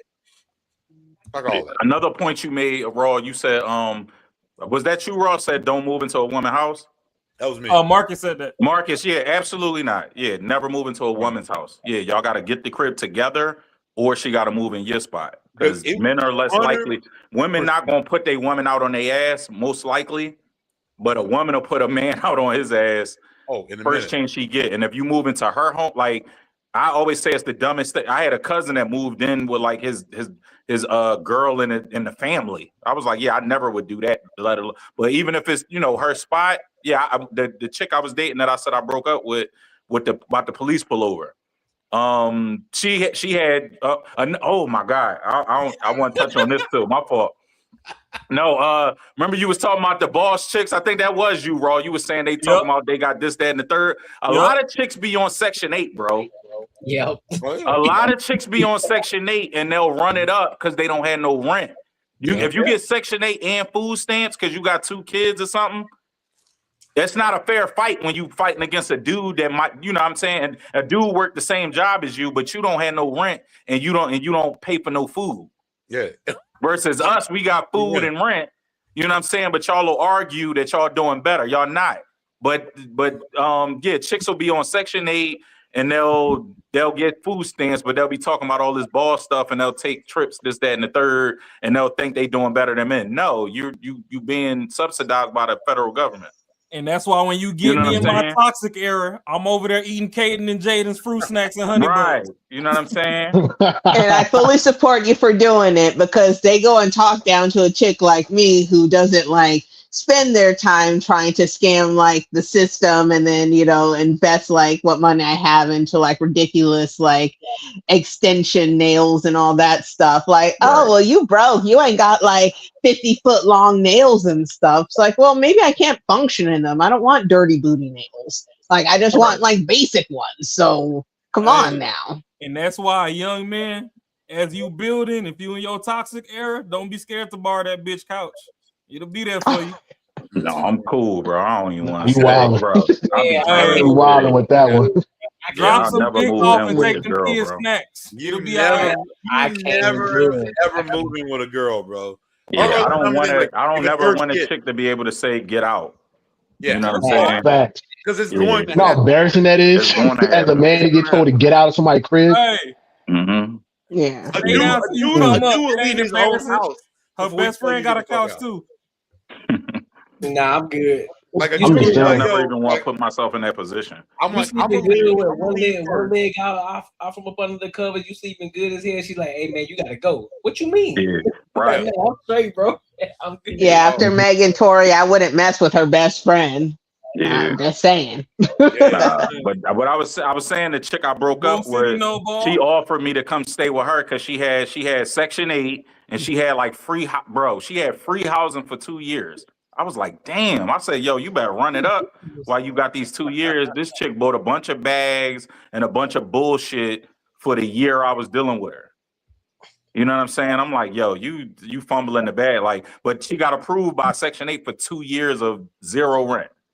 I said, you Which know is where I good would for be 2 with 2 rent? years. 2 years, bro. But she offered me to move. Bro, it crossed my mind because I'm like, bro, I paid $2,300. I was like, damn, I could say that a month. But my better judgment, my logic, my man logic was like, nah, bro, you gonna be getting put out with a trash bag in 6 months. Yeah. Hell no. And you done gave your spot up. And fast forward, we not together no more. And I'm so happy I didn't make that decision. But I'm I just learned saying, the but worst. that speaks to my testament of men don't move, even no matter how good the situation is. So I could have moved in there and been rent free, but I'm like, nah, I'm not gonna do it. I'm Oh, cool. I learned the worst way, bro. A quick Right, I- 6 But I that did shifts have the to- power Yeah. dynamics. My You- girl, It's like, not a good Exactly. power it- dynamic shift. so it was crazy in Arizona. The housing market crashed, and Mhm. we were buying houses fucking cheap as fuck. So I was with this girl. Her dad was like, anyways, we're together. Yeah. She ended up buying a house, and it was like, for me, it was like, hey, her credit's a little bit better than yours. She should buy the house. I was like, okay, cool. Mm-mm. Let's do whatever. A year later, she's like, you know what? I don't really want to be with you no more. And I'm all, what? I'm like, oh shit. You probably played all the closing costs too. Oh, we did everything together. Everything together. And guess all what? right. Oh, you paid what you paid half of it? The closing costs and the buying costs? Well, her dad was the real estate agent, so we had to, but we did everything else together. I'm saying you still got to put what y'all did the first time buyers, or y'all did 20%? No, we did the FHA. Yeah, 3%. Did you pay 1.5 or you paid the whole 3? Or no, her dad was a real estate agent, so he put it all together. So I didn't. Oh, okay, all right. At least you ain't lose no money. Yeah, but still, we still had to put everything we did, the remodel, all kind of shit we did to the house. Oh, you did right? put money up. Okay, got you. My fault. So, but at the end of it, like, it was like, yeah, you get the fuck out, and there's nothing I can do about it. That's her name on it. Yeah, ain't nothing he could do. Bro, And you it know was how like, yo, many, bro, we see divorce, you know how mortgage usually 30 years? I've saw situations where the couple get the mortgage, they be together 25 years. He paid the mortgage all 25 years. He lose the house in the divorce. And she only got 5 years of the mortgage. That was the case I saw, but I've heard of cases where they was together more than 30 years, but he paid the whole 30-year mortgage. He paid the house off, but he lost the house in the divorce. Yeah. That's how crazy it is, bro. Yeah. I don't think women ever. What I tell y'all they earlier. never lose. Yeah, I tell women y'all don't lose earlier, in divorce. Nah. It's rare. It's rare when they do. And if they do, it's Halle usually like a Berry. celebrity. They did Yeah, lose. right. Berry. Holly Berry, real Yeah. quick. Holly Berry and Kelly Clarkson. I wasn't thinking Kelly Clarkson. Sherry Shepherd. They the two black women I know lost in divorce. Yeah, Holly Berry and Sherry Shepherd. They the only two I know that pay alimony or child support, whatever. Candy does too. Candy Burrs. Oh yeah, Candy Burrs. Yeah. Speaking of dark skin girl, who said that? Courtney? Yeah. Dog, my fault. Yeah, the live thing is blocking your face, so I can't see when you're talking. Yeah. No, but speaking of dark skin girls, I love Courtney, yo. I love Candy Burrs. I love Candy Burrs. So you like her 90s pics. She still look good now. You can But see yeah, her it. 90s pics is crazy. Yep. But speaking of dark skinned women, yeah, I love me some Candy. Yep. Damn, who she pay child support? I thought she had a rich dude. Wasn't she on like Housewives or something? Yeah. She was. But she made more than her husband? Oh yeah. I didn't know. I didn't watch that show. I thought all of them had like richer husbands. My fault. I didn't know she Hey, I know had we a. got one more topic, but remember what I said earlier though, Fa? Yeah. When the ball, when the wifey ain't gonna let him get no peg leg up in it. Yeah. It's gonna be a lot of ski masks and stained glass. I wish I would pay a house off for 30 years. Bro, it's more common than you'll think, bro. I'm just saying, guys. So they lose their pension, bro. Somebody brought up Larsa Pippen earlier. Bro, she took Scottie Pippen pension, his NBA pension, bro, when they broke up. That shit is crazy, bro. So foul. Hey, That's why you got a prenup. Always prenup. How about this? Dog, they getting past the prenup now, Ferry. Yeah, it don't always work. Dog, who's that? Kevin Costner got to pay like $35,000 a month or something crazy. Because listen, if you got an ironclad prenup, they'll still bang you on the child support. Ain't no prenup for child support. Yeah, Adam Carolla got the same treatment. Yeah, because he's paying his wife like 30 or 50K a month, and she took his company Mangria. And Mangria is delicious. Like that's it seems a little weird, but it's crazy, good. But it was obvious she was gonna like leave. half of Jordans, or she took over the sneakers. I'm like, what? How y'all get her the sneakers? Yeah. I don't know the details of it. She took either like half his earnings from Jordan Brand, or she took over Jordan Brand. But on some other wild shit though, like what about the other mothers that are in Hold on, don't go too deep in it. We gonna go to the next topic, bro. Yeah, my fault, Court. Yeah, I ain't want to. No, we got one more little thing because this one's gonna be a little bit. This one's gonna be a little bit extra because this one's a little bit long. So. Oh Lord, where's So my we got nigga? Find that. Take that jersey off. Yeah, so we got let everybody. it rock. Don't even nobody interrupt. Yeah, just let it rock. Man, why he got, before you hit play though, why he got that Stephen A. Smith hairline, looking like Bert from Sesame Street? Nah, you stupid. Who this, Lapeef? Nah, this on Fatty. This Fatty. Oh, this Fatty crew. Oh, okay. No, this look like Lapeef. Yeah, all these. This He said Mr. look like Let Go. Lapeef. Yeah, Mr. Let Go and Ali was on Lapeef. Oh, Mimi on here too. That's my girl. Shout out to Mimi, man. She ain't been on the podcast in a minute. She been MIA. We got to bring her back on. She been. The Q show got canceled, right, Courtney? Yeah, I saw that. Yeah, not canceled, but Q doing her own thing. So Mimi looking for a home. So definitely reach out to her. Yeah, we've been trying.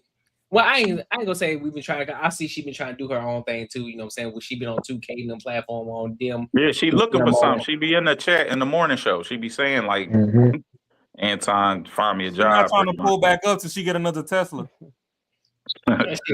Well, listen. I just gotta let her know we ain't making Anton no money yet. We getting there. We gonna get there though. Yeah, hell yeah. But before we do though, I forgot. Let me read the super chat real quick, y'all. Before we dive in, let me read this. Yeah, you right, man. Making money is me, man. 10 years, man, you're gonna have matching Benzes. 10 years. Nigga, more like 10 days, man. 10 days. 10 years, me, you gonna have matching Benzes. 10 years. Thinking like 10 days. 10 days. I love that. Days, man. Bro. 10 days. Shout out to Chicken on Biscuits for the $5. He said generational trauma is huge. Hurt causing hurt, the toxicity of drama and gossip, and cutting down and judging fuel basic consumption of trash. Absolutely. Yo, that's a fact. That chick embodied that, bro. She embodied Yeah. Because especially like the historical, like men ain't shit and all that, just being drilled into women and yeah. It's a fact. Shout out to you for Chicken on Biscuits for the $5, man. Appreciate you, dog, for supporting the channel. So let's go ahead and get into this fatty channel, man. Let's go ahead and get to this fatty shit. Because this is gonna be extra, dog. They wilding. if she comes home, all her skills that she has in the workplace translate into the home. So there's She so is much the table. Right. The woman is the table. You're asking she about brings like so much to the table. When did the woman bring to the table. The woman is the table. When And did that's the the woman? issue. When did the woman become the table? I'm sorry. When did the woman become the provider? I think the When better, did the woman? the When did better the question woman is, become the one that does any hard labor work? I don't believe that. I think the don't better believe question that. is, when did she stop being the table? I think that's the When better did question. she ever start being the table? I'm I think confused. I think it's always been just like that. Hold on, I'm she's talking cooking, to she's Kiana. cleaning. I'm talking to Kiana. Yeah, I think it's Yeah, always been built like that. crazy. I mean, this is From crazy. since ancient times. That Hold it's on, just hold on, always real, been built hold like on, that. real quick, And then Kiana. the Hold on, patriarchy. hold on, real Oh, quick. okay. Hold on, real quick. What Yeah. exactly is crazy? Because it's ladies first. I'm kind of getting frustrated with the little Friends, ad libs. Hey, friends, this is the problem, Yeah. right? The show is crowded. We are literally rotating people on the back because the show is front loaded and it's going to get better. Fury for your patient. Thank you, Jonathan, for your patient. Thank you, Sharon, for your patient. Not Mr. Let Go. Let them have it. It's Man, going I'm to an be. only child. That's my problem. I'm an only child. I can see. And then like we're going to make sure that y'all get the microphone on the second part of the show. Let her run the show, please. Go ahead, Melanin, one-on-one, and then we will try to actually get the rest of the people in. Please go. Yeah, so how is the woman the table? I think it's just since from like ancient times. It's always been like this. Like women are the table, women is the divine feminine. You know, the men used to go out and even if they have this idea or like whatever, right? And they bring it back to the woman sits on it, nurtures it, and she brings it to life. And then the men, you give it back to the men, they go out and they just build it.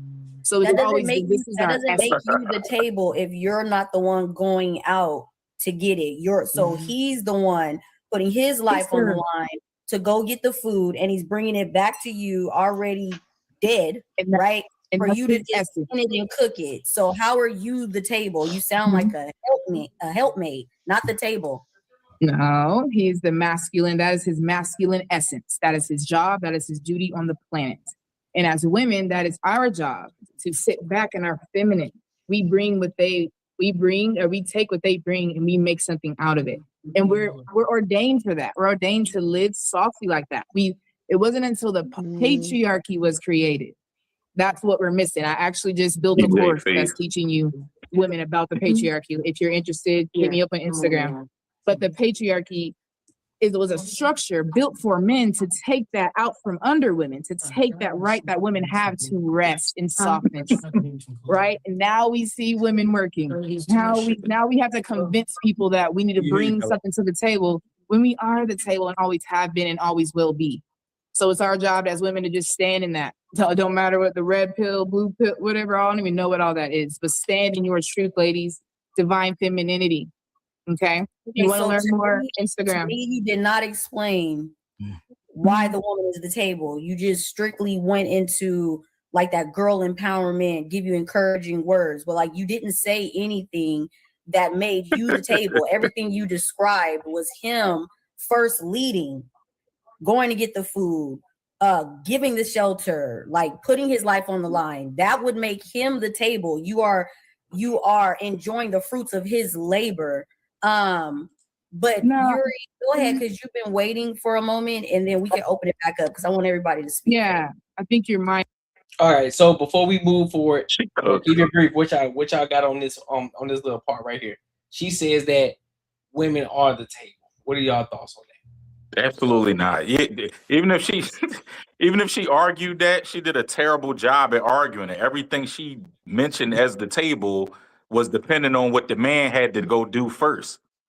So what are you talking about? How are you the table if I'm B and I need A, I can't say I'm the table as B. You know what I'm saying? Yeah, like she Melanin made all the sense in the world. Who is that? I can't even say her Melanin name. Legacy? Yeah, we gotta get Melanin. Yeah, she's dope. Yeah, I love a logical woman because it's rare. But yeah, she's very logical and it made all the sense in the world. I was cracking up at PJ face watching it. I was just as disgusted, bro. But yeah, it made no sense. Just the bro. And another thing I said, bro, if it was up to me, I think the only way men, because I think men are greatly unappreciated. Women, because women just wake up and the trash is taken out, the buildings are built, the Wi-Fi is already jumping, the ring light camera, the everything is everything. The couches are made, the houses are made, everything is made, but they don't realize that men do all that stuff. The men that they say they too good for, that trash man that took out the trash, that make sure the city not overrun with rats and rodents because he took trash out and took it down to the city dump. That dude that they say they too good for, they don't realize that they did everything. You know what I'm saying? The only way we would be appreciated is if I know this will never happen, but I'm saying if I was just like emperor of the world, I would I would put men in one place for a month and leave the women to fend for themselves for a month. That would be the only way we'll see the importance of man. They'll be like, damn, this didn't get done. The trash ain't get taken out. The roads didn't get paved. That The might usher in construction the didn't get done. apocalypse.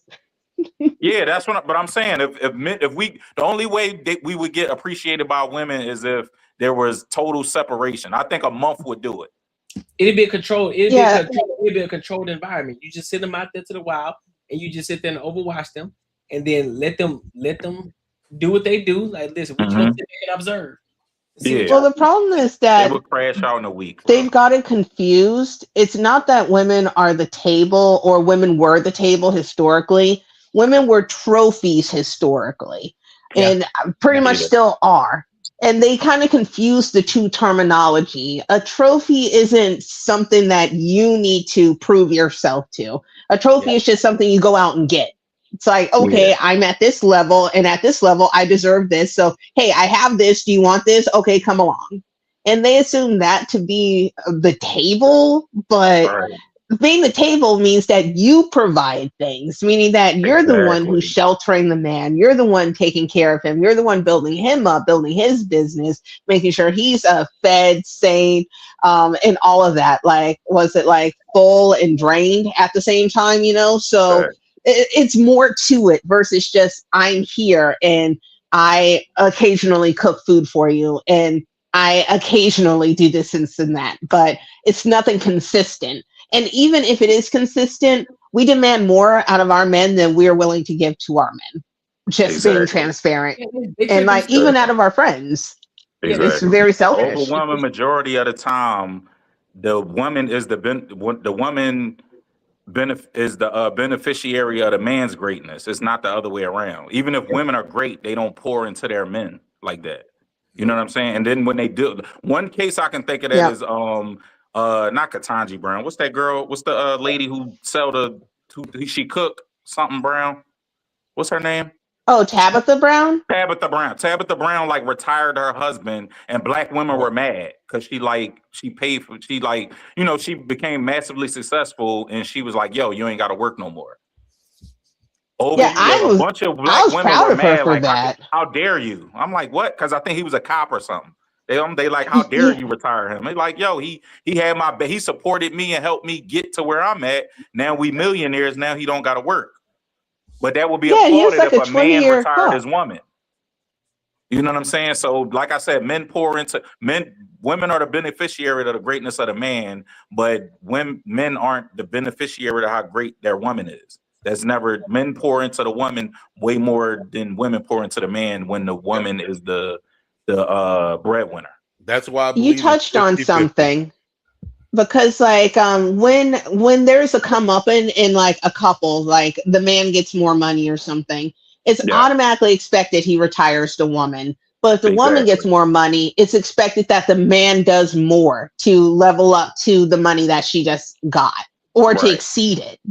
Right. So there's just really no expected level of rest for a man in society. It's really just keep going until you just fall dead. Like Al Bundy had said that in an episode where he's like, I'm just a workhorse. I'm just your oxen to keep working until I fall dead in the field. And Peg's like, yep, now get back in the field, horse. Hey, here, I'm gonna ask you something. This is a big one. I think goes around so much. Do you think a man thinks he needs to make as much as you do, or do you think he feels less than if you do make more than he does? You asking anybody or No, Ooh. I'm asking for Gary. You know what? I've never really had that conversation. I had it once in a relationship, and then we discussed it, and I was making more money than him, mainly because he had just started a business and he was trying to get it off the ground. So I was trying to help him out with that. And instead, he dumped that business and then jumped into the industry that I'm in, and then actually exceeded where I'm at in like a really short period of time. So I was happy for him. But it wasn't like I was jealous or anything, but he seemed to be more jealous of what I had going on. But in that situation, everything was 50-50. Or actually, no, I kind of more like showered him with stuff than he did to me. But that's just, it is what it is. Okay. All right, let me ask all the men here. If your girl made more money than you, would you really give a fuck, or would you really be butthurt about that? Marcus, I wouldn't care, but I think most men wouldn't care. But women, on the other hand, women going to show you that they making more money than you. They going to do it. They're gonna make it. They're gonna make it to where it's a problem. Right, that's what I'm saying. They gonna do it either passive aggressive or overtly aggressive. And like then, they gonna be. And then versus them thinking like maybe I'm coming off and doing my certain kind of shit. This is the reason he's acting like that. Yeah. Versus, no, but that can't be it. It's got to be he's jealous because I make more money. Right. It's not that you just an asshole because you make more money. Yeah, you just an asshole. Now, I've seen that. I'm not dealing with that shit. Like I've never met one dude who'd be like, man, fuck, she makes way more money than me. I'm so jealous. I'm gonna say, fuck this shit. I gotta get out. Like, what logical sense does that fucking make? Because you want someone who can lease, bro. If you got a girl who can go half and not more, that's a fucking gold mine. Like, why the fuck would you not be like, I don't? Because I hear girls say this shit all the time. He was jealous I make more money than him. Bullshit. That's bullshit. There's no dude who, and then they'll even say it came out. He was jealous. No, because just because he said something against you, don't mean he was jealous. Just because you said some shit, he was like, nah, I don't think we should do that. Don't mean he's jealous because you making money. Right. No, if anything, he's more concerned with how she's spending her money and like also wondering why she isn't contributing more to the household. Because if you're making more money and contributing nothing, then how are you going to be moving forward as a couple? Because that kind of like leaves things one-sided because then you're just draining all the man's resources, moving things forward while building yours. I'm gonna tell you, these are this is the reason I hate conversations like this, because it's almost like you're trying to fit something in that's gonna make it right. These like a lot of times y'all think of shit, like the shit y'all are saying ain't that. It's not. It just ain't right. It don't fit into a hole. It's not something you can say. All right, this is the reason they did it. No, this is the reason. No, that's not it. You have your perception of how things work. And that's how I know women. That's how women work. They think it works the way it used to work. How we know no one knows back in the day, like in the fucking 30s. I make money. I get to tell you what the fuck you want. Whatever I tell you I want, because I make the money. Yeah. That's not the way men think. Men don't think that way. They're not like, I'm not trying to control you. Like, I don't give a fuck what you do. But hey, if you start doing some shit that's impeding on something that could fuck shit up, now I'll give a fuck. Okay, so now that's when that's the only time you care, is when I give a fuck. So now it's a problem because I give a fuck and you don't. Like, then that's the issue. Now I can't do what the fuck I want to do because I'm making money. No, that like, again, I'm pretty sure every dude, like all of us men on here, when we were 16, we thought, bro, I can quit school right now and get a job, and I can do way better than my parents are doing right now. Yeah. I'm gonna do, you know what? I'm gonna get this job and work at Sonics. I'm gonna do this shit, and I'm gonna have my own apartment. It's gonna be cool. Oh, you gotta pay your fucking light bills? What? Really? you don't understand the shit. You just think it's gonna fucking work. It don't work that way. So you have to have, and I think men are just logical. Anyways, I don't know if I got off the subject on that one, but nah, you still on point for the most part. It might be fixed, sis, on that one. Like, might be fixed a certain way, but it's equal. I don't think there's men and women are not equal. There's nothing about men and women that are equal. And this is why he had a better I experience. think that's the issue. in That's why Thailand. society fights each other because we Yeah, can't but just agree no, that we're it's equal. because But whose women- fault? Respectfully, whose fault is that? Women. Men. Women. Biology. Absolutely, man. Respectfully, I don't know Hold you on, or hold your channel on, or what hold you on. teach, but Hold on, Yuri hasn't spoken yet. Go ahead, Yuri. respectfully, I don't understand how you can teach and advocate and preach and promote to modern women, to the next generation of women like my daughters about femininity when divine femininity when in reality, if you want to get technical, first of all, I will challenge all day that women were never the table. Now, that doesn't make you less or lower than me, but you were never the prize. But that's where the issue starts. Is that comes from what? Is that a power play? Is that jealousy? I think it's Is true. that feminism? Hold up, let me talk. Is that feminism?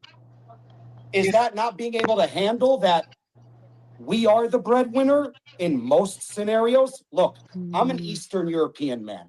I come from a very traditional background. I'm a Russian guy. I got Ukrainian roots. I don't date Western women. I think not only are we in a gender war, but we are in a culture war. I think modern women today lack culture. So going back to the video that we saw earlier, respectfully to whoever created noise out of it, that video didn't move my needle. What does faith have anything to do with it? What does God and spirituality have anything to do with this man being sick and tired of the LA women, the Miami women, the New York women, the Vegas women, and wanting to just go have a good time in another country? What does the formalities or the politics have anything to do with it? Like, I've traveled the world, and I'll tell you, women in many parts of the world, it has nothing to do with the politics. It's a cultural difference war that we are having. Right. Women today lack culture. Now, what's happening? You got a bunch of these women who are passing that on to the next generation. I don't teach that to my daughter. I don't teach anything about feminism. I don't teach anything about boss babe because I think that's all a fraud. I think it's all a sham. And I think that's where it starts. And there is a way to be boss while being feminine. And an area that I really disagree. Yeah, I disagree with that a lot of women today you see on Instagram preaching these nonsense courses about it takes me to bring out femininity. Garbage. You show up already feminine. You come feminine. Now then it's my job to maintain it. So if I don't know how to maintain it, that's where my masculinity is. Then we got a problem. That's what I think. So I don't see anything wrong with this dude went to a bar, tried to approach a woman. Yeah, so what? So is that entitlement? What's that arrogance? Why can't she engage in a conversation? Hey, how you doing, sweetie? Where you from? Where you grew up? What's your background? What do you do? What's wrong with that? No, I'm just saying because some people on this panel were talking mad hate about that. Why? Yeah. Okay, so in this part right here, he was talking about MTR when he made a video about him going over there to Thailand. And, you know, he was talking about the culture of the women and how they were more receptive versus the women that's in Western America or in America. And now they're having a whole conversation about this.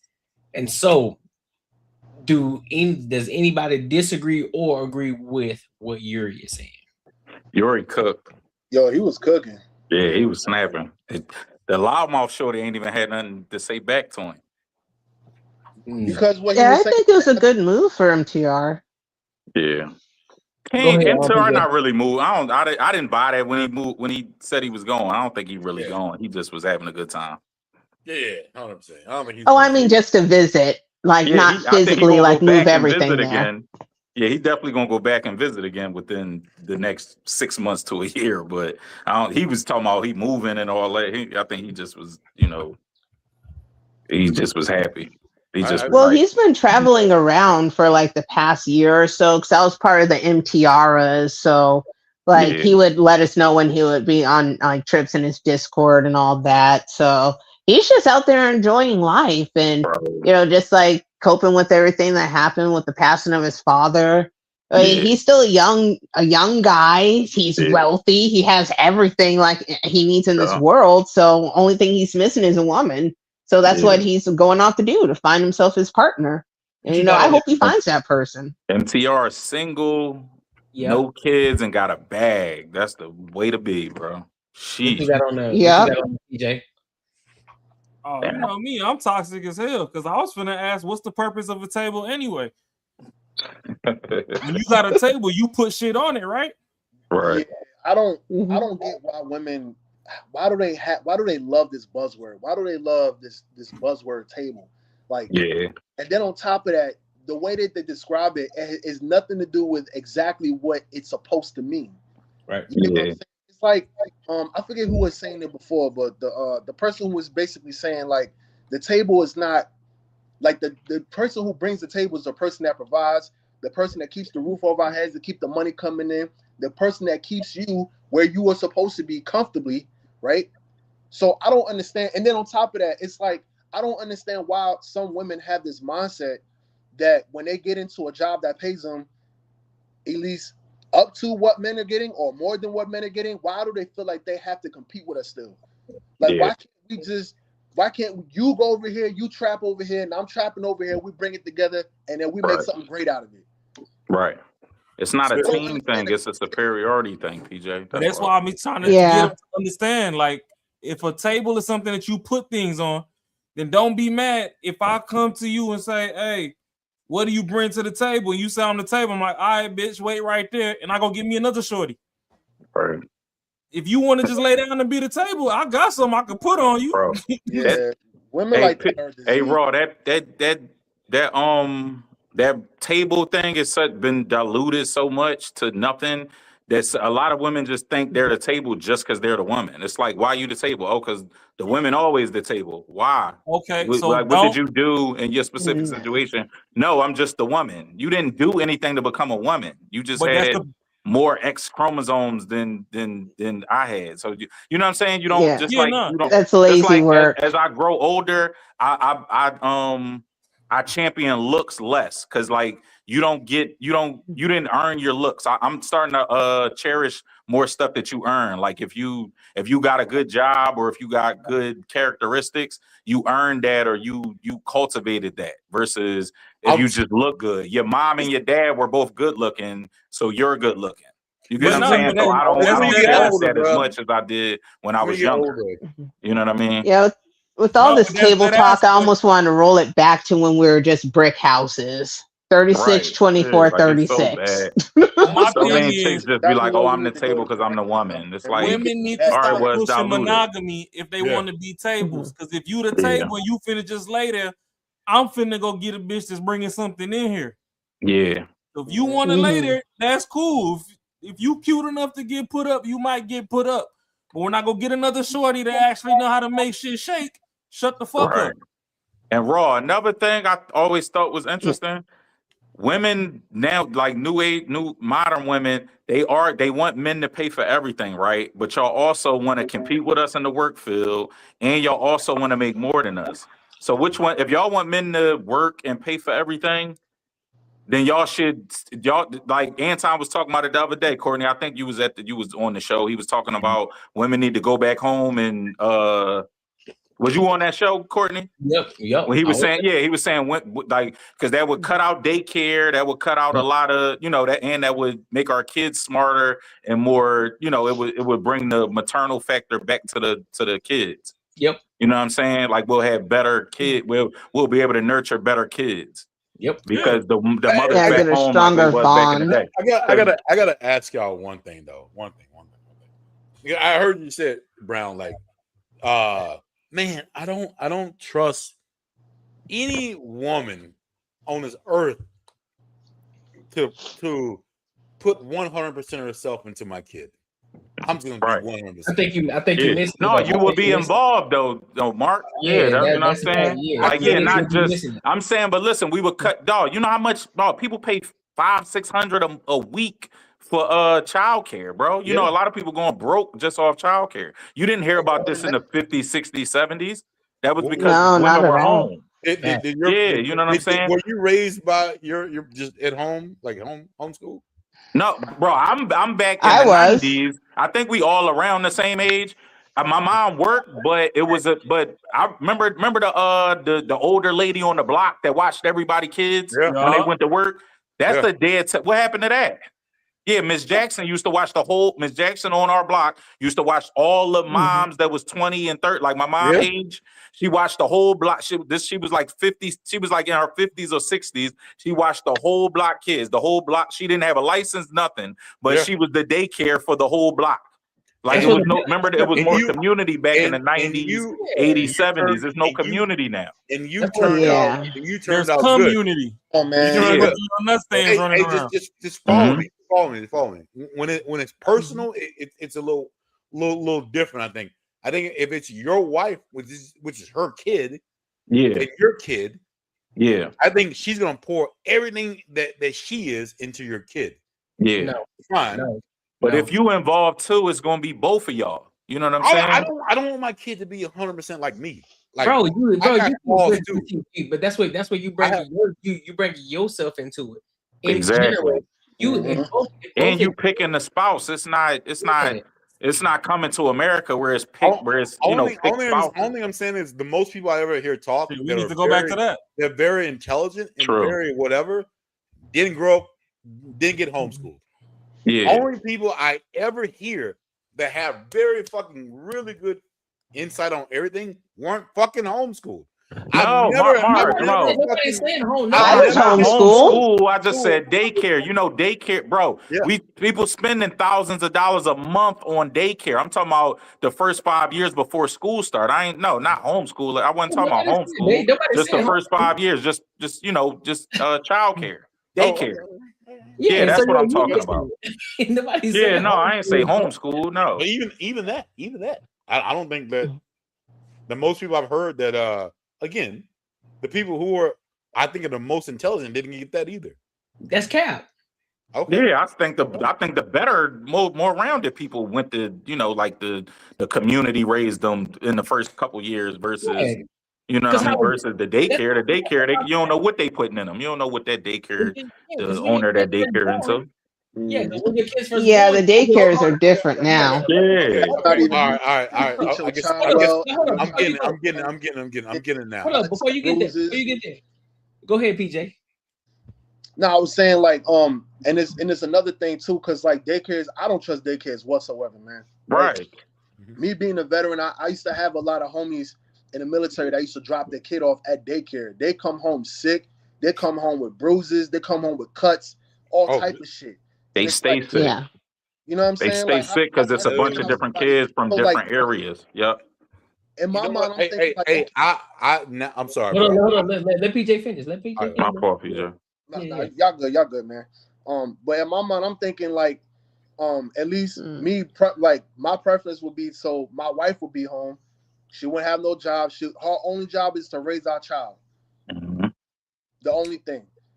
That's all I'm tasking her with. I handle everything else because I want my child to be the better than I was when I was growing up. Because let's be honest, right? A lot of us didn't grow up with our father. I ended up meeting my dad later on in life. But that mindset growing up and all the teachings and stuff that I had, thank God I had older brothers. Because if it wasn't for them, I probably wouldn't even be on this panel. I'd probably be dead or in jail or something. You know what I'm saying? So it all depends on the community that's around you and not somebody else that you don't know that's putting this shit that you probably don't agree with in your child, right? And then they're gonna come home spitting all this nonsense, and now you gotta work on undoing all that stuff that they done did when they was growing up in the daycare. You know what I'm Facts, saying? PJ. Facts. Because, bro, at this point, daycares, I told y'all I got 5. Daycares is so expensive now that you just looking for the cheapest one. You not like doing a deep dive on the director or the teachers at the daycare. You just looking for the cheapest one that's closest to your house. If it was, you know what I'm if it saying? was a perfect scenario, I would say every neighborhood should have a 2 or 3 that they can pour into that are good, wholesome women that can raise the kids. But the only thing I'm trying to say is I don't want that to be my wife, though. I don't want my wife to bring that burden on herself. Only reason I'm trying to say this for your kids, you pick your wife though, Marcus. Yeah, you sound like and it wouldn't be a bearing burden for your battle axe, kids. and you like, man, I don't want none of her and my kid. You picking her as your mother or your kid though. Wait a minute. Are you I don't talking want- about I don't her wanna- watching other people's kids or yours? Yeah, you talking about your kid? No. Obviously, when my wife, that's her kid. She's gonna love her kid. Right. Okay. No, I'm not saying that. I'm saying for me, I need to be the number one on focus because I've seen this shit before. I've seen this shit to where people make a lot of money. Yeah. And they have wives that stay at home, and guess what happens when they get home? I've been with this kid all day. Guess what? I need to get out. I need to do this. So now you've been busting your ass all day. Now you got to attend to your kid, which is cool. But if you're both doing it at the same time, she goes to work, whatever you're doing, you're both now equally involved in your kid. Like now you're pouring into your kid. Now you can actually do this. Now it's not all set. I just want everything to be on set as far as my mental. My shit don't go right unless I'm fucking functioning right. Shit don't work right. So like things have happened in the past have worked. And you know what? Hey Brown, what you just said, 100%. Like grandmas have watched like the kids growing up, but it's never been the parents. I don't know one parent that stayed at home. I'm 45 years old, bro. Like I don't know not one parent that in me growing up stayed at home and watched babies. They all did, and somebody else watched them, right? Yeah. And I think we all grew up pretty good. So I'm trying to say that whole thing it didn't fail. And you'll see like a lot of people who make money, they say, I don't want my life, my kids' life to be like my life. But they are fucking successful as fuck. So then they do all this shit that's different. What they really wanted to happen that don't fucking work. You know what I mean? I want my wife to stay at home and do this. Oh, the same bitch that's gonna divorce you? Cool. All right. You know what? Hey, that's fine. You want her to pour out the same one to tell you all this other shit. And I'm not saying that's what it is, but you also have to have a level of who you are and be able to portray that. I know that dream. My wife has all this shit. Like she is. You missing something, bro. You missing something in that entire conversation that you're saying. You keep talking about what your wife gonna pour into it, what the lady gonna. First of all, Brown already mentioned it that you gonna pick the woman, but on top of that, it's your program. So therefore, whatever she aligns with, if she aligns with you, she already know what type of time that you want, so she gonna operate in that time. So you ain't gotta but you ain't gotta worry about how she's gonna pour into her, because guess what? How she pours into you and how you pour into her, that's what they're gonna pour into the child. 100%. So 100%. I know her, and her pouring 100% into the kid is not going to work. Why? Hey Marcus, it doesn't work with anyone. Marcus, let me jump in real quick, Courtney. Marcus sound like he dealing with a baby mom and not a wife. I know from it. I got like you bugging right now, bro. Moms. A woman being in the house where her children is where she belongs. Because they 5 baby moms. You know what I'm saying? Versus a wife. A wife's gonna be different. A wife gonna be more on accord with you. Right. That's what Courtney's saying. He like, yo, her message gonna be your message if you lead in the household. But if it's a bit, you talking like you got a baby, you got a kid across town that you just had with some chick you was just knocking off. Then you got to fight with her bad values versus your value, and you got to take the kid on the weekend, and you got to instill good values into him and discipline. How do you get her versus baby mama? How do you get her to be the baby mama? How like women? 100%, you working your ass off. What they want? They want more time, right? We talked about shit earlier, Courtney. We talked. Hold on, let me finish. We talked about shit earlier. They want unrealistic shit that we have to go through. Yeah. So what you gotta do is you gotta fucking play the shit right. What's gonna make her function way better, and what's gonna make me function way better? Because if it's just me, and I'm gonna say, I want what I really want. What I really want in my life, and like what I think should go well, is not really what happens. So hey, you know what? I make all this money, and she's gonna be the perfect mom. She's gonna do all this shit. I'm gonna supply her with everything she fucking needs. Everything. Yeah. And guess what? A lot of times that shit don't happen. Hold up. A lot of times. Hold up. Go ahead. Nope. I got to. Because just like you mentioned in the conversation that we had earlier, guess what I also said? What you say? You gotta communicate that beforehand, before you dive into the conversation. You just Yeah, say before you marry her too. Yeah. you ain't even You gotta pick better women, bro. That's what I said. 100%. Yeah, you gotta lay down baseline But rules. this is the thing, though. This is the kind of woman that I want, though. I don't. What I tell you earlier. Maybe we're all different. What I tell you earlier. I'm a person with how I feel about certain shit. I don't give a fuck if I'm a billionaire. If I You gotta communicate it though. Huh? Yeah, you still gotta communicate it. Yes. That's my point. Whether that's what I'm saying. Most people today, they just say, hey, look, we need to get this whole time. We not gonna make it tie or not. Most people communicate what they want and how shit's supposed to go. There are some people out here who are like me. Can I say that? That's fair. Yeah. Yeah, that's all right, fair. so I'm going to talk to the people who are like me, right? I understand that how I feel about certain type of shit. I don't give a fuck if I'm a billionaire. There's certain things that I think that I should justify with the money that I make, right? Yeah. That should be purchased. Yeah. That shouldn't be not purchased. If my girl, if I'm coming home, I'm a billionaire, and I think that she's not respecting the money that I'm doing and things that I won't buy, I'm gonna feel a certain kind of way. Yeah. Doesn't matter if it's right or wrong. Doesn't matter if it's right or wrong. I'm gonna feel a certain kind of way. So to not make that happen, guess what?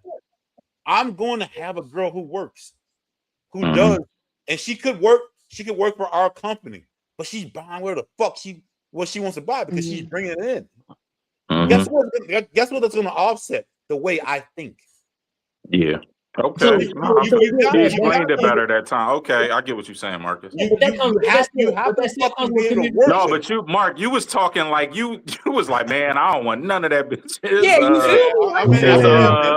feel me? You ain't want none of her values in your kid. It's like, damn. It's more like this. The way you were speaking was like from a place of fear of how something was going to happen, and I'm talking like worst of the worst. Like when you were saying I'll marry her and I'll do all that, and then she gonna divorce me. Like, why would you marry her if you think you're gonna get divorced? You would never do that. Yeah.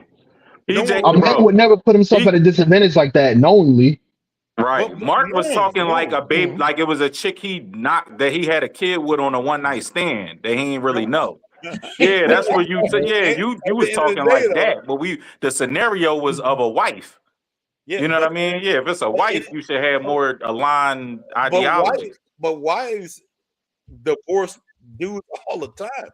80%, 70%.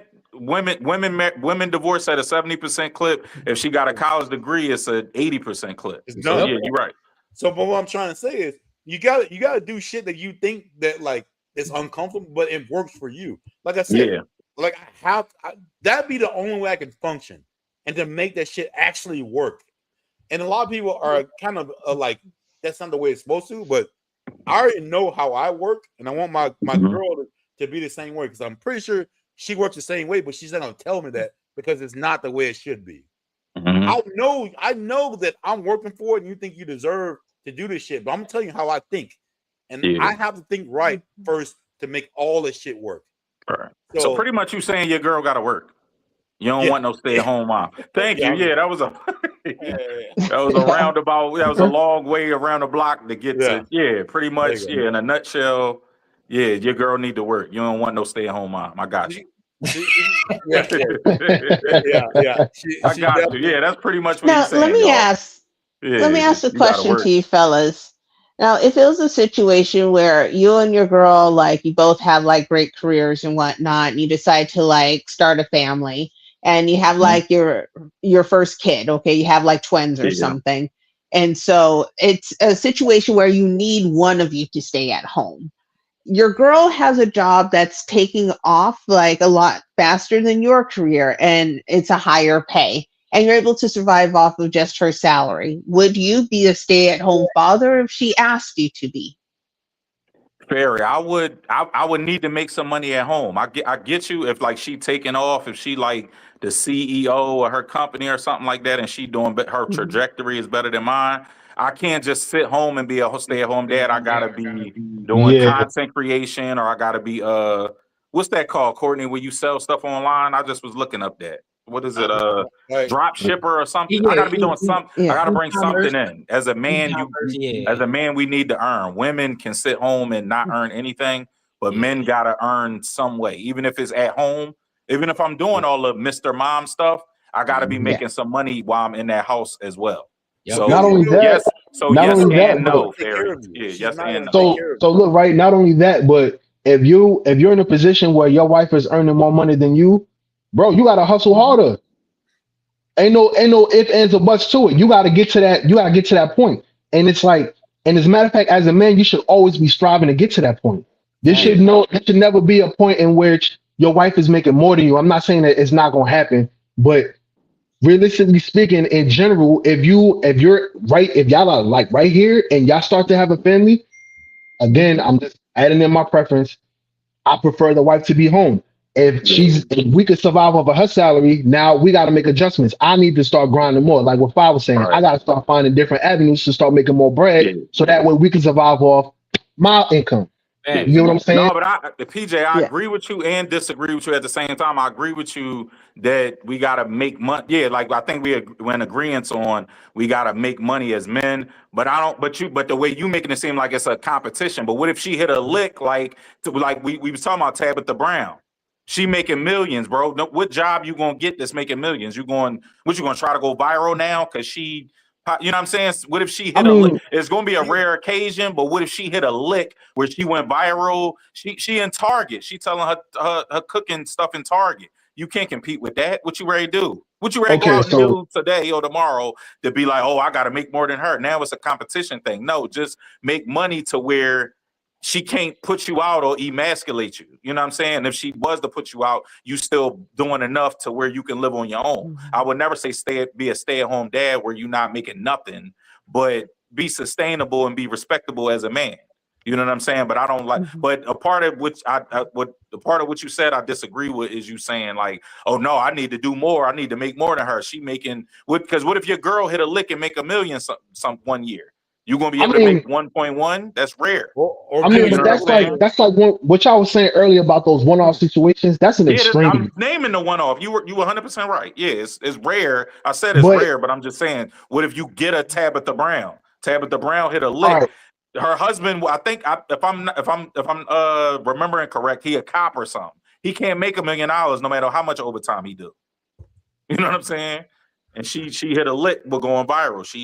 Her TikTok start popping. She took off. Now she got products in Target. Now she a millionaire. She retired him. You know what I'm saying? So what he supposed to do to compete with that, to make more, like going on with all right, so if we talking about a not so general situation, right? Then you gotta use a not so general solution, right? So obviously in that case, right? Yes, it would make more sense for her to go out and make the bread, but at the same time, like you were saying earlier, you still got to be pulling in something. We can't just be sitting around, man. Yeah, I agree. Yep. Women could get get a husband and be like, oh shit, he hit a lick, or he his trucking, he sold his trucking business for 1.2 million. We millionaires now. I could be a stay-at-home. They can do that. Us as men, we can't do that. You can't be a stay-at-home husband, even if you are doing a stay-at-home role, find something to do where you making money from home. We can't just cut off revenue. They can. Yeah, that's one of the double standards. I'm talking about. I guess the best thing I can relate to that is the Bernie Mac show, right? He's pretty much a stay-at-home dad, right? But he was? Yeah. Well, he was a comedian in the show, but he mostly just took care of the kids. He was bacon though. Technically, while his wife was doing her thing with AT&T, so to speak, she had her own thing going on, her own purpose, but he was still the breadwinner of the house, right? But he was technically a stay-at-home dad at the same time. So I think in regards to, so that's what Five Brown is referring to, is like, hey, listen, if you're gonna be a stay-at-home dad, you still gonna have to bring home the bacon at the end of the day. Yep. Like, even though some other men may look at you, oh, bro, you ain't out here, your woman doing, nah, big dog, chill out. I'm making the bread over here, relax. But I'm a stay-at-home dad too, so most people don't get that type of luxury. So, yeah, that's dope. Now, would that emasculate you as a man? Being a stay-at-home father? No, fair. If No. she, I'm emasculate, or I probably would feel some type of way as a man. It's just an ego thing. If she bringing out all the money, she paying all the bills. But if I'm staying at home and I'm somehow making money from home, like say, like say you account, say like Courtney with Anton, he could be in the studio all day, or he could, sometimes he'd be home. He could be home if he home taking care of Leslie and just home and doing videos all day, but he doing all the homely stuff. Yep. But he still pay all the bills, so it's not emasculating. Even if Rita go to work, she working for him. But I'm saying, just say an event, she like worked at T-Mobile or something.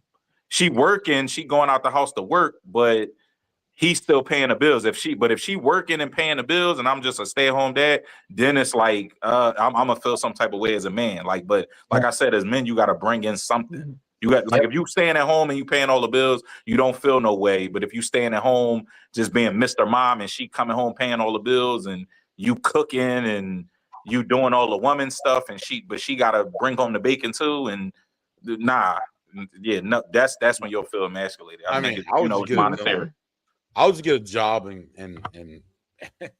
my job is just straight up for daycare. Like that would be my thing. I'm just saying that for me, I mean, you got to go. Mental health is what it is. I would not mentally be. I could not do it. I could not be a stay-at-home dad. Why not? Why couldn't you? It's easy as hell. What these women be talking about how it's so hard. No. It's not about. It's not been about hard. It's not about. It is not about me being demasculated. It's not none of that shit. It's none of that. It's I wouldn't function well doing it. I just couldn't do it. Yeah, that's you. Yeah, so that means you got to go out and bring on the bacon. I'm just saying, I could do it if I'm paying the bills. I would only feel emasculated if I wasn't paying the bills. And again, another part, Courtney. If she paying the bills and she coming home talking to me crazy, that's when you feel emasculated. That's the wild part. If she like still treating you like the king. And she paying the bills, I still would feel away even if she wasn't talking to me crazy. Because just the man in me, I would want to pay bills. Like we feel like men when we paying bills, and when we buying our girl, when we taking our girls out to dinner. Like whenever we pull out our card and we pay the bill, and the waiter come back with the bill, and we sign the check. Yeah. It's something, and y'all all men on this panel, y'all know we feel like men when we doing that, when we swiping our card and we signing that receipt. You know what I'm saying? So but I feel like a man once I know for sure my woman is taken care of. You still feel like I feel like a little bitch when that's what make me feel like when she signed the bill, even though it's like I'll be like, damn, I wonder if this waitress know I paid for the last 99 dinners. But I still feel or that it's a joint card. Right, yeah, or it's a joint card. She paying for me on our joint card. You know, you can't hear me, Fa. Yeah. I don't feel it at all. Because I've seen people like give a look to my dude when I use our joint card. Exactly. But it's just sometimes I just instinctively reach for my card just like out of reflex, and it's like he'll have his wallet in his hand, but I have my card out. Same account, but people look like, oh, so are you the one that's paying? It's like, no, it's the same account. It's just I was just quicker to get mine before his. That's all. If it's a joint account, then I mean, if then just let him do it. Like there's no reason for you to pull it out. No, sometimes I'm like at the register before him or something, or just like not thinking because he's putting stuff in the cart, and then I'm like at the self checkout, and I'm just like, oh, okay, let me just go ahead and pull my card out. It's reflex. But at the end of the day, like I don't. My girl pays for a lot of shit. I don't give a fuck. Like I'm cool. Because I guess I'm not insecure about it because we know what's going on, and I don't give a fuck what anyone else like thinks about it. But yeah, he doesn't trip over it. It's just I notice women give like a look. Yeah, it's always women. It's never men. Right, it's always women. Yeah, I mean, I don't know. Like it's the a little different. I don't know. It's the expectation. It's the expectation. Like it is. But like I said, I'm all about 110% about the 50-50. And anyone with a brain cell knows I'm not really talking about actual 50-50, but I'm talking about We both got skin in the game. 100% will be the only way I'm gonna ever go. It won't ever be me doing 100%. I'm gonna feel. I think I was talking about this shit earlier. If the worst came to worst, and me and my girl got a divorce, the last thing I ever wanted to think about is I got fucked over. Yeah. And you gonna get fucked over, bro. me. Yeah, that's just we gotta get fucked. Don't know men get. I just named you the 2 men. No, I named 2, and Fairy named 1. It's 3 women. It's 3 men in the history of manhood that Kevin Federline. won. Kevin Kevin Federline, he won double. Yeah, Because he had Britney he got Spears out. and Shar Jackson. What? He got Shar Jackson too? Yeah, that was his first baby mama. Oh, she didn't have no money though. Yeah, Right, he Britney was like took a him backup from dad. I know Shar. he got Britney Spears, but I ain't know he. No, but he had the kids though, Fairy. So he deserved that. It ain't like he just got spousal support. He got. No, I think, I'm just remember saying Britney that went he crazy had and kids got with the her kids. too. He had kids with Shar too. Yeah, but I ain't know he got Shar. Shar is Niecy from the Parkers, y'all. I mean Niecy Yeah, from Moesha. Moesha. Yeah. Yeah, if y'all remember, I know Yeah, some of the and guys another looking like dark skinned woman. Yeah. Another dark skinned woman. Yeah, And he Shar was all about that life. You know? Damn, I ain't know he knocked both of them. I knew him You from don't hear Yeah. Shar Jackson Britney complaining Spears. about And how got support from both of them. black men don't fucking like dark skinned women. Yeah. Shorty, I read y'all the definition. All of y'all agree with me that when I read the definition of inferiority complex, yeah, that was Shorty. Look, That was let me her. ask you. Familiar. So look, Bull City said this earlier. Who y'all taking, Beyonce or Kelly Rowland? Kelly, 100%. Kelly. Yeah, Kelly. Kelly's by far. way prettier. Yeah, I say Beyonce, but yeah, it's a win-win. It's like it's definitely It a is a win-win. win-win. But I'll take Kelly. Yeah, I like. Remember, I just said I'd rather a dark-skinned girl than a light-skinned girl. In my experience, like I told, the darker the berry, sweeter the juice. Hey, is it me or am I the Smokey only one that can't told hear me that in Fox? '95. Yeah, you got to go out and come back in, PJ. Can y'all hear Fox talking? Yeah, he's talking. Yeah, I can hear. Oh Yeah. shit, I'm gonna have to leave and come back again. I can't hear him. I can't hear him talk at all. All right. Michelle cool though. Michelle cool, RC, but she don't look better than Kelly Rowland though. Yeah, she don't look better than neither one of them. She don't look no. Yeah, She Michelle cool. number Yeah, three. She number 3. He said nobody take Michelle. Y'all forget about Yeah, Michelle Latoya was and last to the Latavia. party too. Remember, they was already a group before Michelle came. Remember, it was the other 2 that got kicked out. Latoya was Yeah, Latoya and yeah, Latavia. Latoya and the chubby one. I don't know her name. Nah, I'm good on the other one, but but most of the dark skinned chicks go with white dudes though. that's also that's also true. Yeah. Yeah. You gotta when they get to a certain point, they go with the white dudes. Yeah. Even Precious. The darker complected ones typically do. Yeah, you got Precious, you got the Serena, the chicks, you got what's the one other girl? I think she's in one of those dance movies. She was dark skinned chick. Dance movies. She's in one like Bring It On or some one of those fucking movies. Bring It On. Bring It On. Not is, Gabrielle Union. Union. Yeah, because she's with Dwayne Wade, Interesting question. ruining his life. Yeah, I mean, I'm just being honest. She messed him up. You think it was him? Her? Bad all the time or 6 and 7. Man, I listen on average. I'm in between 6 and 8s all day long. What? I don't care about the 9s and 10s because they brain dead. So I'm between 6 and 8s. Bro, Stephen A had a great breakdown of what he pretty much said what you said, Courtney, but he was saying like why 6 and 8s is 6 through 8 is the best girl you should go for. And he was saying 9s think they 10s and 10s is lost their mind. Yeah, so he was saying 6 through 8 you better off find. He was like they cute enough and they humble enough to actually take serious. But 9s and 10s is the So is that the same as an adjustable 6? The 6 through 8? Yeah, most 6s are adjustable. Yeah, 6 through 8 is always adjustable. 8 could be a 6 if she's frumpy and not taking care of herself, but a 6 could be an 8 if you just, give her some TLC.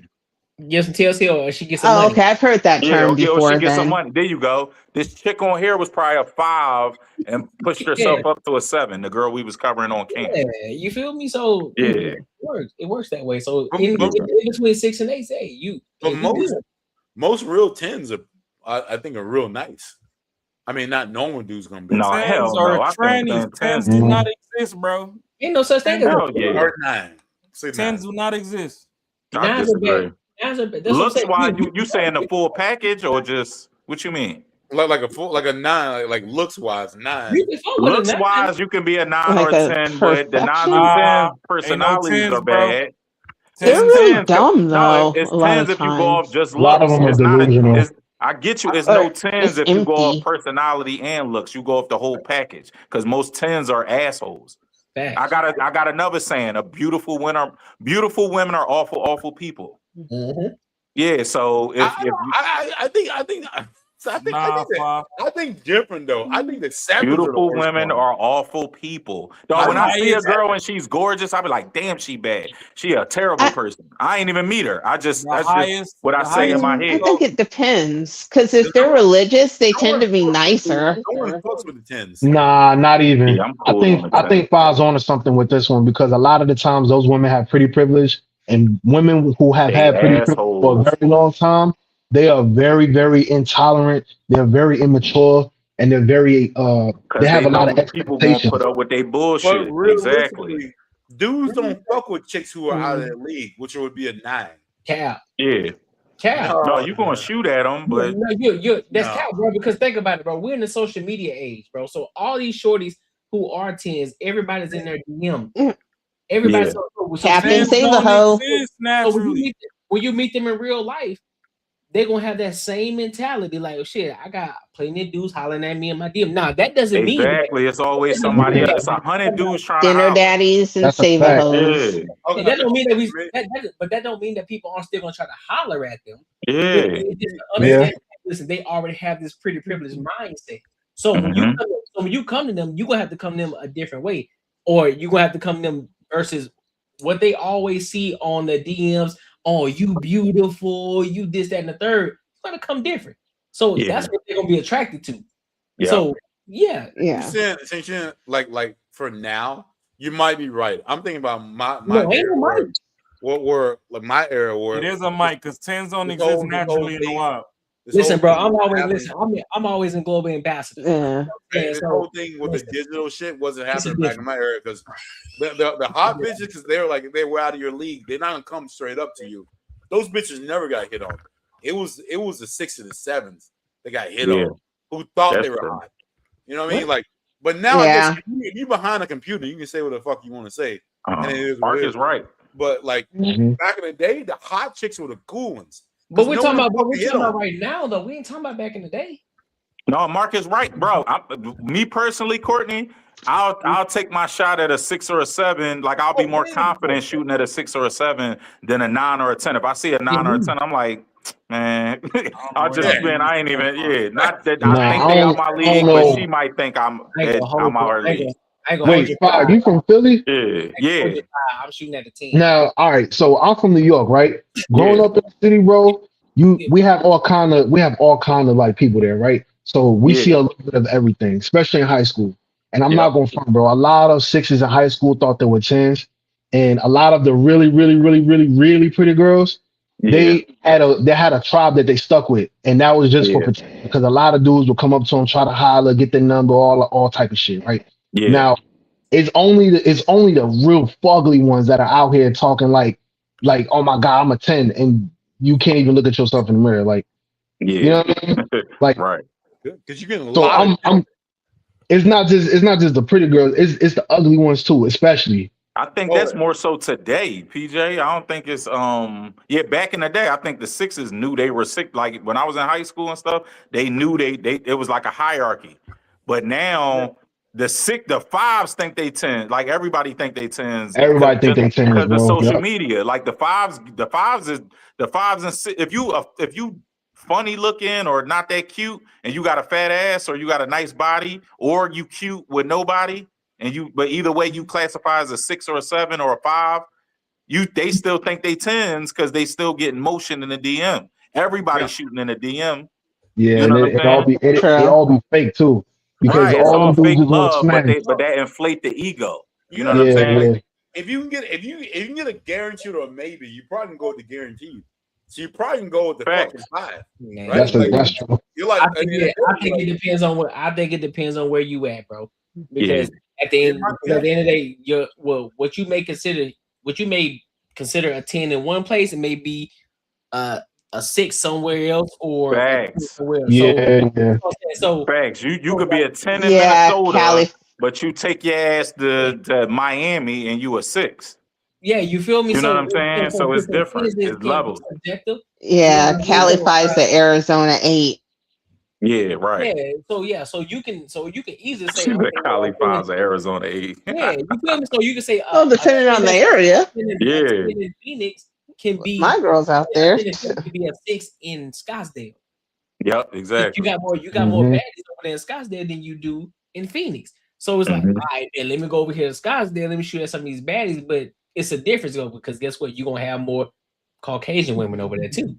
Right? Well, Okay, have you all had Tony, problems another in thing that plays Scottsdale? into that, right? That's also like another thing that plays into this that kind of like makes this a iffy thing is because now we got the internet, and so now all these women are all over the internet. So it's like it doesn't even matter around. It doesn't even matter about your local surroundings no more, because now a girl from across the world can reach us here in the U.S. and then a girl from all the way across, like in fucking bumfuck Idaho, can reach us over here in like Texas or some shit, or New York or Miami. And so now all these women are accessible. So it's a little different these days. But hold on though. But being practical though, just because the shorty can reach out to you across the states, how can you reach? How are you going to actually interact with them versus just on the DM when you can actually just go across the street over here, 15 minutes away, and holler at this 10 over here? So Man, even though I them can girls getting flued out. Sky Harbor's just 15 minutes away. So now that's when you dive into the money aspect. How many people actually find flying shorties out though? Bro, I would like to think it's more than we think, bro. You're probably putting them on the Greyhound or the Flix bus, but I think they're transporting them. So y'all think people really breaking bread on shorties and flying them out? Yes, bro. Yeah. Dudes in the name I was watching a story on dude getting ghosted. Dude sent the ticket and the shorty got to Miami and ghosted him. That's crazy. Yeah, after he paid for her flight ticket to get there. She blocked him when she landed. That's crazy. Yeah, it's a loneliness epidemic. Bro, that's why if I would ever to fly a chick out, quote unquote, like if I ever if I invited a chick on the road with me, say I go to apply to Miami or something, get here and then I got everything once we got here. I'm never paying for your ticket to get here. I would never. Mm-hmm. Yeah. Even if I reimburse you, I wouldn't even tell you like, hey, get here, I'm gonna reimburse you. No, I would get here if we have a splendid time on that weekend that you came to visit me, I might reimburse you.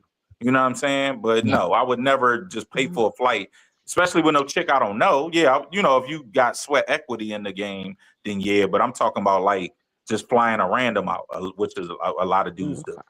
Listen, our streets, you bug it. It don't matter if you underdress. If you fine, you just fine. Whether you exactly well or you underdress. If you fine, I will fly our streets out. It don't matter. Definitely fly our streets out. Fine, you fine. Call it a day. Nah, but for our streets, look, if you just that pretty, you just that pretty. There's no way to hide it. We gonna see it. They gonna see it. True. We gonna know. You can have a nice banging body with some nice cheeks, and you could throw on some baggy pants. We still gonna see it. Facts. They're like, ooh, so you look like that on a regular day basis. You look like that. Yep. I only imagine how you dress. And I get our mind going like, yo, if you look like this, like right now, you're not even trying to imagine what you're trying to look like when we going out for real. Exactly. And you're like, hey, I can tell you got that filter on. All right, good. Right, you feel me? Look like, hey, we good. That's all that matters. Yeah. Like, who are you? And if a motherfucker turn around, like that's your fault. You meet in public, you're like, all right, bye.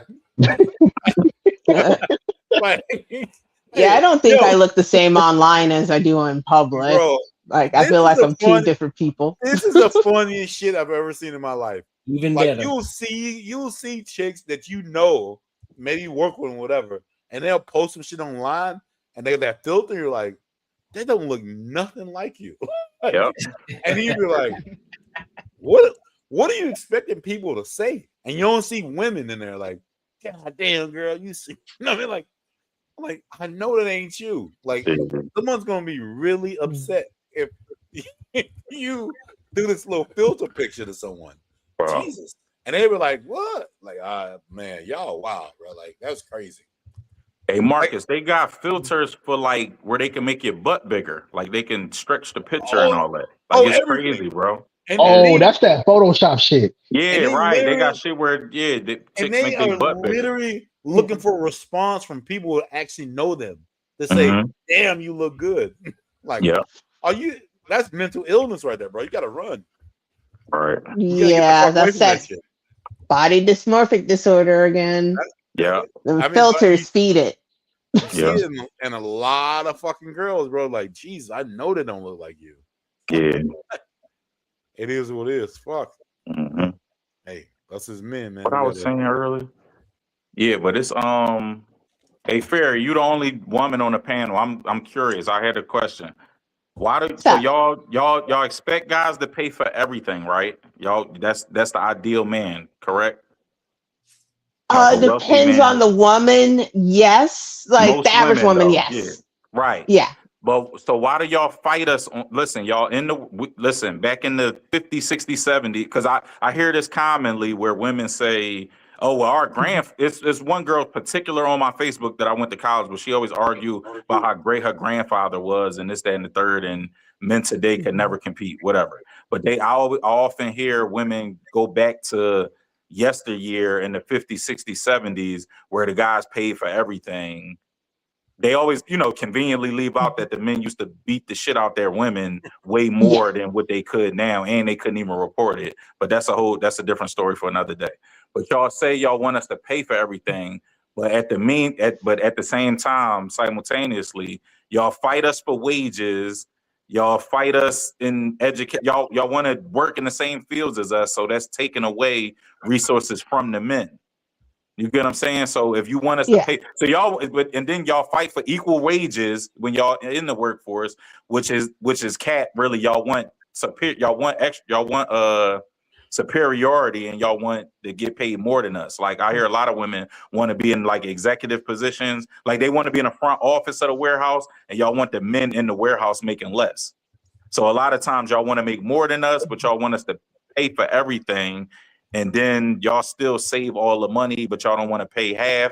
You get what I'm saying? Like I'm saying a lot of stuff, but y'all want to make more, but y'all want to pay less, and y'all want the men to make less but pay more. So how is that productive in any way? It's not, and I think it's because a lot of women do not have a firm grasp of like the history of relationships. Because like you were saying, there was a trade-off back in the day. Yeah, grandpa paid for everything and he did it with a smile on his face, came home, handed grandma his paycheck. However, that was his paycheck after he gave his cut to his other family. The fact that I was just about to say that. Yep. The fact that and grandma knew about it. She just kept hush hush because it was keep them away from us and they better not ever cross paths with our children. That was an unspoken rule. The fact that she had and she had no autonomy to her body. I mean, spousal rape was legal. So, I mean, the way that women say like, hey, well, you want me to do this, and that. Well, back then you had no choice because he would just say, okay, that's nice. Now I'll grab you by the hair and drag you where I want to take you. I'm going to say so it was a difference. No, real quick. Real quick, y'all. Y'all think, remember our grandparents and stuff, and a lot of, even if it's not your grandparents, but a lot of our ancestors from the grandparent and great grandparent era, the 50s, 60s, 70s, they had 11, 12, 13 kids, one grandmom, grandparent. You think that was all? You think grandmom wanted all them kids? Nah. Exactly. I'm just saying. I come from a big family like that. I come from a big family like that. So it was open season. Yeah, you're not getting on no pill. I don't even know if the pill was around back then. But it was just condoms were demonized because condoms weren't even like like made normal until like the 50s or 60s or something. Right. My grandmom had 9 kids. I know a bunch of people who grandparents had 10 plus kids.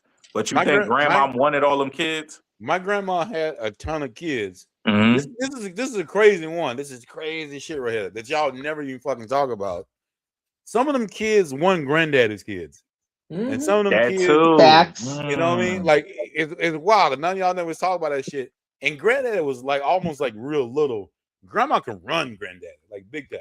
Mhm. He might do what the fuck he wanted to do, but he wasn't beating on grandma. Get the fuck out of here. Thanks. Like that is wild shit, man. Like y'all like everyone always has that conversation. Granddaddy was used that little he passive. He might be a little, he don't talk a lot, but he ain't beating nobody up. You know what I mean? Right. Like he ain't doing no shit like that. So like I don't know, like those conversations. Like I've seen so many like real life shit to where, man, you don't look none like your daddy, and then granddaddy get mad, and then but guess who's the victim? Grandma. Yep. You know what I mean? Like it's so crazy. Yeah. Grandma cheated, got some big motherfucker, and granddaddy like 5'10". He got some 6'5" little kid rolling around here. And then guess what? Granddad a little mad about it. And guess what? Guess who's the victim? Grandma. Yep. You know what I mean? Like y'all, I don't understand, man, how y'all do this shit. It's wild. Hey Marcus, fun fact. Criminal DNA tests, you know, like for solving crimes and like murder crimes and stuff like that when they did DNA tests. That's what is that? 1984. That's when criminal DNA test was invented.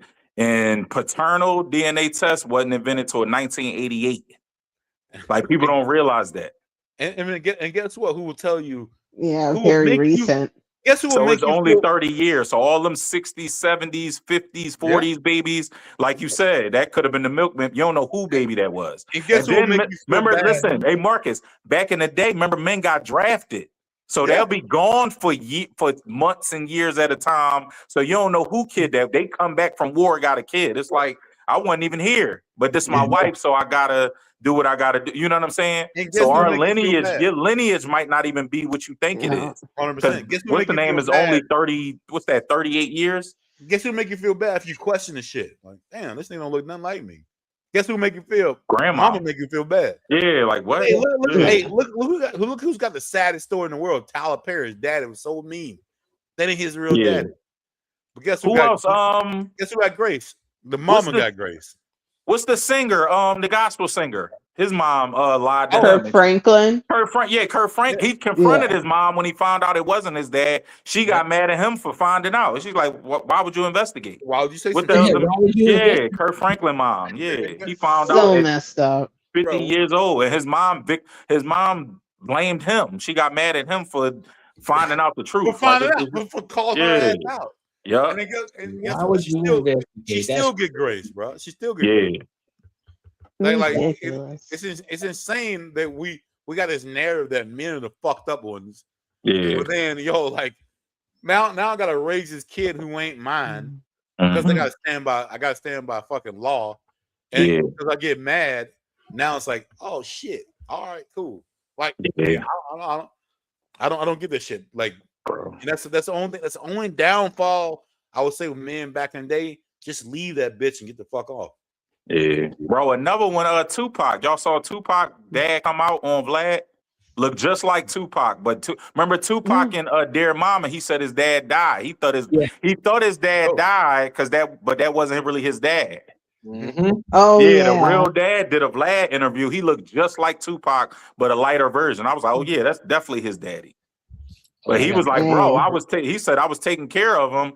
The mom just picked up and moved. She got married and met some new guy, the Black Panther guy, and they moved to Baltimore. They was from New York, but they just moved to Baltimore. Remember, there's no social media. You can't look them up on Facebook back then. So if your girl or your baby mom just got up and moved, you didn't know where she was at. He said he didn't see Tupac again until he was on TV. Billy Garland? Huh? It's my Billy Garland? He did the Vlad interview? I think so. I think that was his name. Billy Garland, I He believe looked just like Tupac, bro. I ain't need no DNA test. He looked just like Tupac, but he was lighter. But remember, Athena Shakur, his mom is dark skinned, so that's why he was a little darker than dude. Yeah. Him, That's right? Let me see. Yeah, he look, bro. That's Tupac. Look at his face structure. I ain't gonna hold you. He looked like bro. He looked just like Tupac. That his face structure. Yeah, him. I ain't gonna hold you. And he said, he was like, yo, I didn't even know. But remember in Dear Mama, he was like, I couldn't shed a tear when he died because I didn't know him. But she lied to him and told him another dude was his dad. There's another some other dude. It's terrible. That's crazy as hell. That's crazy. Yeah. It was a lot of that going on too back in the day. Exactly. Too. And he said they just moved to He said he didn't even know they moved to Baltimore. She just picked up and left. But think about because we spoiled now today with like social media. Like how many times, fellas, how many times y'all lost touch with a chick or you changed the number or she changed her number, you was able to find her again on Facebook or WhatsApp or some other app. Imagine back in the day, they didn't even have cell phones. They had a house phone. So if you changed the house phone number or moved, you had to bump into her in traffic. Hopefully you seen her again. You can do that. If you got that lucky. Right, if you got that lucky, that's what I'm saying. But now it's like other avenues. You could try to find her somewhere online. So we don't realize that it's so many chicks I bumped into again and was able to pull back into the stable because I found them on some other platform. I'm like, damn, imagine if this was 1976 instead of 2026, and she changed her house phone number, and I just couldn't find her. I had to walk around town looking for her. But I kind of hate that narrative that granddaddy was the one that beat the shit out of grandma. I'm saying no. You legally could because you couldn't call rape you couldn't call rape or abuse back then if that was your husband. I think legally you could, but I don't think that really happened in real life though. Yeah, they weren't beating them, but they were giving them a swift back of the hand to the front of the face when they got out of line or sassy. Barry, I heard that was more so with the white men. I heard black men didn't really do that much. Of course, it happened, but they said in the black community, that wasn't happening so much. But they said white men would beat the shit out of people that used to get drunk. Yeah, it sound like a lot of people that used to drink a lot back in the day used to do shit like that to their wife. Yeah, yep, they'll come home and beat the shit out their wives. So let me ask y'all a question. And their kids too. Let me ask y'all a question. Do y'all want to continue on with the video, or do y'all want to pause it here? We can continue on. I don't care. I want to hear what Sharon got to say. Yeah, continue on. I bet. Say less. Shit, we on it then. Let's get it. Say no. She has to protect her femininity. So yes, that's why a man needs to bring that protection up out of her, right? So now when she says, "Oh, you are a safe person," and then she could drop down her wall, and now she could be open to that man. This idea that men are the table nowadays, or men are the prize, that is a very feminine way to think. Very extremely. Like it doesn't make no sense whatsoever. Men are supposed to move a certain way, right? Men are supposed to have a rite of passage. Men are supposed to prove who they are every single day. And if he is caught in a woman, he's supposed to prove to her, and that's why she becomes feminine with him, because he has a track record. He has a history with that woman. And I'm going to teach my daughters to make sure she pay attention to a track record of whoever she is dating. Not just be feminine to any man that says hi to her, because that is not a valuable woman to most men. Majority of women in these other places compared to America. So the issue we have is, so when a woman goes to another country, she will have the same complaint as here. She will have to take care of that Thailand man. And that's the same problem she's having here. She got to take care of that goddamn man over here. Man? Because majority of men are not able to take care of their woman. They need a woman to keep their family going. So it's a lot of men that have this boast about these ancient times where men was just in the goddamn, in the fields and tilling the land, and act like that's today. It is not today. This idea that they built this world by themselves is just not a reality. Y'all erase a lot of the women's history. But when we start peeling back the onion and we turn this into a cry fest, we understand women was out there hunting as well. When that man's going on his goddamn horse trying to catch a goddamn buffalo for 3 weeks at a time, who was taking care of the home? Come on now, dog. So we got to start being Come more on, realistic. man. Because these ideas that we having about men, nobody will want their daughter to date that ideal man. You be right there the next day like, hey, who you talking to? I raised this young lady. You can't talk to my daughter that way, but you would tell every man that he has some beat your goddamn bitch ass. rights to a woman because he has a penis and his goddamn clitoris fell out. It's ridiculous.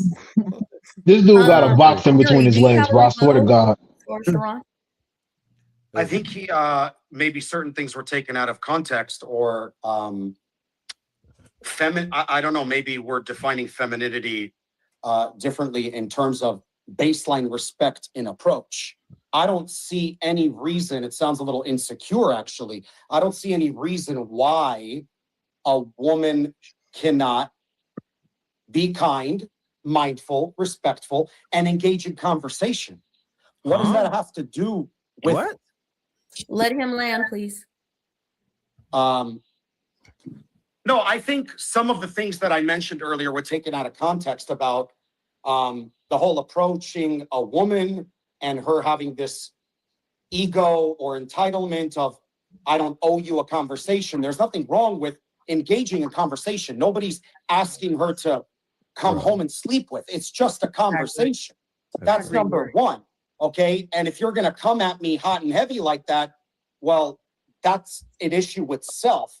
And regarding masculinity and femininity, that's fine. You know, it is what it is. We can agree to disagree or vice versa. But if I got to bring out femininity from a woman, which I do disagree with. I think there's a difference between maintaining it and keeping it structurally healthy and foundationally versus getting it out. I think a divine feminine starts feminine. I think a woman wakes up in the morning in her feminine energy. And until and unless I, as a man, give her a reason to buckle down, then she's feminine. That's the play, and that's how it is. And what you said respectfully is a very Western pro-feminism thing, in my opinion. And by the way, Sharon, And, before you the way- go to reply to both of us, MTR didn't say, I want her to talk with me, she should talk with me.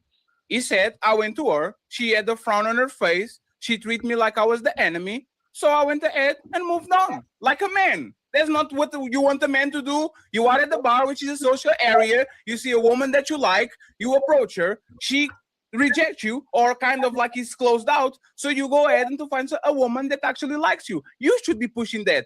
That makes woman safe. That makes woman actually feel more comfortable being around men. You don't want a man to go ahead and to talk with a woman, and because he's closed off, now all of a sudden we have a problem because there's many that is harassing her, insisting, trying to get her number, and all women here on this conversation probably suffer from that. Men that couldn't take a no, men that keep going and going and going. If this man is dating woman and these women are literally closed out to him and he's choosing to go around women that their eyes lighten as soon as they see him, where should he be, Sharon? Next to the woman that are closed out to him and don't like his advances and all this, or next to the woman that are very happy that they have an attention from an American man? Where should he be? So the problem with his no is that he looked at it as a negative instead of looking at it as her right to have the no.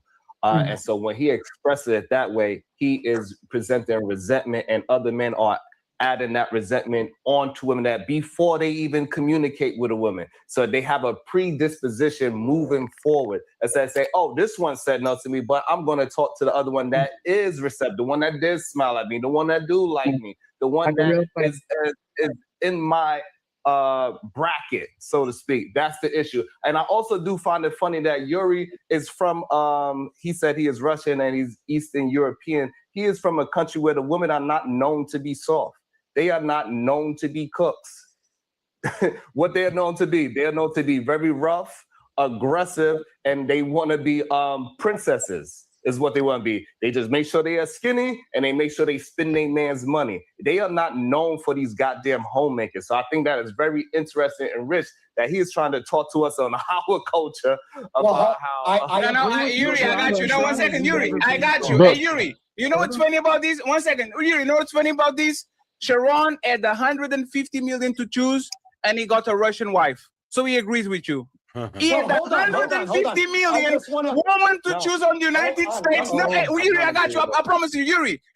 This man for 3 years is the best taken care man on Fight Club history. He's right here. His woman comes in with some food. Baby, you guys, you need anything and all this. So Sharon, you need to shut the fuck with that bullshit. Because you literally didn't pick the woman in Atlanta. You didn't pick the woman in New York. You want to go to Mother Russia to get the woman that Yuri is talking about right now. Hold on, Yuri. She got your ass. Damn, I should have clarified. Are we speaking objectively? Let me please respond to that. The problem is we talking about a culture. You talking about my personal woman. Those are two different things. Right. We talking about the culture of what he is talking about, and they culture of women is not a representation of what he is saying. We could all go through any Russian meme if you want to. Hold on. I want to clarify. I wasn't talking about Russian. I should have said I was Ukrainian. I should have specified there's a difference between Russian women and Ukrainian women, and I apologize, I didn't specify that. My background is from Ukraine, so Ukrainian women and Russian women are different. I just want that for the record. So when I talk about my traditional values and culture, it's about Ukrainian women, and they are very warm and loving, different than Russian women, just FYI. Southern women are different from women in New York. So, like, Thank you. Women in America are different in different areas. People in my own town, and I live in the second largest city in Georgia, but in my own town, we're different on the west side than we are on the east side, and I'm in the same damn city. You can't always like this. Are we talking subjectively, or are we going to be personal? Because no, he's talking about. One second, please. No. You don't have to do that. He's talking about women in Atlanta. Is a particular city. Women that usually live in big cities, they be able to. Not every woman in Atlanta. And not every man. Like, why are we doing not every? You know what's funny? I know, Western women. He said Western women. So that was a very. Well, I just think Sharon is he's a different breed of a man, bro. Like he is and I've watched some of the shit he's been on, and I don't think he's bullshitting. I think that's exactly how he is. No, hold on. Hold up. It's gonna get there. Hold on. Okay. All right, because I got some words about this dude, man. We'll get there. Hold on. Just give it a second. Very large. Give it a second. You know what's a Mimi. You know that Sharon agrees with him about Western woman. You know that he agrees with you. I'm sure he does, but yes, I don't know that he's talking personally. Hey, Sharon, and I'm trying to bury my man. I really am, because the Knicks won the thingy. Sharon, we know Red Pill Sharon. We know it, Sharon. And I want to talk about you goddamn filthy ass. Wow. Y'all don't want filthy ass women, babe. This is so filthy. The filthy ass women that don't want to cook and clean, but they still want a man to protect and provide. Sharon, can we stop the act? Sharon, can we stop the act, Sharon? Come on, Sharon. Before everybody jump in, I was very specific. Oh no. I was very specific. I said the woman that want a certain thing. Sharon, I have 4 more videos. Do you want me to play it, or do you want me to leave you alone? What I'm saying. I didn't put it in general all women. It was very specific to a certain group of people. So just like how I have a certain group of red pill men, right? Those are certain group of men. So when we talk about red pill men, we are talking about a group of men. So when I was talking to that certain context of the conversation, it's cool to have the clip and make it seem like I was put it in general all women, but I was not. Especially if we watched the whole show. That's fair. Sharon just looks at listens who his audience is. And that's what it's out the mud. We got Rashad McCown. It's not like that, Sharon. Sharon, who is more responsible, man or woman? It depends on what you're talking about. Okay, but you see what I'm talking about, and this is what I'm saying. It didn't depend here. I think men are way more responsible than women. Like you see what I'm saying. Like I know that the Sharon. Hey, Sharon. Hey, no, let me finish, please, friends. Hey, Sharon. Hey, 1 second, friends. Let's go 1 second, friends. I asking you. Wait, Sharon. You know what? Hey, 1 second, Sharon. Sharon, please let me finish. Sharon, let me finish. Sharon. Sharon, it's not. Sharon, 1 second. Sharon, it's not personal. On the last, let me finish, please. On the last week, I was cleaning my computer, and I said, you know what? I'm going to order from A to Z everything that everybody said, just in case they come on my panel and they start to lie. And you have more 4 videos of you literally saying the same thing that MTR and Yuri are saying. So why does Dreadlock Sharon talks away, but clean cut New York Knicks champion Sharon now? No, it depends on the situation. Woman, like, what are you doing? Hold up, don't slide yet. You got a feeling you'll like this one or this. Make sure you like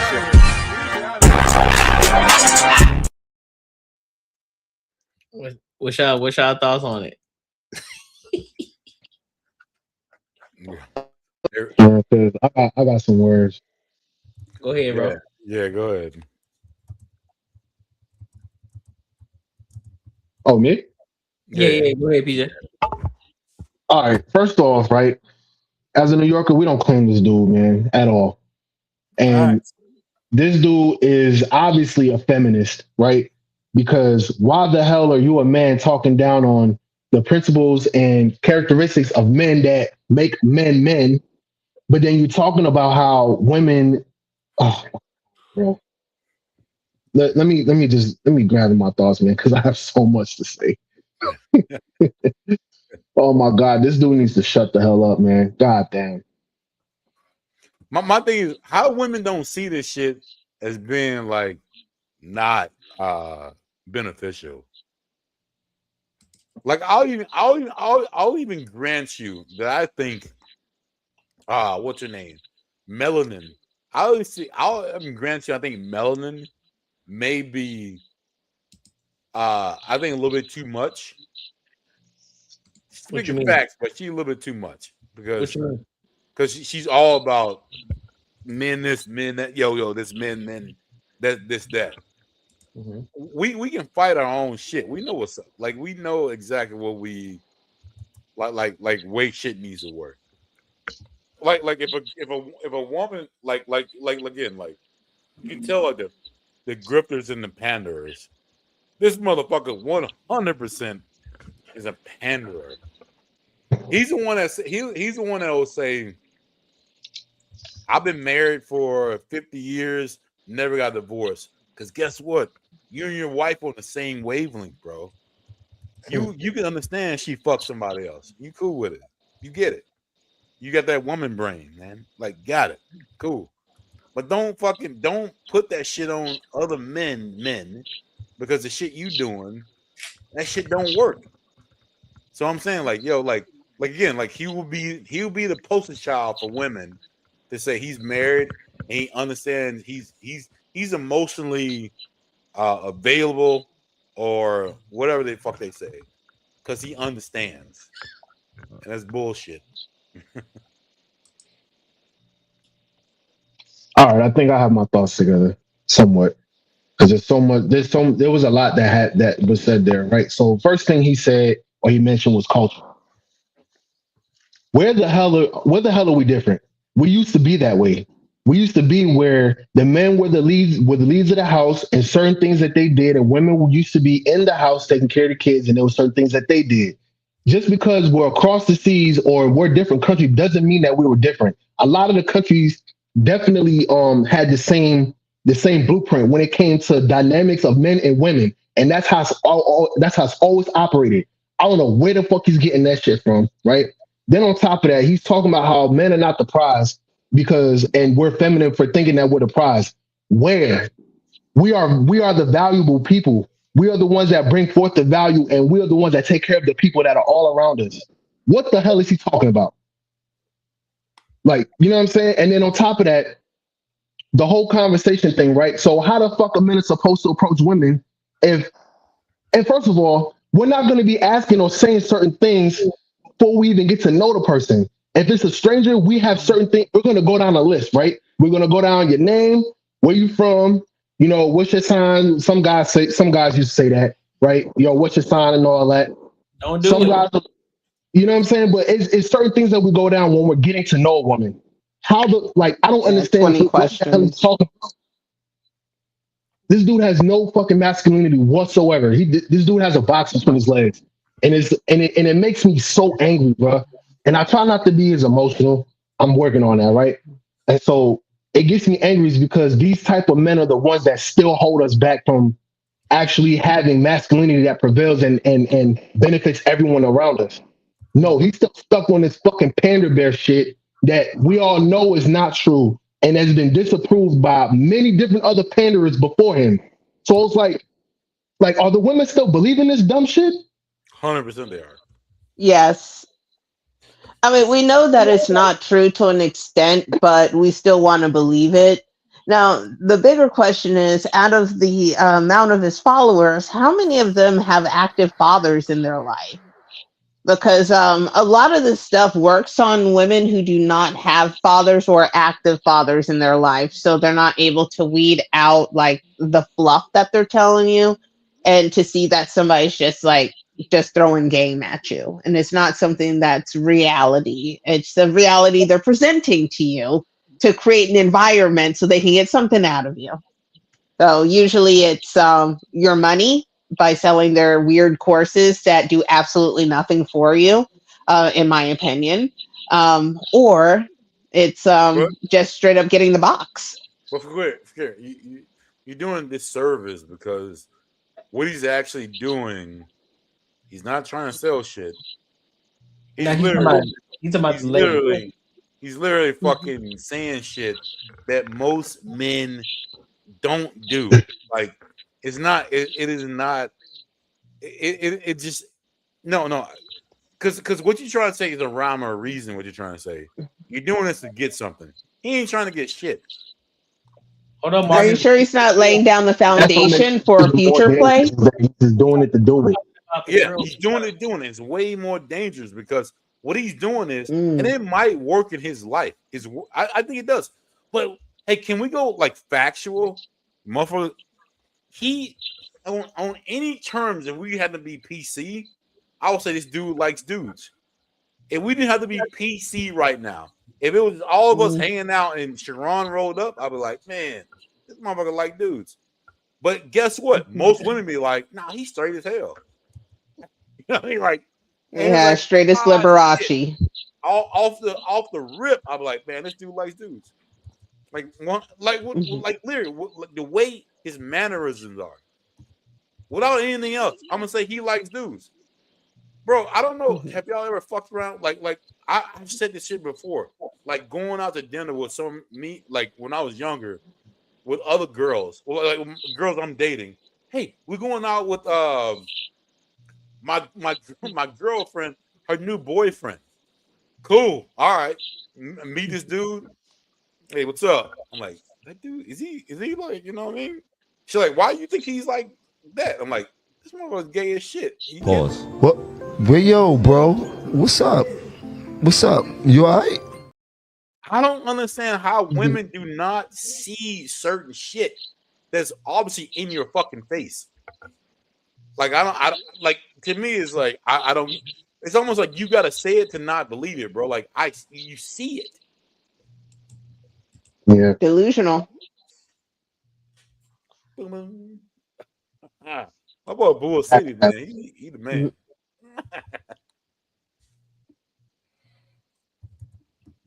Man, like a damn route.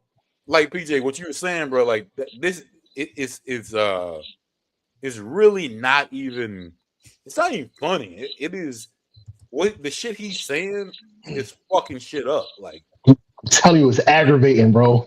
it's big time. It's not even like it's so like on the lines of this shit is real that it, but in our mind, like how the fuck did you not see this shit's fucked up?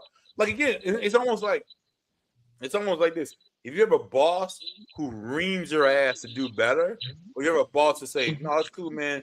Come late every day. You cool. It's all dope. Blah blah. It's it, man. No, do what the fuck you want to do. That's cool." And you're like, "All right, man. It makes you feel good." But the one who rips your ass will probably get you in a spot to where you can make more money. The one that's saying like, "Yeah, man, do what the fuck you want to do, bro. It's all good." You gonna be sitting there making fucking $10 an hour the rest of your goddamn life. Like, I mean, like, some people don't understand this type of shit that makes you feel good ain't good for you. Raw, what you got on? Raw, what you got on this, bro? You been quiet for a minute. What you got on? Oh, hold on. All right. Public service announcement, just like PJ said, ain't a nigga from the city claiming this dude. He out here with this Rush Hour movie fucking massage parlor background, moving all moist, waving hands and shit. Get the fuck out of here with that shit. We not claiming, dude.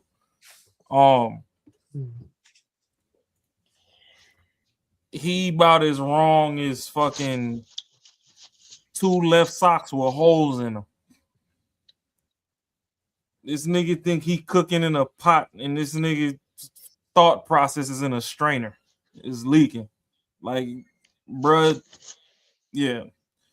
I ain't got too many positive words, so I'm gonna just leave Buddy alone. But Buddy's an idiot, and this is the representation of men that women want to rally behind.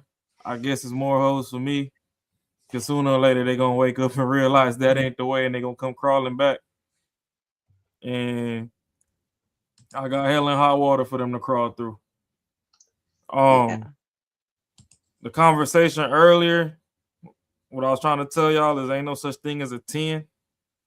The quicker everybody realize that, the safer it is for society. 10s come from a knife. The highest you can get is a 9. Everybody has a flaw. If somebody's just that perfect, that's why I was telling y'all, I'm like, yeah, 10s is trannies. If somebody that perfect, they bought it. Facts. And sadly, the personality and shit don't come with it. Facts. So they still trash as fuck.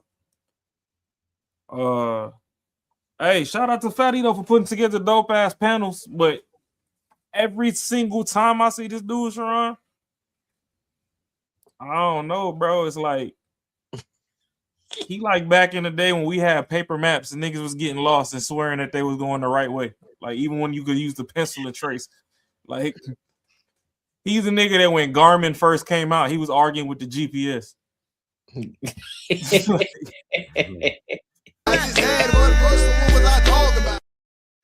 The directions don't get more clear than the directions, and this motherfucker still arguing. So yeah, you know, I don't know. But that's them dudes that be eating booty and sucking toes. So, you know, they brain already fucking wired wrong. Come on now, dog. Come on, man. Come on now, dog. That's where that shit ass fucking thought process come from. Little freaky frogs. That's where that all shit ass freaked out. Shit, PJ pop back he'll tell you shit. He from New York. Yeah. These some weird ass. Yeah. These the niggas that get around the shorties and gas them up and got them shorties talking to us any kind of way. It's them niggas. But here's the thing, though. He just got exposed though at the same time though, because I think he's grifting. He's grifting at this point because he got a whole bunch of women on the panel. So therefore, he's trying to appease to the women on the panel to make himself look good. But therefore, that's one thing that it already shows that he don't study the panel that he's going on to, and he don't understand that Fatty, he got receipts on you and everything that you do. So therefore, if you gonna stand on something, you better stand on it, and it better make sense. Because if you not, he gonna call you out on it just like he did Sharon. Because now he talking about, well, women are the table, this, that, and the third. But he got video footage of him talking about how he's not, how he being red pill. So Sharon is moist pill. Look at that face. That's what I'm saying. He had the dreads and everything, but But Fatty pulled up clips of him in the past, talk about how he red pill, talking to his wife and talking about other shorties and stuff. So again, he's trying to appeal. He's trying to appeal. He just grifting at the end of the day. That nigga needs to take that jersey off. That's a problem. And that's a problem with a lot of these individuals now. Is like, bro, stand on what it is that you believe in. If you stand on something, just stand on it, bro. You don't gotta flex. Listen, this is what I need to tell motherfuckers at the end of the day. Now, this is beside the point. Listen, if you want shorties to fuck with you, guess what? Just be authentic. They either gonna rock with you or they ain't. You ain't got a grip for them. The people who rock with you, they gonna rock with you. The people who ain't, they ain't. Regardless of how you feel, no matter what you thinking about it, they gonna rock with you regardless. There's a reason to grift. Ain't a reason to grift. And so that's exactly what he's doing.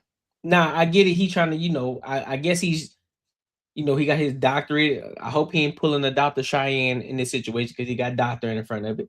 But got his doctorate degree, so I'm guessing he's trying to rebrand himself. And that's cool. That's dope. I respect. Doctor in what? Forehead? I don't know. I'm not gonna say he don't have it, but if he does, I hope he can prove it. Because now Cheyenne came out here calling herself a doctor. Hey, at this point, you gotta come with documentation, big dog.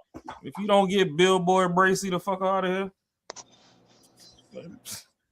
Hey, man, I don't know. Hey, dog. my nigga, take that jersey off and don't ever put it back on, bro. Yeah, pack this nigga up, bro. I mean, you can't tell him to take the jersey off. If he's supporting New York, he's supporting New York. You know what I'm saying? Fuck that, bro. We don't need that kind of support. Hey, it may be soft support. You know what I'm saying? Nah, we good on people like him, man. We good. What? Well, yo, bro. What's up? What's up? You all right? Hey, yo, Pause. Yeah. Pause. Yo. That's insanity. You gotta understand how you talking up here, man. Just saying, though, bro. Like, hey, yo, soft support type crazy, B. hey, I'm just saying, though. You know what I'm saying? You dead ass? Like, what's going on, bro? Nah, but this nigga gotta pack that shit up. Take that jersey off, man. Go claim Connecticut. Like this dude ain't doing nothing but chatting, bro. He need to beat feet. Yeah. He is not making he ain't making this argument better at all. And any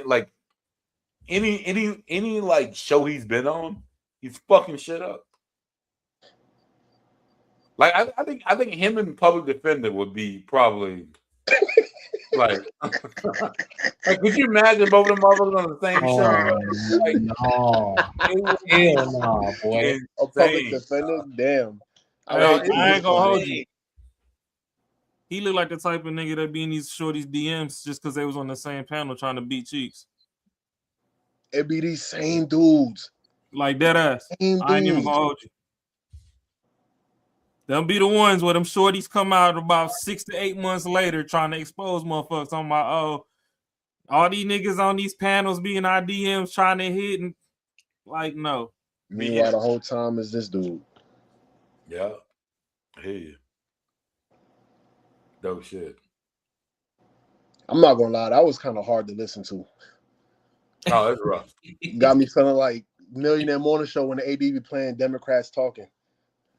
Hey, for real, bro, for real, man.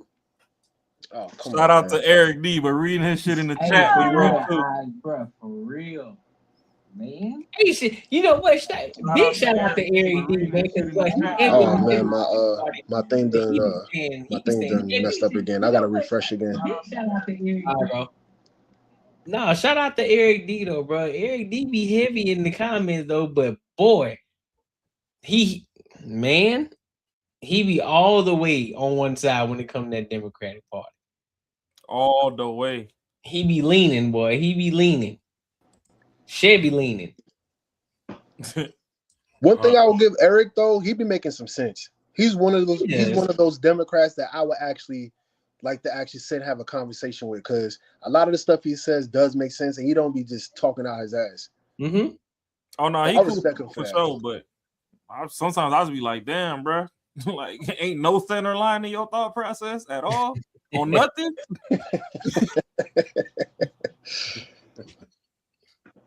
Boy, Yeah. man, listen, bro. We 6 hours in this bitch. Boy, we gonna have to call. We gonna have to call it.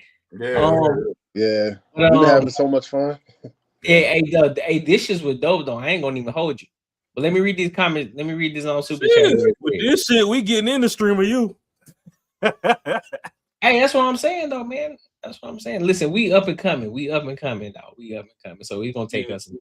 Eric D, when you seen this, quit Michael Jackson leaning to the left, bro. It's okay to stand straight sometimes.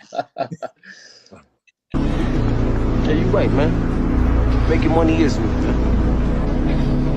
10 years, man, you're gonna have matching Benzes. 10 years.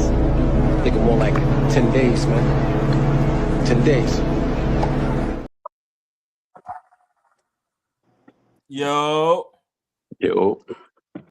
Shout out to the dog, Bull City 0615 for the 20 ball. He Word, said, shout out to Bull City. I know he Bull City, Mr. 10-foot dog Potter. for And letting R me Street, shout out to her the 8 panelists off screen. For sure, bro. I appreciate you. Appreciate you. Yeah. Streets, what we eating in DC? I guess I gotta go ahead and get myself together for DC because if I Brown already Please, bro. Wait. So September. is it for show that he's not coming to Dallas? No, it's not. No, I don't have much confidence in it. Because he was supposed to do 2-3 meetups last year. We did 1. You know what I'm saying? And he been same thing with the coaching calls. Courtney, how long he been saying I'm bringing coaching calls back? A year? Man, we've been saying that for a minute. I didn't see him. Yeah, that's what I'm saying. So like pretty much like we don't trust AD. We don't trust his word as much no more. Supposedly we supposed to have another one and we have the one in July, but we supposed to have another one in September, but I don't trust it because he said the same thing last year. We had the one in June and we were supposed to have another one. Courtney, last year he said we were supposed to have 2 more after the June one.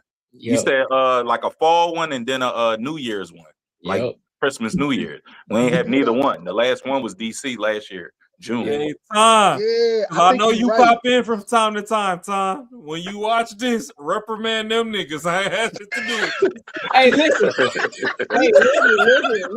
Listen.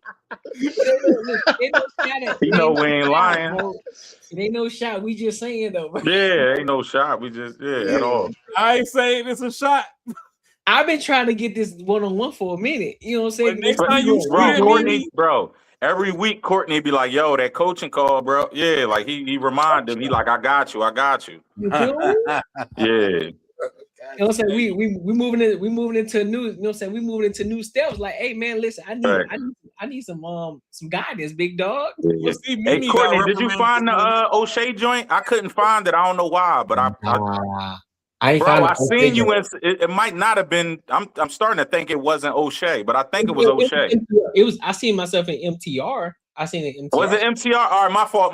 I said it was okay. You seen it then? Okay, all right. Yeah. All I right. saw MTR because originally it was from the Melissa Ford joint. Right, bro. I was looking at bro. I was searching all my history of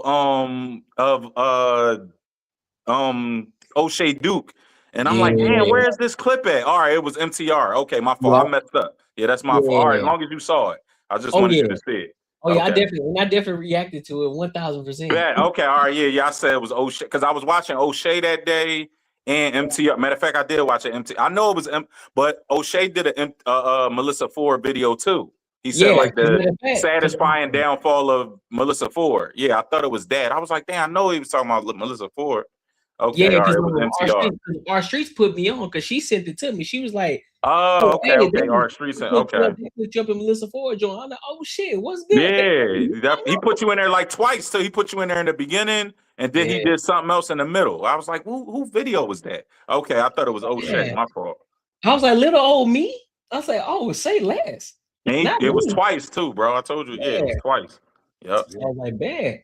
So that's love though, bro. Shit, we growing. Remember, Mimi called Heat yesterday morning. Mimi called Heat for what? When y'all get reprimanded, I ain't in this shit. Oh no, ain't nothing. See, that's what I'm saying. It wasn't nothing serious, but he called out. I ain't saying listen. I ain't saying nothing. We just listen. We trying to grow over here, bro. No, we just want some love. Nah, at the end of the day, he knows it's all love over here.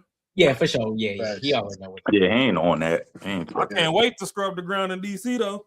Well, I guess I gotta go and make plans. I was gonna make plans for Dallas. I guess I gotta make plans for DC now, man. Yeah, the 25th, July 25th. You got a whole month, bro. Yeah, July 25th. Yeah. I guess I go and make plans for.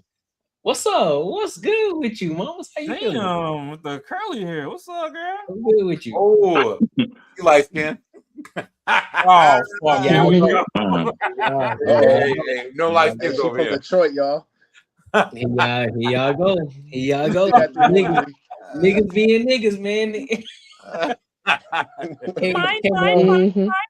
See, Bull City, this is what we ain't finna do. I ain't from no damn Greenbow, Alabama. I'm from Mobile, Alabama. Greenbow. Greenbow. CES is doing great. I appreciate you, R Streets. I appreciate you. That's love. I appreciate you. But other than that, man, anybody else got any final thoughts before we close it off for the night, man? Hey, man, honestly, bro, this has been a good one, man. Thanks. I think this is a dope panel. I think definitely good conversation. So hopefully we can do this again. For sure. Hell yeah. For sure. Word. Yeah, thanks for letting me in last minute. I was gonna hit you up earlier, but today got crazy. So yeah, but it worked out in the end. So YOLO. Yeah, shout out to my boy Courtney Egger, bro. Love you, bro. Yeah, shit. You talking about a coaching call from AD? I need a coaching call from you. I'm trying to get my channel started. I got the little mic equipment and all that, but I need help, starting, and I don't know shit about StreamYard and how to pull the clips up and all that. So I need a coaching call from you. Shit, I got you. You waiting on a coaching call? I need one, bro. Shit, I got you. Yeah, I should probably pick your brain too. And Tech Coach Ralph also.